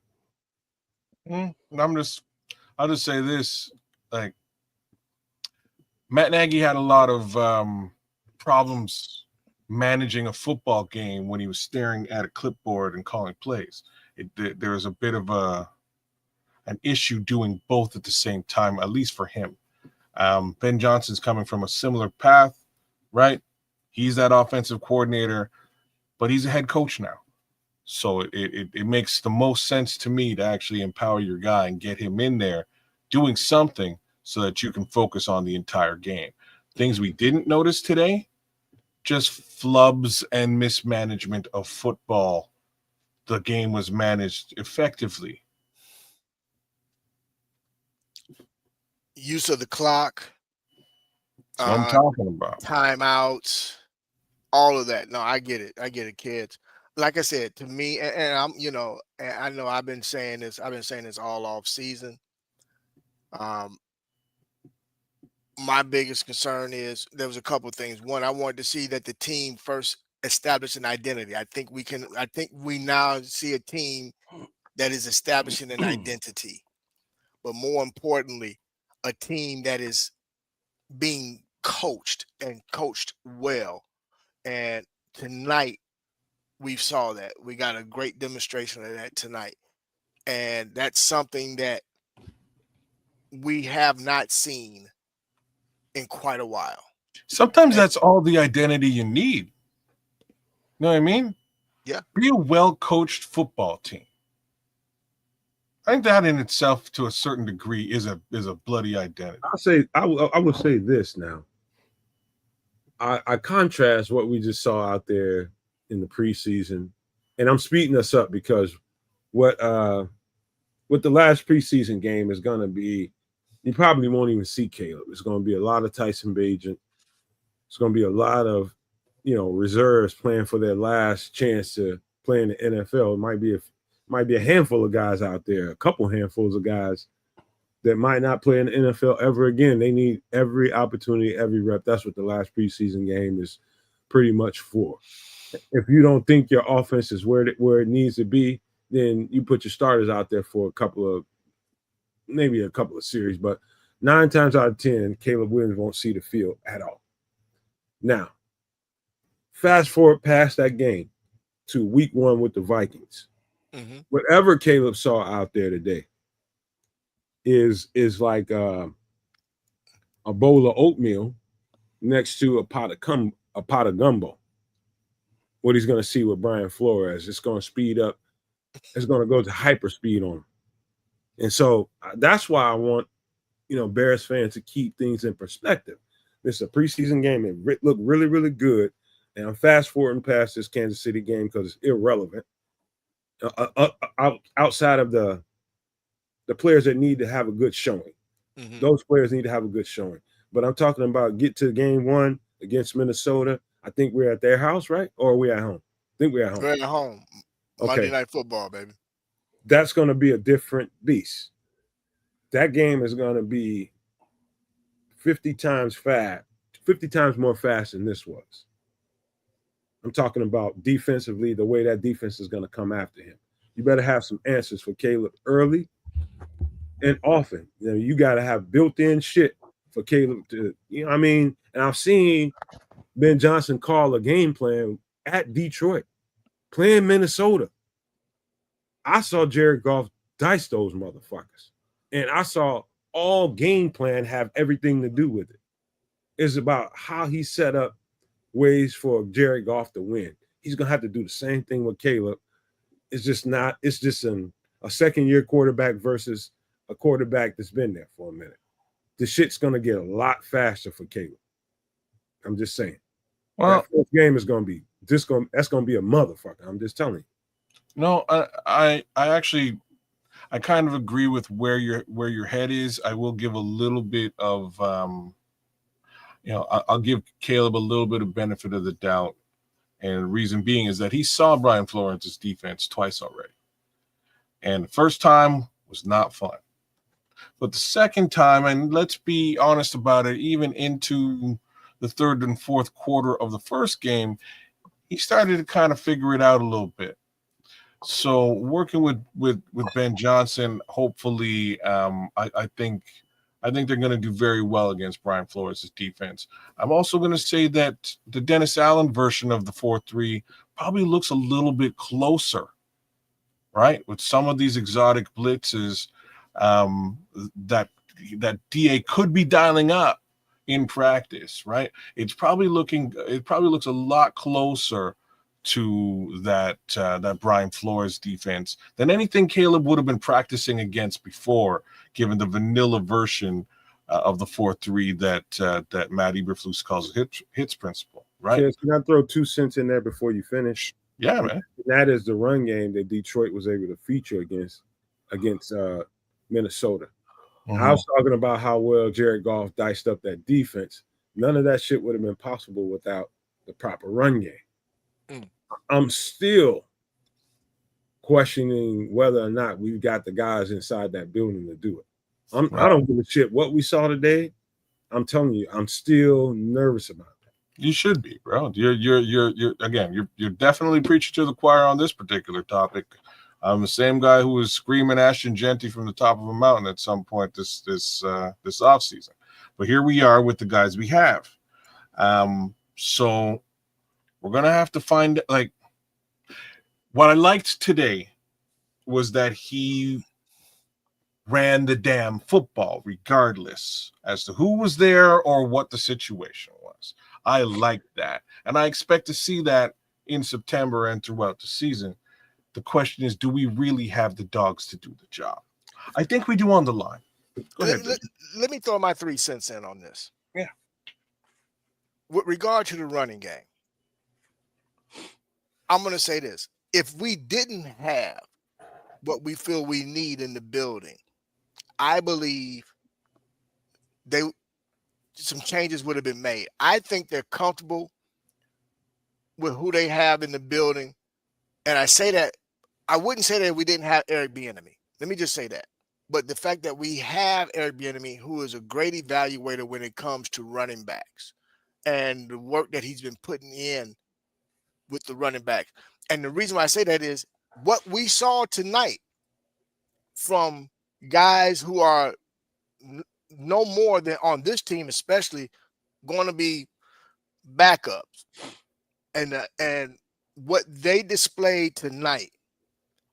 If you're going to tell me that the 2 guys that didn't play can't give you what we saw tonight, then we have a problem. But the fact that didn't play. Okay, but with that being said, Swift, I'm not concerned with Swift. I'm just being honest. I'm not concerned with Swift. And the one guy that I'm definitely not concerned with that we didn't see anything from tonight is Monangai. I've watched this kid. I like what this kid has to offer and what he brings to the table. I think we're okay in the running back room, as well as with regard to what they're going to bring us. But it all starts up front. And what we saw from our line tonight, again, we got to still continue to stack good days on top of good days. But if we can continue to get that level of production, if not better, we're gonna be fine, guys. We're gonna be fine with regard to the run game. Well, Trip, what do you think, man? Yeah, it looks like it's obviously a work in progress as they continue to build, and well, maybe this week they'll lock in if it's Braxton, solidified his left tackle starting role so they can, have that going forward. And we saw the holes open tonight. There weren't, tricks or gimmicks. It was like, all right, let's line up and run the ball. And the running backs, Brown and Wheeler, and even Hankins before he went out, they show good vision. It's like, oh, that's not there. Let me, use my quick feet and, go around it. But they weren't dancing. They were adjusting and then hitting the holes and getting upfield. Yes. And they were moving the ball nicely and running hard, running tough, and, showing ball security. They didn't, really have a lot of swing passes or any running back run plays, but they, ran enough that the play action and the rollouts worked. And they were able to, be successful, not taking huge trunk plays, but just taking little short dump offs and letting athletes do their thing.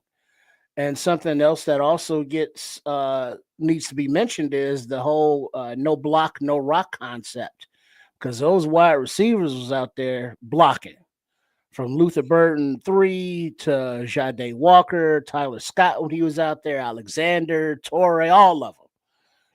When the play call was called and they had to put a hat on a hat, those receivers were putting hats on hats. And so, Randall L and the whole scheme and just the mentality of toughness, execution, doing your job, we're seeing that now on the field. It's still early, but we're seeing the coaching matter. What, something, man? I'm glad you took it there. And I'm gonna try to bring together what everybody said and put it in my own words. And I saw the physicality for real. And I always learn more when I look at the all 22. I'm gonna see some specific stuff. I mean, some things that we might not have noticed during the game. When you're watching a live contest like that, no way you can see everything that's going on, and you can probably mischaracterize some things. I'm guilty of it too. When I review this shit, I know for a fact that I'm going to see a more physical team. I'm going to see the team that got more push on both sides of the ball, and that's something you hang your hat on. That's what Ben Johnson came in here to do, was establish that on the offensive side of the ball, bring a defensive coordinator in that would make sure that he emphasized that in the first place anyway. And that's what I saw live. I know I'm going to be over the moon by the time I get to the all 22, because if I see that in the brief little skirmishes you see on the field during the play, I know I'm going to see it big time on all 22. This is going to be a good looking all 22 for us, man. You're going to see videos coming out of the woodworks for different players individually.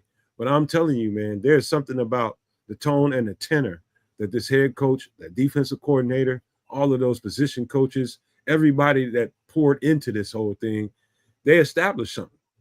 And I know you can you guys tell me this? Did you guys not feel that flow? And did you not feel that swag that started to develop after they started kicking these dudes' ass? Did you guys not feel that?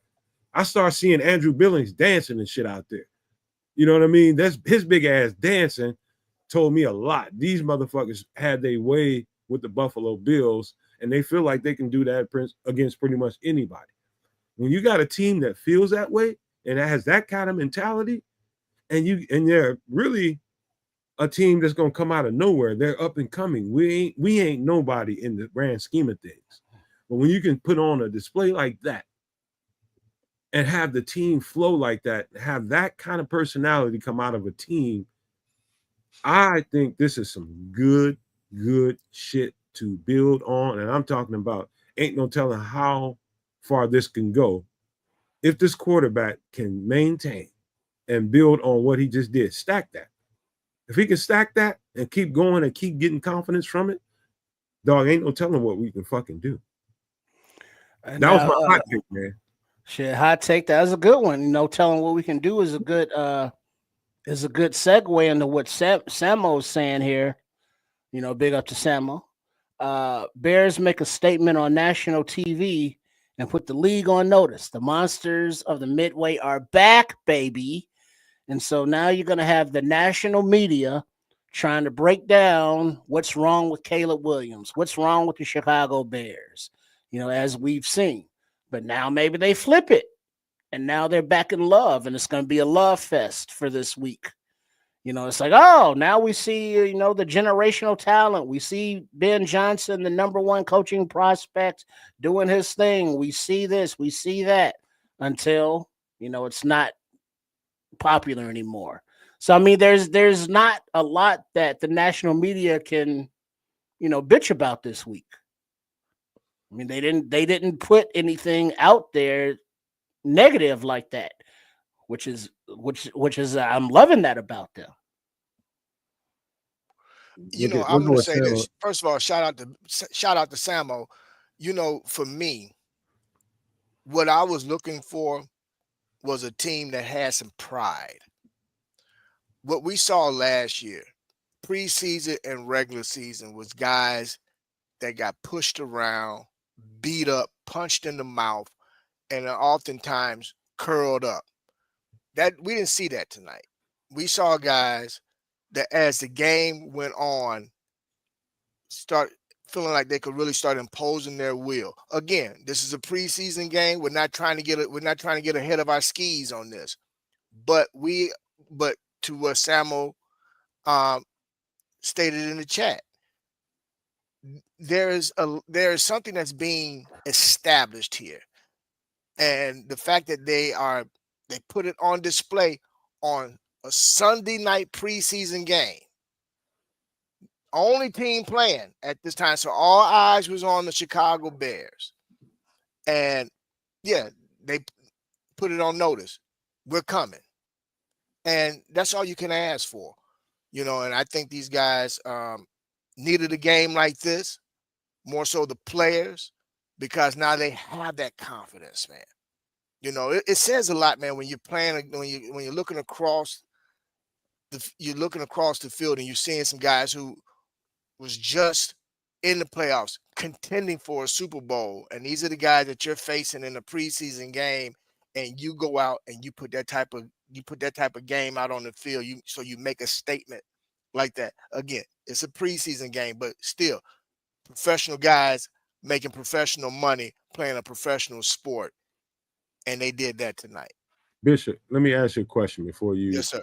pass it to kids. Did you notice that, to me, it felt like it was built-in wins for Caleb Williams? If they come out in zone or in a particular kind of zone, using that motherfucker right down the seam to the tight end, because it's going to be an opening. You just got to layer that motherfucker right over the top and hit the tight ends. I saw that a couple times during a couple of series. He hit, I think, Cole Kmet the first time. I think it was Colston Loveland on another time. That was built in. I think that's a Ben Johnson staple. You attack the weakness of any defenses in the middle. So if you see zone coverage, you check out of whatever we call, and you make the play. And that play was right down the middle, seam route, zing it in there. That's what I saw. Caleb Williams went to the line of scrimmage, and he went to the two hands on the head. That's basically a can. Basically, go get to where you need to go to. I'm going here because I see a look that I like. And Cole Kmet and Colston Loveland knew that they were hot. And so they ran that route with conviction, and he threw that ball with conviction because he knew it was there. I saw Ben Johnson knowing that the key to any good offense is being willing to attack the middle of it, the middle of the defense. I saw that. Did you notice that, Bishop? I did notice that, but to add to that, by doing that, what he also did was he helped his quarterback develop and build his confidence, get him going early, get him going quickly, to where now he's moving, he's confident, he's on top of things, and you need that in a young quarterback, So yes, he did all those things, but again, that's having somebody that knows how to call plays, but know what he's looking at and able to get in that headset and tell him, hey, this is what I'm seeing. If this happens, do this. And that was done, So Colston Loveland, let's talk about that for a moment. On 2 plays, that was the case. And each time it was on the money, So now you have your quarterback who is now in a rhythm. And one thing, even with last year, one thing we noticed with Caleb, once he gets into a rhythm and get that confidence going, it's hard to slow that young man down. So shout out to Ben Johnson, man. Heck of a game. Y'all want to see a dope ass play real quick? What you got? Let me see my screen. Hold on. Let me stop this screen first of all. All right. Damn, how do I do this? All right. Hold on. Let me share.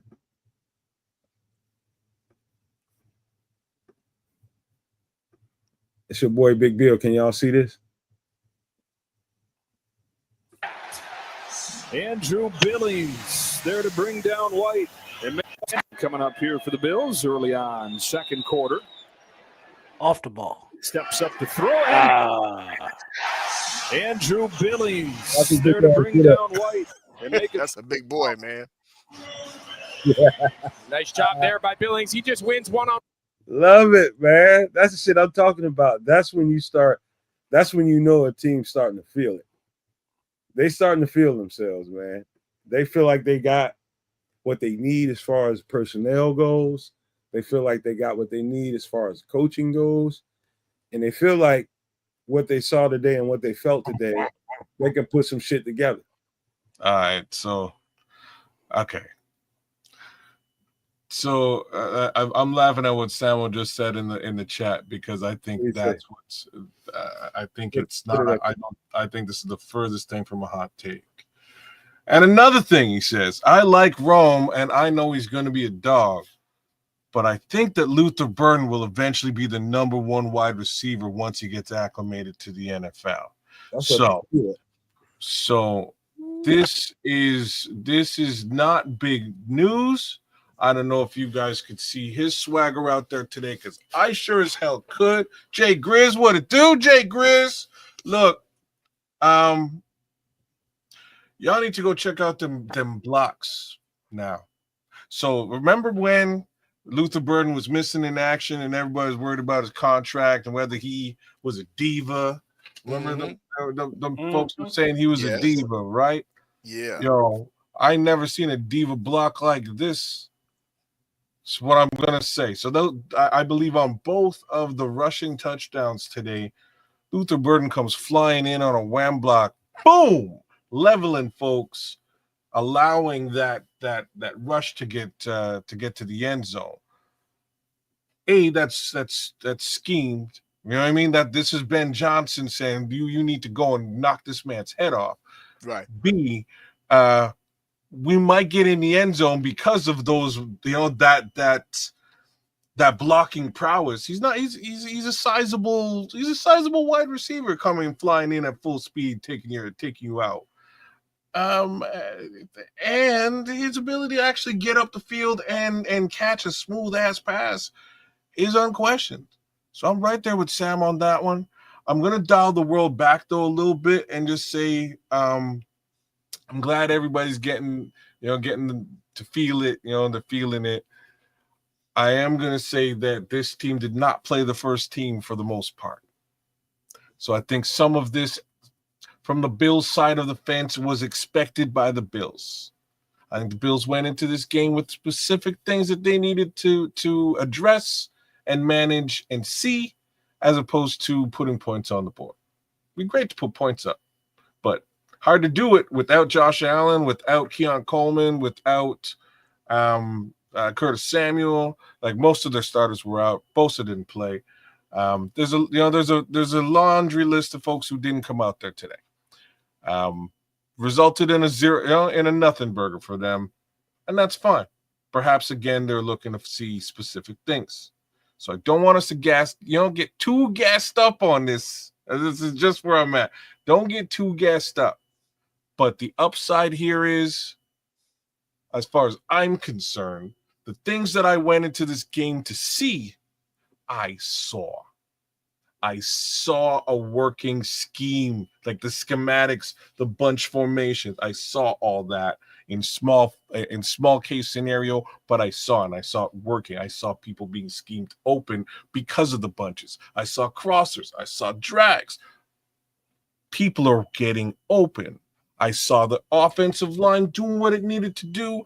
And on the flip side of this, I saw a quarterback who looked like he could hit open receivers because receivers were open.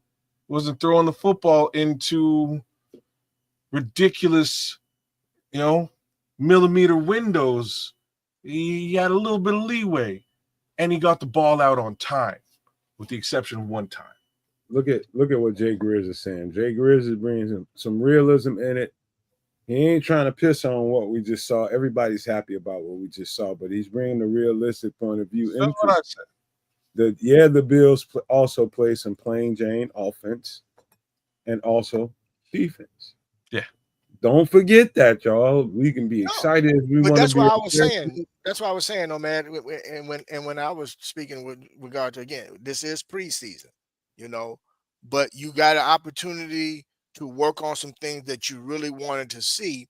And one of the things that was coming out of the joint practice that was being reported with regard to the Bills was Josh Allen was not looking his wasn't looking too crisp. He got picked off multiple times during joint practice, and these are ones going against ones. So I did? I actually hold on for a second. This Samuel, dog, I gotta disagree with you here. Samuel said the Bills aren't going to the Super Bowl. They don't have the depth willing to compete. Team doesn't have enough fight in them. Man, I think I'm a totally disagree with you. I think the Buffalo Bills are the front runners to win it all. And mark my words. I think they can win it all. I think they just don't give too much credence to what you saw today, I would just say I think they can win. I think they're gonna win it. If the key guys stay healthy, Buffalo will win this motherfucker. I put my name behind that. I don't know, man. I don't know, man. I'm gonna be honest, man. Kansas City's gonna look nice, but I'm gonna tell you a team that I'm not counting out at all, boss. Man, I got my eye on them Baltimore Ravens, man. Like I I know my eye on them exactly where you're Baltimore going, Ravens, dog. boy. I'm telling you, man, they are stacked. I think Buffalo can get it. Samuel said, "Put your money where your motherfucking mouth is." Boy, let's go, baby. Make it light on yourself, homie. Make it light on yourself. Me and Bishop got line of sight on that one. I knew exactly where he was going with it. I was right there with it. Make it light on yourself. Hey, we both got Cash App or something. Make it light on yourself. I'm just saying, them Ravens do look like they're due. It's about that time for them Ravens to do that thing in the AFC. So, like I'm saying, I'll give it up this year, but not in 2026, y'all. That's what I'm trying to say. This is the Ravens window here. If they don't get it done this year, it's a problem. I think the window closes on them, boss. That's just me. That's just me. And to Samo, I gotta agree with him in a sense where my biggest concern with the Buffalo Bills is not Josh Allen. I just don't know if he has the weapons in terms of receivers that he needs to be able to get it done. He doesn't. That's why I can't necessarily say that they're the front runner on that, because they're big time. Kansas City addressed their wide receivers. Heck, the Ravens addressed their wide receivers. Who else? In the AFC.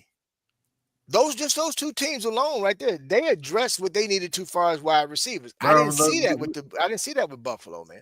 I know it was a little shaky in Texas last year, but you can't count them Houston Texans out either. Like there's some teams. Well, Texas just got Michi. See, I think the AFC Championship game is going to be. No, I mean they let Michi go. I mean they let Michi go. He went to Philadelphia. It's going to be Baltimore and Buffalo in the championship game, and I think it's going to be who? You don't think Kansas City's involved? No, I think Buffalo's stronger. I think Buffalo's stronger, and I think Baltimore's stronger. I mean, from top to bottom. I'm talking about from starters to the depth. I watched them both. I watched all of them. I'm just gonna say Buffalo ain't never beat Kansas City in they're gonna beat them in a playoff situation. So if somehow they're able to circumnavigate Kansas City, maybe what you're saying is what happens. But if they see Kansas City in the playoffs, it's gonna be KC and Baltimore. That's my thoughts. I'm not betting against Mahomes, man. That's like betting against Jordan. Yeah, pretty close. You gotta think. Like the only weakness that I saw, I watched Buffalo really, really close last year. The only weakness I saw with them, because they played with a light front. When you got Ed Oliver, who was only about 275, 280 pounds, I'm talking about playing weight, but he's listed at 290, 295, 300 or something, whatever it is. He plays at about 275. He's quick, he's agile, he gets upfield, he really gets it when it comes to pass rushing. But when it comes to run support, Ed Oliver is okay, but they struggle. Their run support when in critical times really, really let them down. And they went into the draft. Just go look at Buffalo's draft. And I'm telling you right now, Buffalo plugged those holes up. And if those guys, which I think like a couple of the guys that I really, really like, TJ Sanders, I believe they got. Like that's one of the guys I was just like, he bring you a little bit more size. And he can bring the same thing that Ed Oliver brings to the table. I'm telling y'all, Buffalo is a team to beat. Here's why. So put your money on. Why I don't think they are is the edge rush case scenario. So they lost Von Miller this offseason. The thing about Von Miller is not just that he's a perennial Pro Bowler. He's generally healthy. They replaced him with a guy that you would think is a pretty solid replacement. Unfortunately, that guy's perennially unhealthy. Who is that? Tell him who it is. That's his name. They're not going to put him out there unless it's money downs. They'll make sure they reserve him for the postseason. Is that wise? Like, Yeah, they're going to need to get to the postseason in the first place, right? So you got Epinesa, you got Gregory Rousseau who's going to take most of those snaps, and then when you need Bosa to get you off the field, that's when you put Bosa in. That's it. He's insurance, and they made other moves outside of that. Some of the other moves are more impressive than the Joey Bosa acquisition, man. I can't think of it right off the top of my head, but I'm telling y'all right now, Buffalo is poised to get this motherfucker. I'm telling you. Yeah, I don't know. You can have that. Their window is this year also. There's two teams, Baltimore and Buffalo. This year is their window. If they don't get it done this year, I don't know, man. I don't know what happens. I don't know what 2026 is gonna hold for them. But if they don't do it this year, it's gonna be tough, boss. I'm gonna let one of y'all jump on Jay Grizz. He said y'all don't believe in the Cowboys as a sleeper if they end up extending Parsons or able to make him content to stay in Dallas at least. Man, you know what, Jay Grizz, I'm gonna start. I ain't gonna jump on you, but I think Jerry Jones has already wrote the death certificate for the Cowboys, man. He done screwed them up, man. And I don't think there's no amount of anything. I don't think the team is together. I think the team is a bunch of individuals, man. I think they are. You know why they are? A lot of it has to do with the way that their contracts don't line up. There's money being spent in places they probably shouldn't be spending money. There's unfortunately now guys who need money and they should be retaining that they aren't. And it all falls on Jerry Jones's lap. So I'm in Texas. I live in Texas. I'm going to put it. Let me conceptualize this for you. Give me some Texas shit, Bishop. The Dallas Cowboys is for entertainment purposes only. Well said, sir. They are not in contention for anything related to the Super Bowl. I used to love the Cowboys. They're trying to win Oscars, not Super Bowls, not Lombardis. Entertainment purposes only. First of all, you don't wait this long to sign a guy like a Micah Parsons. We're going into the last week of preseason. And with that being said, if they don't sign this young man by the end of this week, they are not only setting themselves up for even bigger failure, because if you do eventually get this young man signed, now you have the potential, you're exposing him to injuries because his body's not prepared and ready. And they're in a stacked division. First of all, they're not beating Philadelphia. And although Washington has yet to sign their number one receiver, they're not beating Washington. Can I say something real quick? Yeah, go ahead. I gotta tell you, Jay Grizz, I told my homeboy, I ain't gonna say his name, but I told my homeboys we was Cowboy fans at the same time. He's from Long Beach, California. You know, we became friends by way of females. My female was his female sister, and we became cool.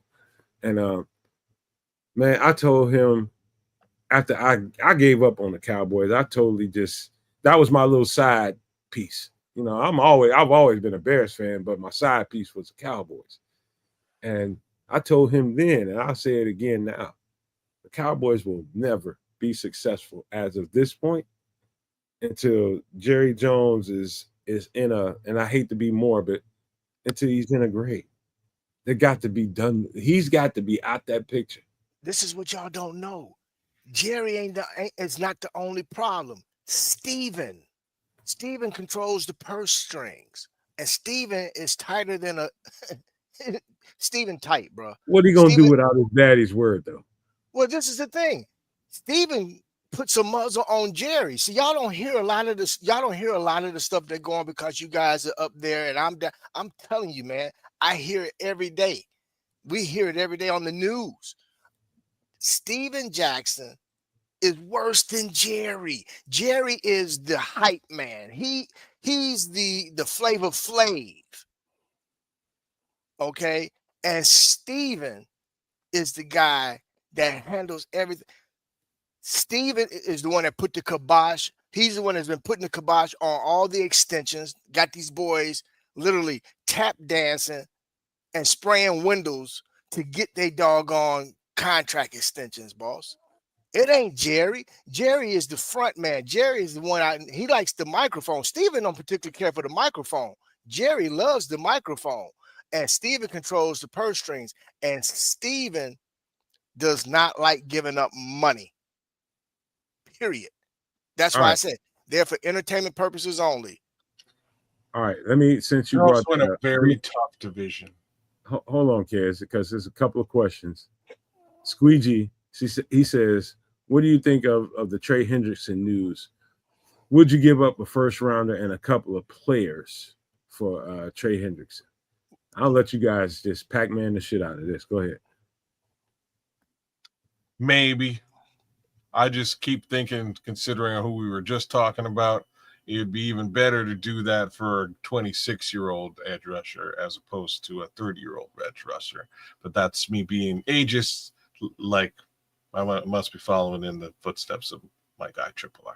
Well, yeah, but I'm not giving up draft capital, players, and having to pay this guy, $30 million a season.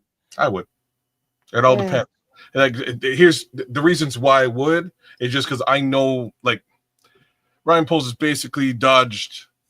Oh man, like, give me a minute with this one. Like, you know what I mean? So he's basically dodged the edge rush position for the better part of his tenure. So if he feels that it's an issue, he's going to be drafting an edge in 2026 regardless. Like, that's what's happening. So if you're going to draft one, you can trade that first rounder for a guy who is a guy. Like, I feel like that's I'm fine with that, to be honest with you. Here's the one thing that I will say: Austin Booker turning up, right? Yeah. So I'm not. I might, maybe they're not in a rush to do something like this because they might be seeing something in practice. So there's that. Well, also, didn't Dale make a couple plays today when he was in there? Bro, Austin looked great. Dale looked good. Dominic Robinson was getting a whole lot of pressure, man. He was getting into the backfield. Somebody else was too. Oh, Daniel Hardy goes without saying. Like, he's just like, Daniel Hardy makes his football team. I know Nomad saying, Zach Pickens is making the team, but like, Daniel Hardy making the team. I didn't say nothing, man. I just said he played. Okay. Zach Pickens making the team. Like, Zach Pickens. Daniel Hardy. Daniel Hardy's making the team. He's all over the place, trying to do stuff, making plays at top speed. Like, he's even if it's just as a special teams player, I'm with it. I don't see him going anywhere. But a lot of pressure from that line today, man. Whole lot. Maybe they have some. I'm gonna say this, man. And this is just to put it in perspective. If you got an opportunity, here's a little caveat though. If it's true that Terrell Smith went down with some kind of bad lower body injury, knee injury, or whatever it was, Booker too, man, but nothing quite that bad. No, I haven't heard anything about Booker. Mike, if you know something, tell me, because I'm checking the app now. Y'all, if y'all know something, stop me. But as of right now, the hole is probably your number 3 cornerback. Your number 3 cornerback. It's going to be Jalen, it's going to be Tyreek, and it's going to be Terrell subbing for both of those guys. Now, is Nahshon Wright as good as you thought he was? Can he go and play both sides of the ball like Terrell Smith can? You got a hole now. So now I would just say this. Before, I felt like we had a plethora of cornerbacks and secondary guys, DBs, in particular cornerbacks. Jalen Johnson was a piece to give up, because what did you hear the report say? The report said that Cincinnati is looking for defensive players in return. Now Jalen Johnson becomes a piece in that conversation. He becomes a piece in that conversation. And I don't know that the Bears are not in this phone call situation. They should be. Because anytime you get a chance to get one of these guys, you should. You should take every opportunity to get him. Are we in a place to win right now? That's the question. That's the question. Because you get a 31-year-old edge rusher when you feel like you can win right now. What do the Bears think inside Halas Hall? And that goes the same for Micah Parsons, but on a different level. Micah Parsons is a level up, big time level up. And he's only 26 years old. So I know that's the next question to be talked about. I'm thinking, what are the Bears thinking inside Halas Hall? Do they think they can win right now and compete right now? Because if they do, then one of these guys are on the table for sure. So real quick, injuries. Bears running back D.I. Hankins, knee. Cornerback Terrell Smith, knee. Defensive ends Dominic Robinson, ankle. Austin Booker, knee. Wide receiver J.P. Richardson, ankle. Each exited tonight's game. And, of course, more reports later tomorrow. Now, with regard to the whole Trey Hendrickson, as well as the Micah Parsons, for me, I would lean more toward if I'm not really big on giving up a bunch of draft capital. However, if I did, I'd much rather give up draft capital for a 26-year-old over a 30-year-old. Reason being, if this was 2026 and we had every position in place, running back, receivers, the whole nine, then Trey Hendrickson would be probably a smarter move for the short term. But if we're talking long term, then if I have to give up draft capital, it would be for Micah Parsons. Yeah, I can respect it. Last take on that, man, before we get ready to wrap this thing up. Because we can go on and on, but it ain't. We've covered this thing for going on 5 hours now. That's a big one, man. To be frank with you, if Parsons is potentially available, and the question is draft picks and potentially players, you're gonna have him for the. You know what I mean? You're gonna have to sign a big money contract. You might want to get a long contract out of that big money and secure somebody for a fair period of time. Hey, kid, there's something I wanted to ask you though, man. All right. Watching this game today, and watching how these guys were swarming on the defensive side of the ball. Would you agree? Yeah. And you saw the offense kind of come together a little bit. Like if you were an edge rusher on another team and looking at, we were in prime time today, bro. We were in prime time. Everybody got to see us. If you're one of these guys out there like Micah Parsons or Trey Hendrickson, you're gonna kind of you're gonna probably want to pressure your damn agent to be like, hey man, I like what they doing over here. What you think about that, kids? That scenario, that thought process. Well, I don't know how to take it. Like if you're watching today's game, you saw what was going on. I could see potential interest from either one of those guys in what DA and the team are doing now.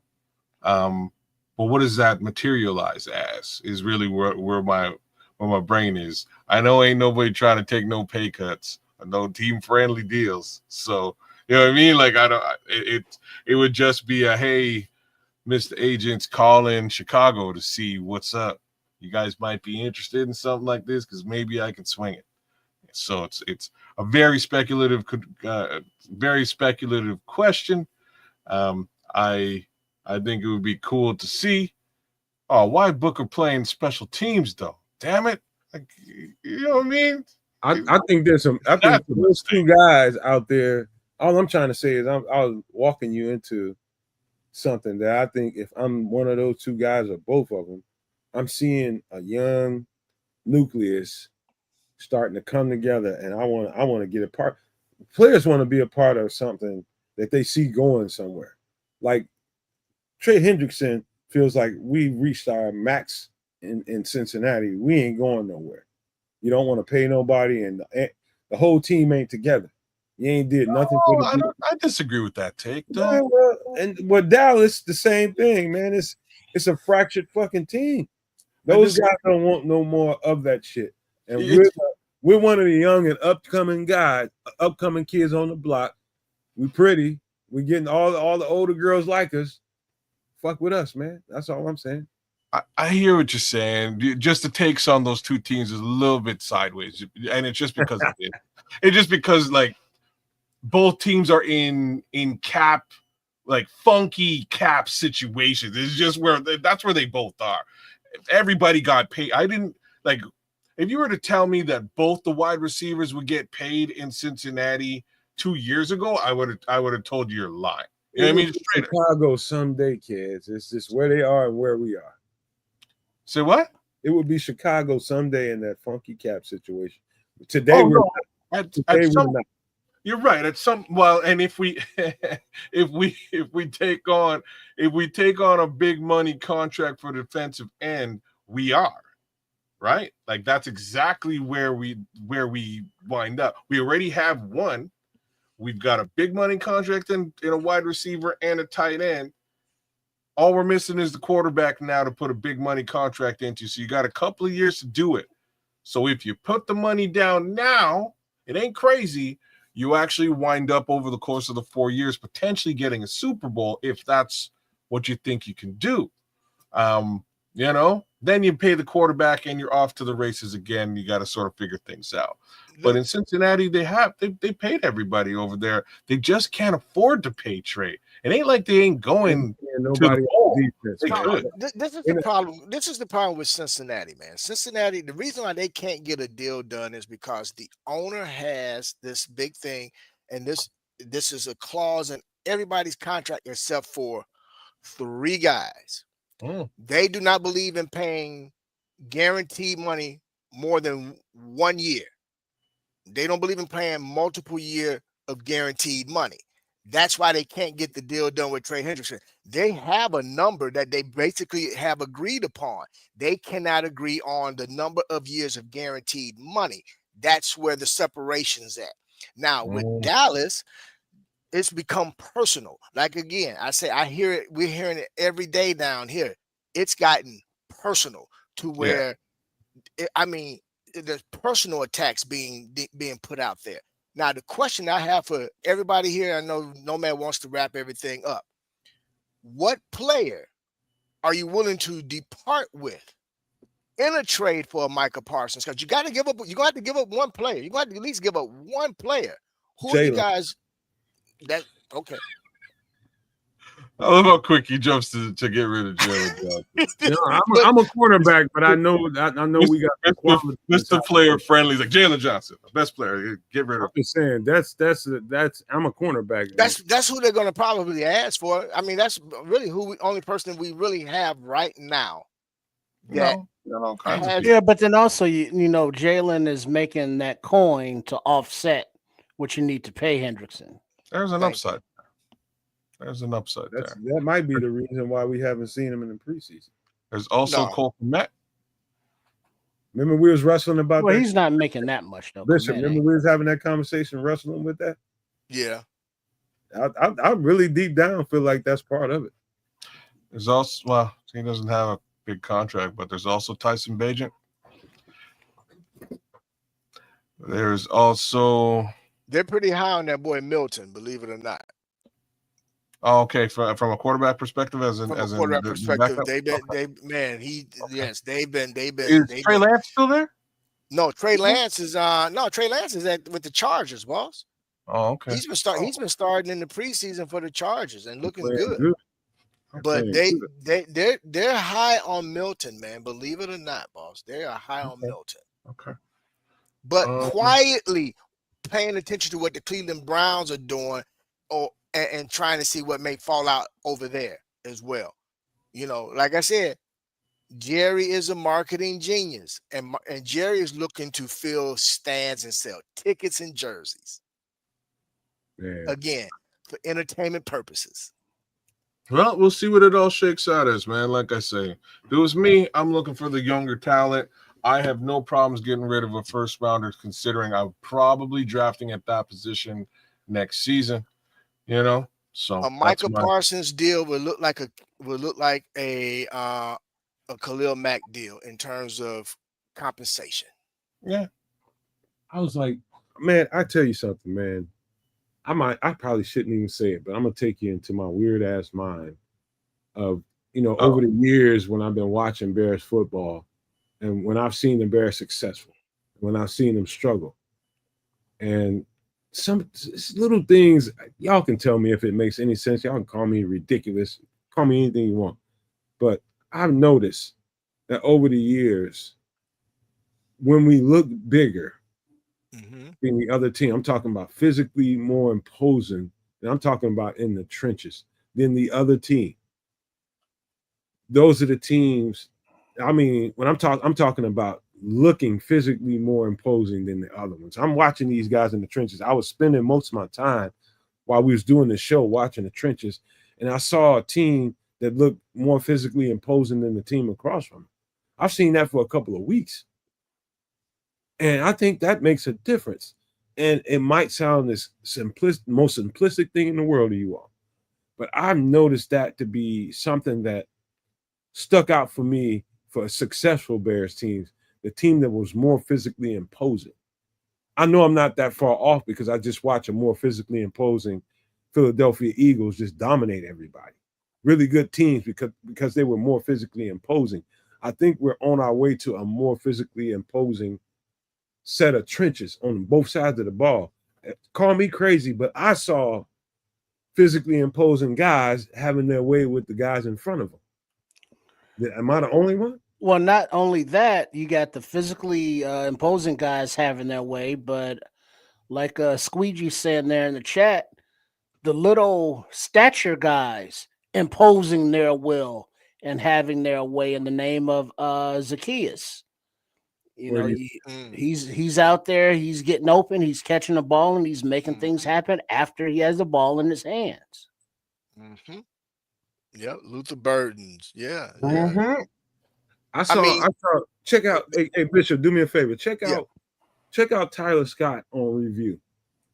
I saw him a little bit more physically imposing. I'm talking about his size. Oh, there's a couple of I mentioned the Luther Burden blocks. There's a couple of Tyler Scott blocks today that you would be super surprised to see. Yeah. It was a more physically imposing style of offense across the board, including in the trenches, like that, also including the wide receivers. I just saw guys more willing to lay it on the line, man. Honestly, I just saw guys that are just more willing to lay it on the line, and they played with attitude. They played with anger, aggression, and heart. Yes, that we have not seen in a very long time, boss. And brains, no excessive force penalties, no. Flippant responses, people losing their tempers. Everybody was maintained on the string. Could we say that on both sides of the ball? Yes. That's a good way to say it. Yeah, I saw. I'm gonna read. Anybody want to read Samuels and go from there before we get out of here? Go for it. I'll read it. Not Samuel said not necessarily the bigger team, but the more physical, imposing teams that win the line of scrimmage usually win the game. You're absolutely right. Yeah. That's what I'm noticing, man. On both sides of the ball, it was maybe not the biggest, just like Samuel said, but I saw some tone and tenor in the trenches today, man, and it made me my antennas go up, bro. This is why that second line is a little bit much, right? So you've got a 6'7" Theo Benedict on the left. You got a 6'8" Ozzie Trapillo on the other side.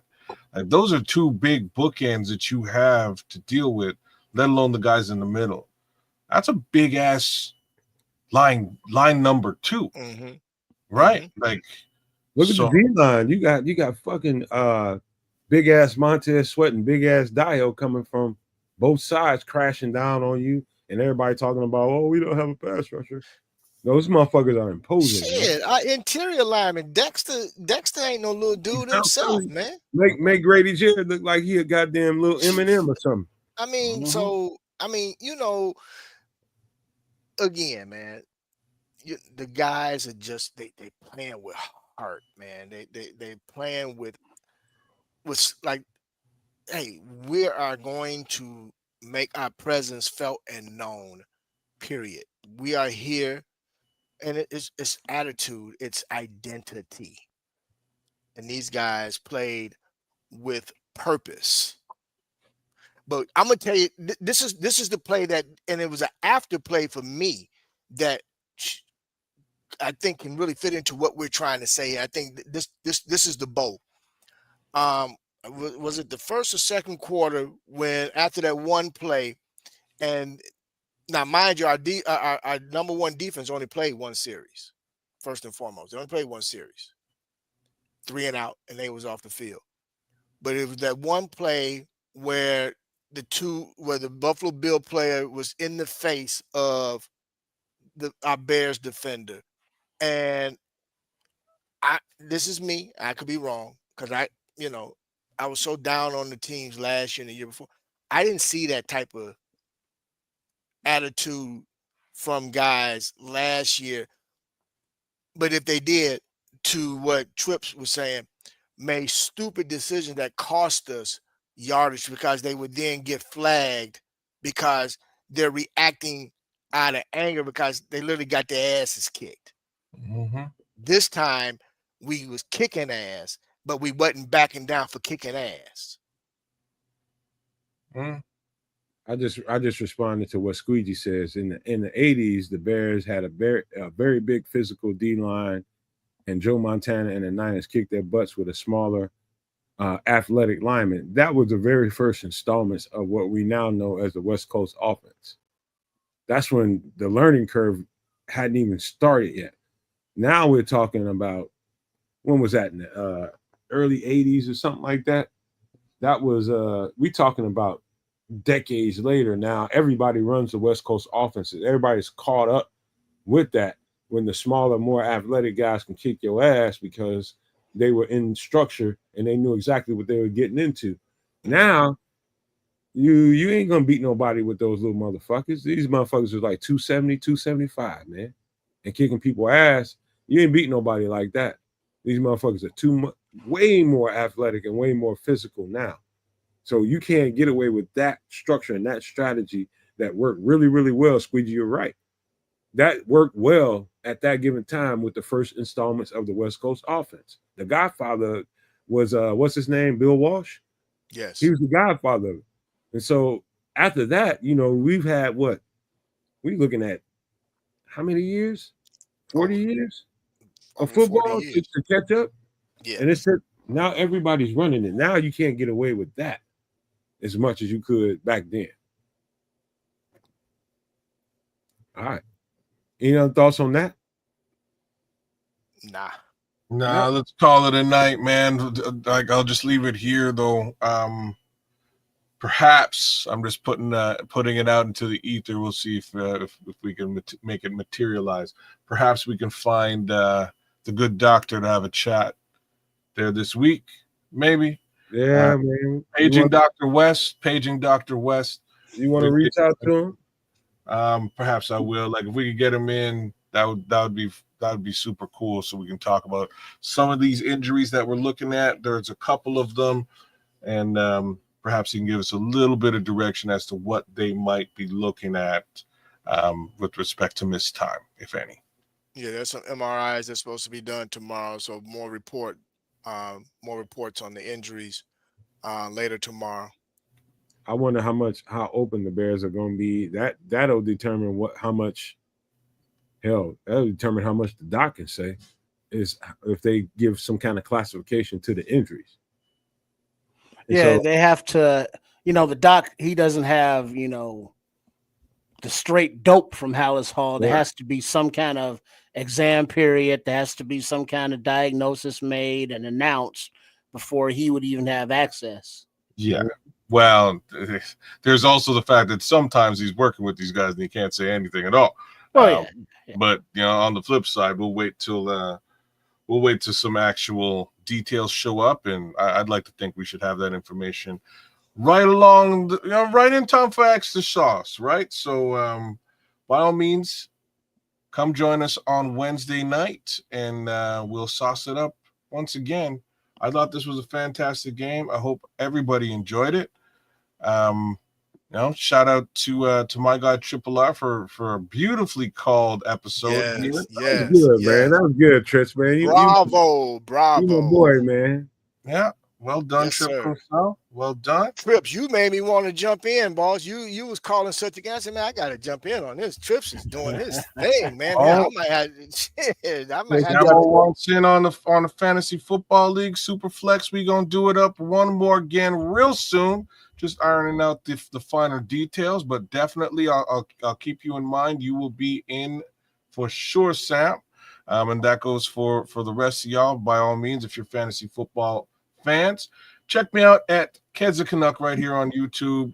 We are multi-streaming here once again tonight. Hopefully you had the opportunity to spend some time with us. Give us a like, share, subscribe on all of our channels. We'll start with Chicago Sports Podcast with my guy, the Bishop here, who's holding it down with us tonight. At Kedza Canuck right here on YouTube, as well as Sports Chicago Style for my guy Triple R and his many different personalities.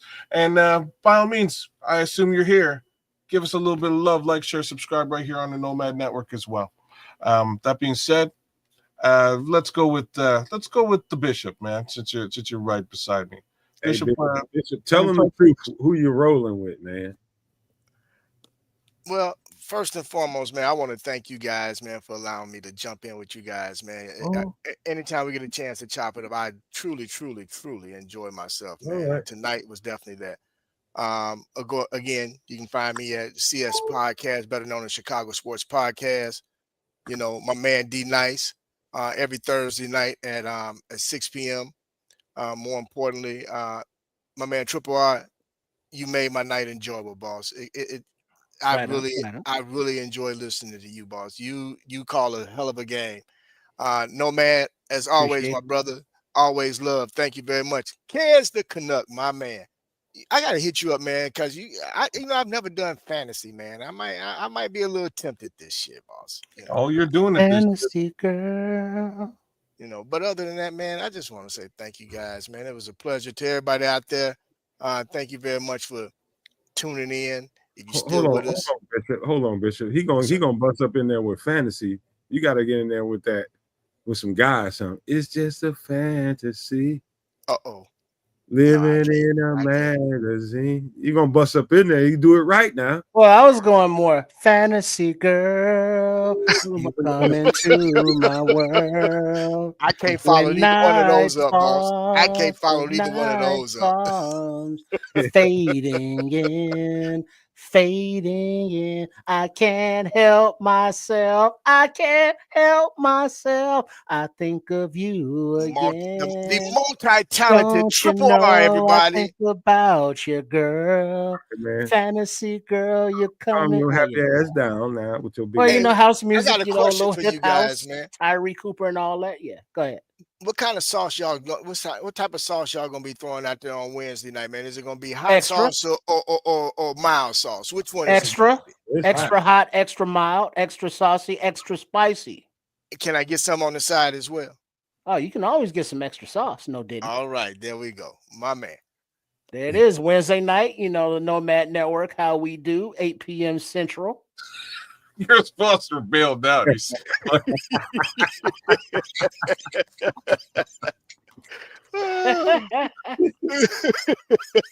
was playing, man. That shit was horrible, boy. That's why I said I can't follow it up. I done really ran about the building. Well, I'll just go back to Esta Loca, Dale Huevo. All right, so big up to everybody who tuned in, and make sure you are subscribed to Sports Chicago Style. That's my YouTube platform, as kids mentioned there for you, as we have all our fine content creation from Coach Tripping, Chef Trips, and Trip himself. Sports Chicago Style. Hey, man, listen. Thank Shout out everybody. to the BBWs out there, y'all. Shout out there, baby. Yummy. Shout out to Lucretia over there in the black. Shout out to big ass Maybell over there on the ground holding it down. And Ingrid over there with the tiger stripes on. And Trip with his nasty ass back in the back. Making my Bill Cosby cocktails. It's your nasty ass. Shout out to you. Hey, man, this was fun. Hey, man, this is what we do. We have a good time over here, man. As you can tell, we have a really, really good time. And that's just what we used to doing, man. And thank you all for being here. And we'll be back on Wednesday for another live podcast with everybody around. We'll have a good time on Nomad and some extra sauce. And you know what, man? This is good. I'm gonna have a good night. I just know that. I'm gonna have a really good night. Girlfriend just came home from work and she just busted up in here and she's ready for this shit to be over. We've just been on here for 5 hours and 20 minutes, 6 seconds and counting. And that's enough for the night, man. You know what? I got some stuff to tell you guys later on. We got some stuff coming that we've been talking about all season, but we get it straight. Don't worry about it, man. We had some people have bills to pay, and I would just encourage you all to hit that like button. And if you're new to the channel and you like this content and you appreciate it, the best thing you can do for us is hit the subscribe button. That helps us big time. If you got any kind of extra resources that you can help some growing channels grow up, we're one of those channels. If you want to throw in. It will freaking help us because we got bills to pay for real over here. So we encourage you all to do all of that. And so for everybody on my guy Bishop's channel and my guy Kez, his channel, Trips, everybody, thank you for being here. We appreciate every last one of you guys. I got to leave you guys with these famous words, though. If you can think it and you can see it, there's no reason in the world why you cannot absolutely manifest it. Do not, and I repeat, do not be a prisoner of your own mind. But with that being said, we are out. Bear down.